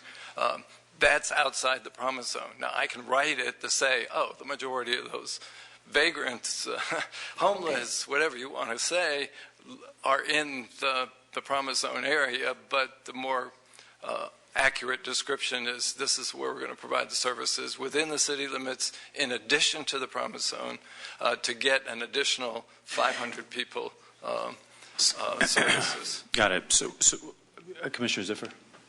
As my predecessor used the word fungible, I mean, dollars, in other words, if we restricted this to the Promise Zone, right, and you were to get $75,000, you could dedicate that to the Promise Zone, and then monies that you have from other pots, you could take somewhere else, right? You have to remember that our original allocation was $180,000 prior to that was 10% of our budget. I was just using that number. Our current allocation is $43,000. We are talking 500,000 meals that we're shorted. I can't guarantee that I can provide 500,000 meals in the Promise Zone, but I can provide 500,000 additional meals. You want an expansion, additional meals in the city, with the majority being in the Promise Zone. I think I appreciate you allowing us to use you as a test case. But obviously, folks who will make application, the committee that is assembled would have to obviously, we're giving some guidelines, but they would have to consider this on its merit, on its applicability to the guidelines that, have been approved, and will make awards, I think consistent with that. But I am where Commissioner Miller is, where her question was expressing, which is we've sort of tried to contain this in such a way that we see and maximize the impact in an area. I agree with you, Commissioner Ziffer. This may be a off-the-dais conversation to be had, that there are, if these numbers are true, and I believe them to be true because we put them in our application on poverty, on income, on health, on all the factors that we think matter, there's no way that the work that is being done by that agency or any other is not impacting in some significant way the constituencies here. But we have to give direction here. So we do. Are we going to restrict it to the Promise Zone, or are we opening basic services up to the whole city? I think it all depends on the maker of the motion or whoever is making the motion that's going to be voted on. But I think I'm clear on my position. Which is? That we adopt the staff recommendation. But it's stay in the Promise Zone. Is there a motion? This might enter awkward silence phase in a minute here. I have a motion. Let me check my decibel meter on that one. Okay, please. There's a motion. I think there was some unclarity. I will stay with my motion to adopt the staff recommendation and give the flexibility to the basic needs agencies to serve clientele outside of the Promise Zone. Second. There's a motion and a second. I think we all understand the motion. Commissioner Ziffer. Just to clarify, that gives them the option of Right. taking it outside, but they may choose Yes. based upon giving them the flexibility. Okay, I'm good with that. All right, They're going to decide. we have a motion and a second. All those in favor, let it be known by saying aye. Aye. Those opposed, no. Motion passes unanimously. Thank you, thank you, thank you. Moving on to item 14.04. I'm going to go back up to it. Can I get that one? Because we're not going to do that. Why don't we do some real substantive work here and pass all the rest of these things first and then go back? So we're on 14.02, the manager has a recommendation. Mr. Edwards, we're going to try and get you off the hook here because we're trying to tie in some of the comments commissioners made, particularly on this coordination, and I think it may get us where we need to be. Manager? We have on the agenda a report from the Urban Land Institute South City report, and commissioners, you've heard quite a bit about this officially and in target issues and in conversations with the folks who presented the report to us. What has become really clear now is that we've got a lot of things going on. That's a good challenge to have. But we want to make sure that we're making the best of it, as all of you have indicated, and make sure that we have looked at the broad picture of all of the various programs, concerns, reports that are out there.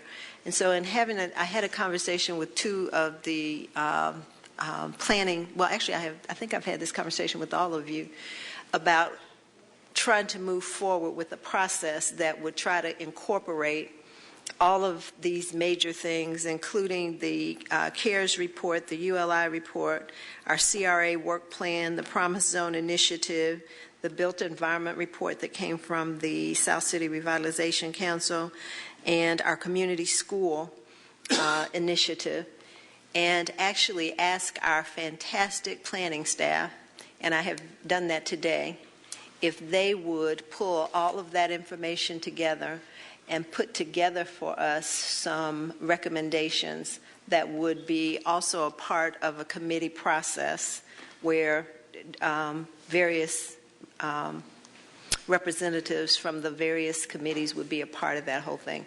You know that they can not only do their magic, they can come up with some vision for the future. They can deal with some of the issues that are low-hanging fruit. They will make sure that it's coordinated as opposed to putting it in different target issues, and bring us back a sort of a complete report that the commission can look at that the whole commission can look at and say, either we'd like to do this, set up some priorities, look down the line for the future, leverage grants as necessary, and put it all in one big package so that you can kind of digest the big picture and not just parts of it at a time. Well, Commissioner Miller, followed by Ziffer. I'm with you all the way till we form another committee. And at some point, I think that it really has, we're all monitoring all of these efforts, at least attempting to. And I think that at some point in time, and that point seems to be approaching quickly, it really falls on us. And we need to sit down and we need to have all of these materials ahead of time and read through them, then come in there with that and try to have a good, this is a workshop comprehensive type thing, have a comprehensive discussion about first of all, what are the problems we're trying to solve? What are the what are the goals and objectives of anything any programs we put together? What programs are already in place, and then develop a comprehensive plan of action for the Promise Zone and South City. Because when I was reading through the ULI, basically this neighborhood has gotten here first, but there's a big long list of agreements, to-dos, as Commissioner Richardson suggested, and a lot of those are already in play.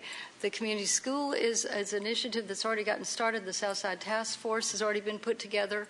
Magnolia is already moving forward as a blueprint project. We've already, through those connections with FAMU, you heard Tim Moore tonight come and tell us that FAMU was there to help. And also part of the task force membership includes representatives from FAMU too. And so they're in. Dr. Harris, we've seen her at the community garden has already been established there. And part of this year's $100,000 established the beginning, I thought, correct me if I'm wrong, but the mobile food delivery is part of that. So a lot of these suggestions are underway enough to the point where it's now time to look at this in a more comprehensive way. So my motion on this was going to be to accept the report, the Urban Land Institute report, and then schedule a larger discussion that is comprehensive to really define the goals and objectives that we have for these areas based on all the efforts that are in place and the ones that need to be put in place. And Commissioners, in order to do that, there will be some time involved in trying to coordinate all of this information. You're not going to do it by next Wednesday? No, not next Wednesday. But Wayne's shaking his head in the back. I didn't mean that way. Can we do it by December? Okay. We'll be looking at December to bring it back to you. Commissioner Ziffer? I hate to be argumentative, but I'm going to be. By accepting the ULI report, their major recommendation, what it all wrapped around, was for us, this commission, to identify a blue ribbon task force that would spend time really putting all this together. It suggests. And we don't have to do that. I mean, that was just I'm just saying, and I think. If you accept the report. You know, and I'm going to use this as an example, and it's certainly not on the same plane, but if we had the five of us and the 7 county commissioners sat down and tried to put together the blueprint projects, we probably wouldn't have been as effective as that group was.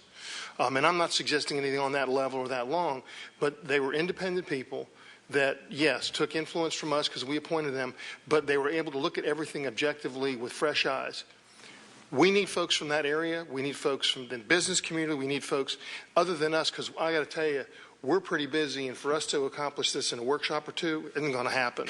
And so my recommendation, it would be maybe in the workshop have a conversation about the ULI report, because we really haven't done that. But it's very basic in that we should establish a blue ribbon task force to put all this together and work with this commission and probably the county too, because we need to bring them in. Yeah. So that's.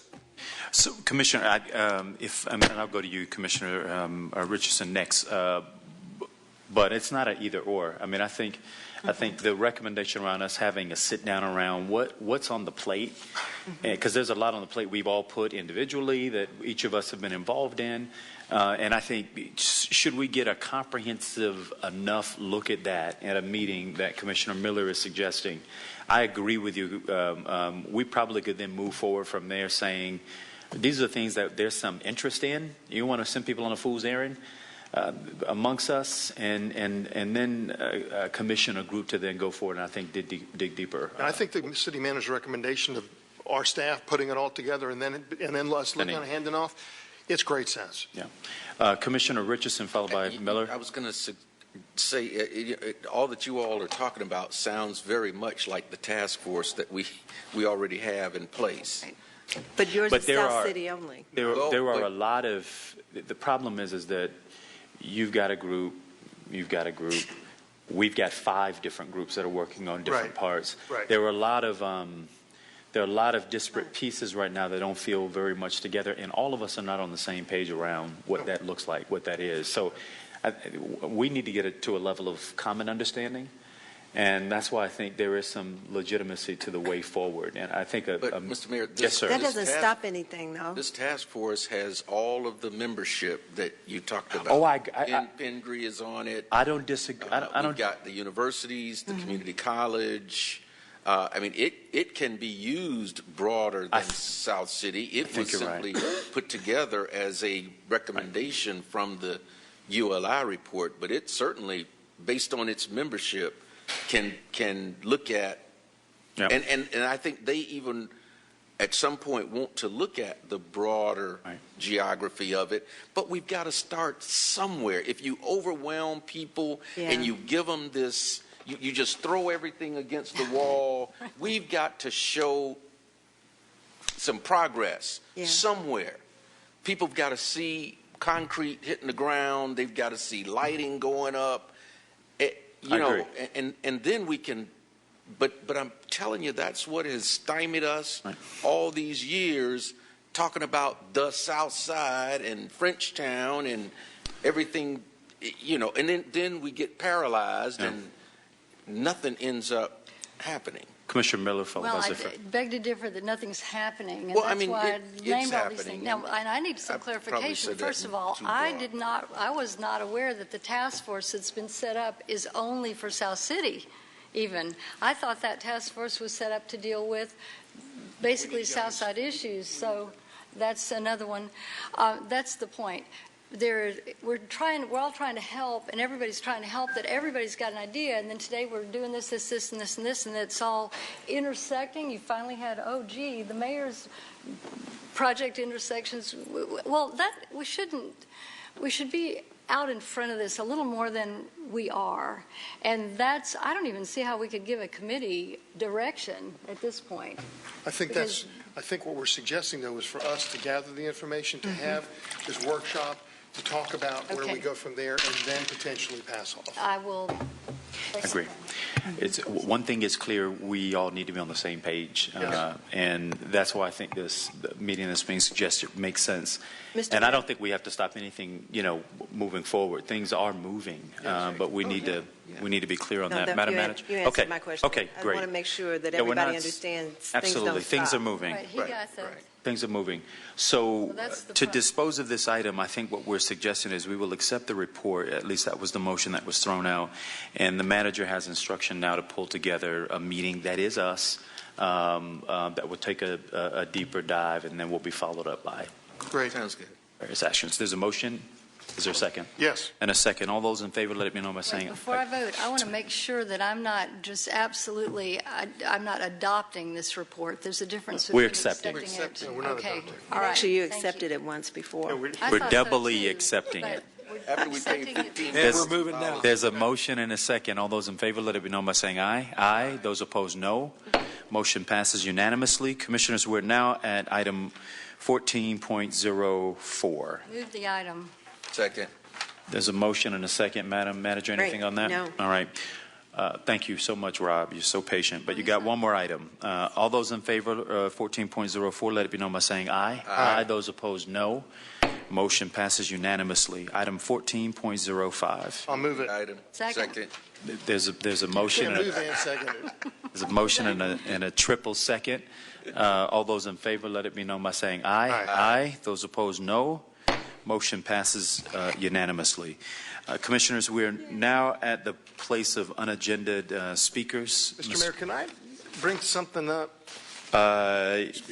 I think we have speakers, and then we've got us, if this is Commissioner Sharing. We do have one speaker on unagendaed, Mayor. That is Mark Tall. I previously distributed to each of you a letter of information that he provided. Come on. And Mr. Tall. Actually, it was his letter that I was going to address. So, do you want to give your 3 minutes, and then we'll? Okay, thank you. We're done with speakers then. Yes, sir. Commissioner Ziffer. if you go to the bottom of this, I think, and I voted against your project 2 weeks ago. Rezoning. The rezoning. But you have hung in there, and now in this you're conceding the fact of going through a PUD. But what are the fees associated with the PUD process? I'm just curious. Is there a ballpark figure you can give us? $1,500. So here's my suggestion, if the commission would be so kind to approve it, and that is, instead of us, actually, I'll put the cart before the horse here, is if we could get our planning staff to work with Mr. Tald and the neighborhood to try to develop some type of development that they can all agree on, then we will waive the PUD fee. Okay? Is that a motion? That's my motion, because he's been very patient. And I'm thinking that our good planning staff and your desire to make this happen, and the neighborhood recognizing that clearly this commission really does want something to happen there, Something sit good to down happen, too. Yep. Just to respond to your suggestion, Commissioner, I agree with you. Where we last were on this was obviously a denial on the project as it was presented. I think at an earlier meeting, Mr. Tall and his very, very capable son came, and not that you're not very, very capable, but your son presented some pretty amazing renderings of concepts is what they were. And I think the reason why it wasn't saleable at that time is that's what they were. There were no commitments. This is what could happen. And that wasn't enough to make the neighborhood comfortable, and it wasn't enough to make a majority of us comfortable with moving forward. But a PUD is a different type of agreement. The commitments that are made during that process have much more weight than the renderings being put up on a projector. For that reason, and frankly, the more compelling reason, which is that we all want development, new development within our southern corridor. And I think there would be less objection if it was a development that was palpable to the folks and that they thought it would contribute to the quality of life experience and so many other things. And I think, you have a business interest here as well. So if there isn't a second, I'd be happy to pass the gavel to second because I think there's a second. I think it is an opportunity to move the conversation forward. It's not a guarantee that what will come back is going to go forward, but I do think it gives us another shot at trying to improve the economic viability in this part of our city. Commissioner Richardson. Just a couple of questions. Please. Is this precedented that you would waive the PUD fees for? I don't ever recall doing that. Let me ask Wayne. Commissioners, there have been times where we have waived fees for applications. There might have been an error on the zoning map, and we wanted to get a project moving forward. But in this particular case, the applicant clearly had a chance to challenge the decision you all made. And in light of spending a lot of staff time going back and forth through a challenge process, we thought maybe the best approach would be is try to develop a plan unit development where it provided certainty for everyone, and then have that request come before you to basically waive the fees so that he can move forward through that process. Okay. And then I guess the question that I have for Mr. Toll, I was by there the other day and noticed that you have a for sale sign up. Are you then going to withdraw your effort to? You want to, Mr. Toll, you're going to need to come to the microphone.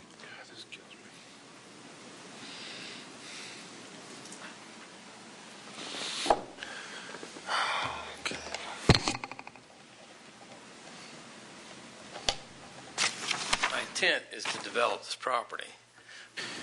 It is not to sell it. And I would like to see something nice been done down there. But after the decision, I got frustrated and put a sign up there. Okay. Since that time, I've gone down there and mowed it. I have trespassers there. I found two.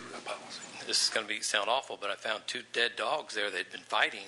They have a fighting thing there. I took care of those.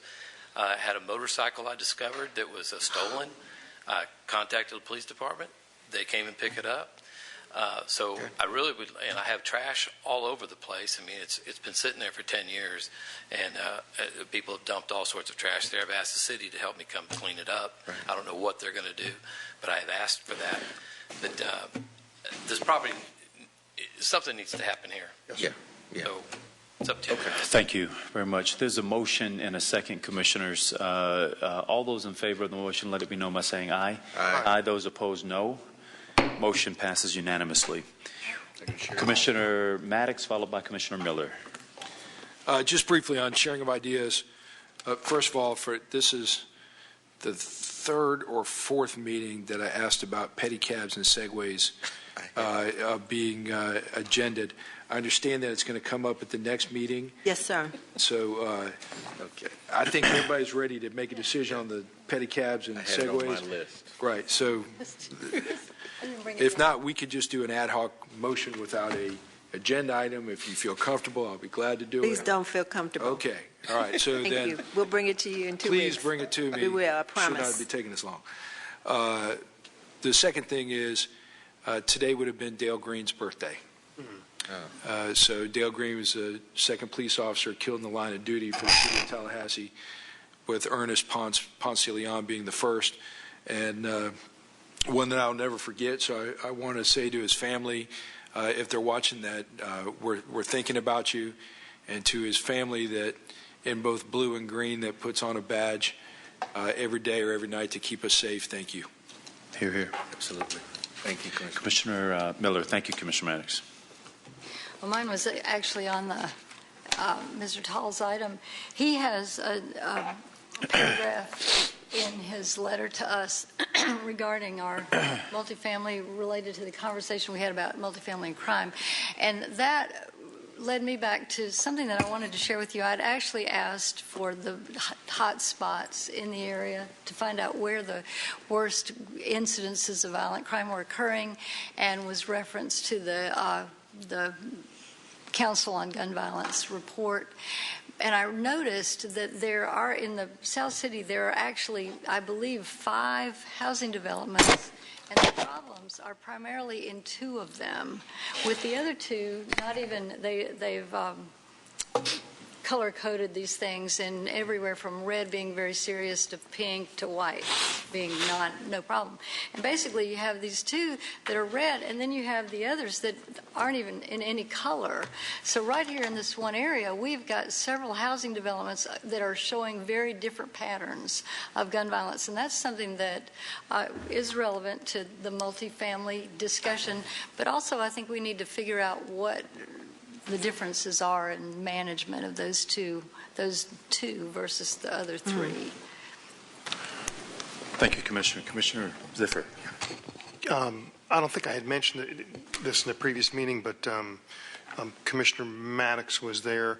In our last community school meeting, we had Dale Brill come in, and we layered hunger, food desert, murder, violent crime. It was probably 7 or 8 layers on top of each other, and the 2 hottest zones, we already knew this, were South City and parts of Frenchtown, which confirmed what we already knew. But it's like some of those issues are the ones that cause the other issues. So if you can eliminate some of these things, then hopefully you have an impact on the eventual crime statistics, which is what obviously our effort is. But those are things we know, and we wanted to kind of confirm it to everybody in our group. We clearly have a huge task set out in front of us, but on the other hand, we know what we need to do. We do, and we know where it needs to happen. Here, here. Commissioner Richardson. Thank you, Mr. Mayor. I just wanted to ask the manager if there has been a response, or will there be a response to the email that Mr. Roberts sent? Yes, sir, there will be. And that sounds like a very dangerous situation. I do know that the chief sent someone out to speak with him immediately. Chief, can you give us an update on that? I mean, especially when you consider what's been happening on college campuses here recently. I think so. Captain Young has been in touch with Mr. Roberts. That was basically a loud party call. But that's there's a few townhouses, apartments right out in front of Perry Street, just on the southwest corner of Bragg Stadium. Right. They were all in the parking lot, private property. Both TPD and FAMU PD responded out there, made sure that basically it was nothing more than a party. There was no indication of any guns or violent crime or anything else like that. And then obviously there's some limitations to our enforcement ability with the lack of a noise ordinance and things like that. The kids hang out on private property outside. There's not a lot that we can do other than to encourage them to be good neighbors. But both us and FAMU PD are coordinating and talking about what we can do, especially obviously this will be a busy weekend with FAMU homecoming to make sure that it's addressed. And then we're also talking to the gentleman about what his options are as a landlord.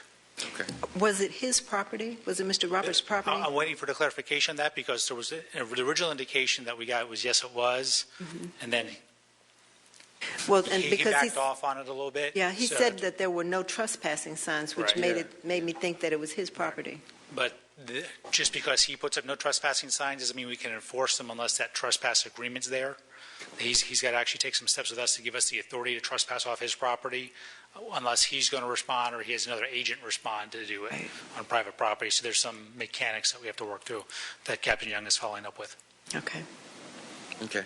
I mean, as long as we're monitoring what's going on.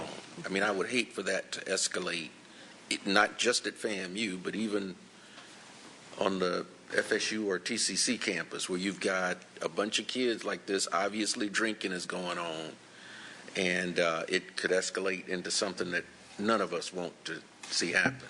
Indeed. Commissioners, one quick thing. Commissioner Ziffer, I'm not sure if it was you and I on quality of life at this time or not, but a while ago the commission had asked planning staff to look into the whole bike share thing, where you would position these bike exchanges in different parts of the city. When they came back to us after doing some research, the number was astronomical, $500,000 a setting or something like that.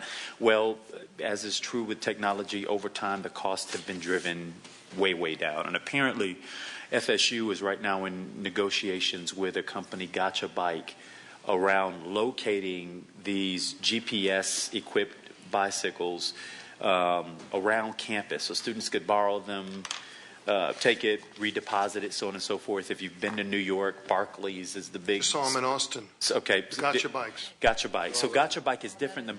So in New York's case, they're in really bad condition because they went after the deal that we had considered at one point, and the technology has changed so rapidly that it's pretty much out of date. Gotcha Bikes is a little bit different. We knew that if we were ever going to consider it, we would have to do it in concert with the universities because they've got the densities, the concentrated densities. This group is now interested as part of their deal with the university in providing some within the city interconnects, maybe Gaines Street, maybe downtown, maybe Cascades Park. So would love to kick this over to Quality of Life and have you all take it from there, maybe interview some folks and see whether or not this is something that you may be interested in. Perfect. If there are no further, Announcement. On tomorrow, the City of Tallahassee, Leon County Government, Blueprint 2000 will host 2 events in partnership with Florida A&M to celebrate the completion of the first portion of FAMU Way Capital Cascades. The official grand opening ceremony will be held from 10 to 11 a.m. at FAMU Way, just west of Wanish. Event guests will be among the first to view the unique design element that will serve as a signature entryway into FAMU. From 6 to 8 p.m. in the evening, a community celebration will be held under the obviously the overpass. Michelle clearly wrote this. It's very good, Michelle. Located on FAMU Way near the Bruno Street overpass, this community gathering spot was designed in partnership with the FAMU School of Architecture and architecture students. There will be food trucks, music from DJ Willie Brown, and the FAMU Alumni Band. You really want to see those folks if you haven't. FAMU cheerleaders in the Venom mascot will make appearances, and the evening will conclude with an illumination of the beautiful, naturally landscaped pond. And I will tell you, I went on Sunday night to meet President Mangum there to get a sneak peek of this display, and you're in for a treat if you're able to make it out to that. I mean, it carries the theme of what we've accomplished in Cascades Park with Imagination Fountain and the Cascade itself. It carries it into the FAMU Way. And so we encourage everyone to join us as we celebrate partnership, community, and FAMU homecoming with the official opening of the first portion of the FAMU Way and Capital Cascades Trail. So all that to say, you all are invited, and I hope you'll join us for the opening of Phase 1 at 10 a.m. tomorrow morning at FAMU Way in Wanish. And as well, we invite the community and each of you, obviously, to join us tomorrow evening from 6 to 8 for the community celebration under the over. If there are no other announcements, Commissioners, we stand on adjournment.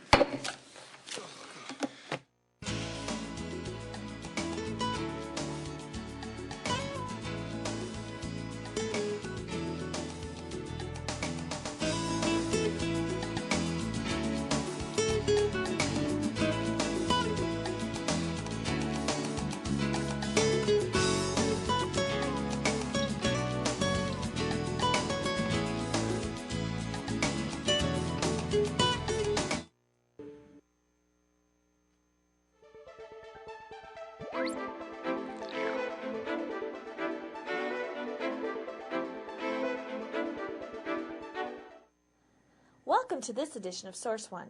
I'm Tanya Heron with the City of Tallahassee, keeping you informed with the activities in your community. Don't turn that dial. You're tuned in to Source One. The next regular City Commission meeting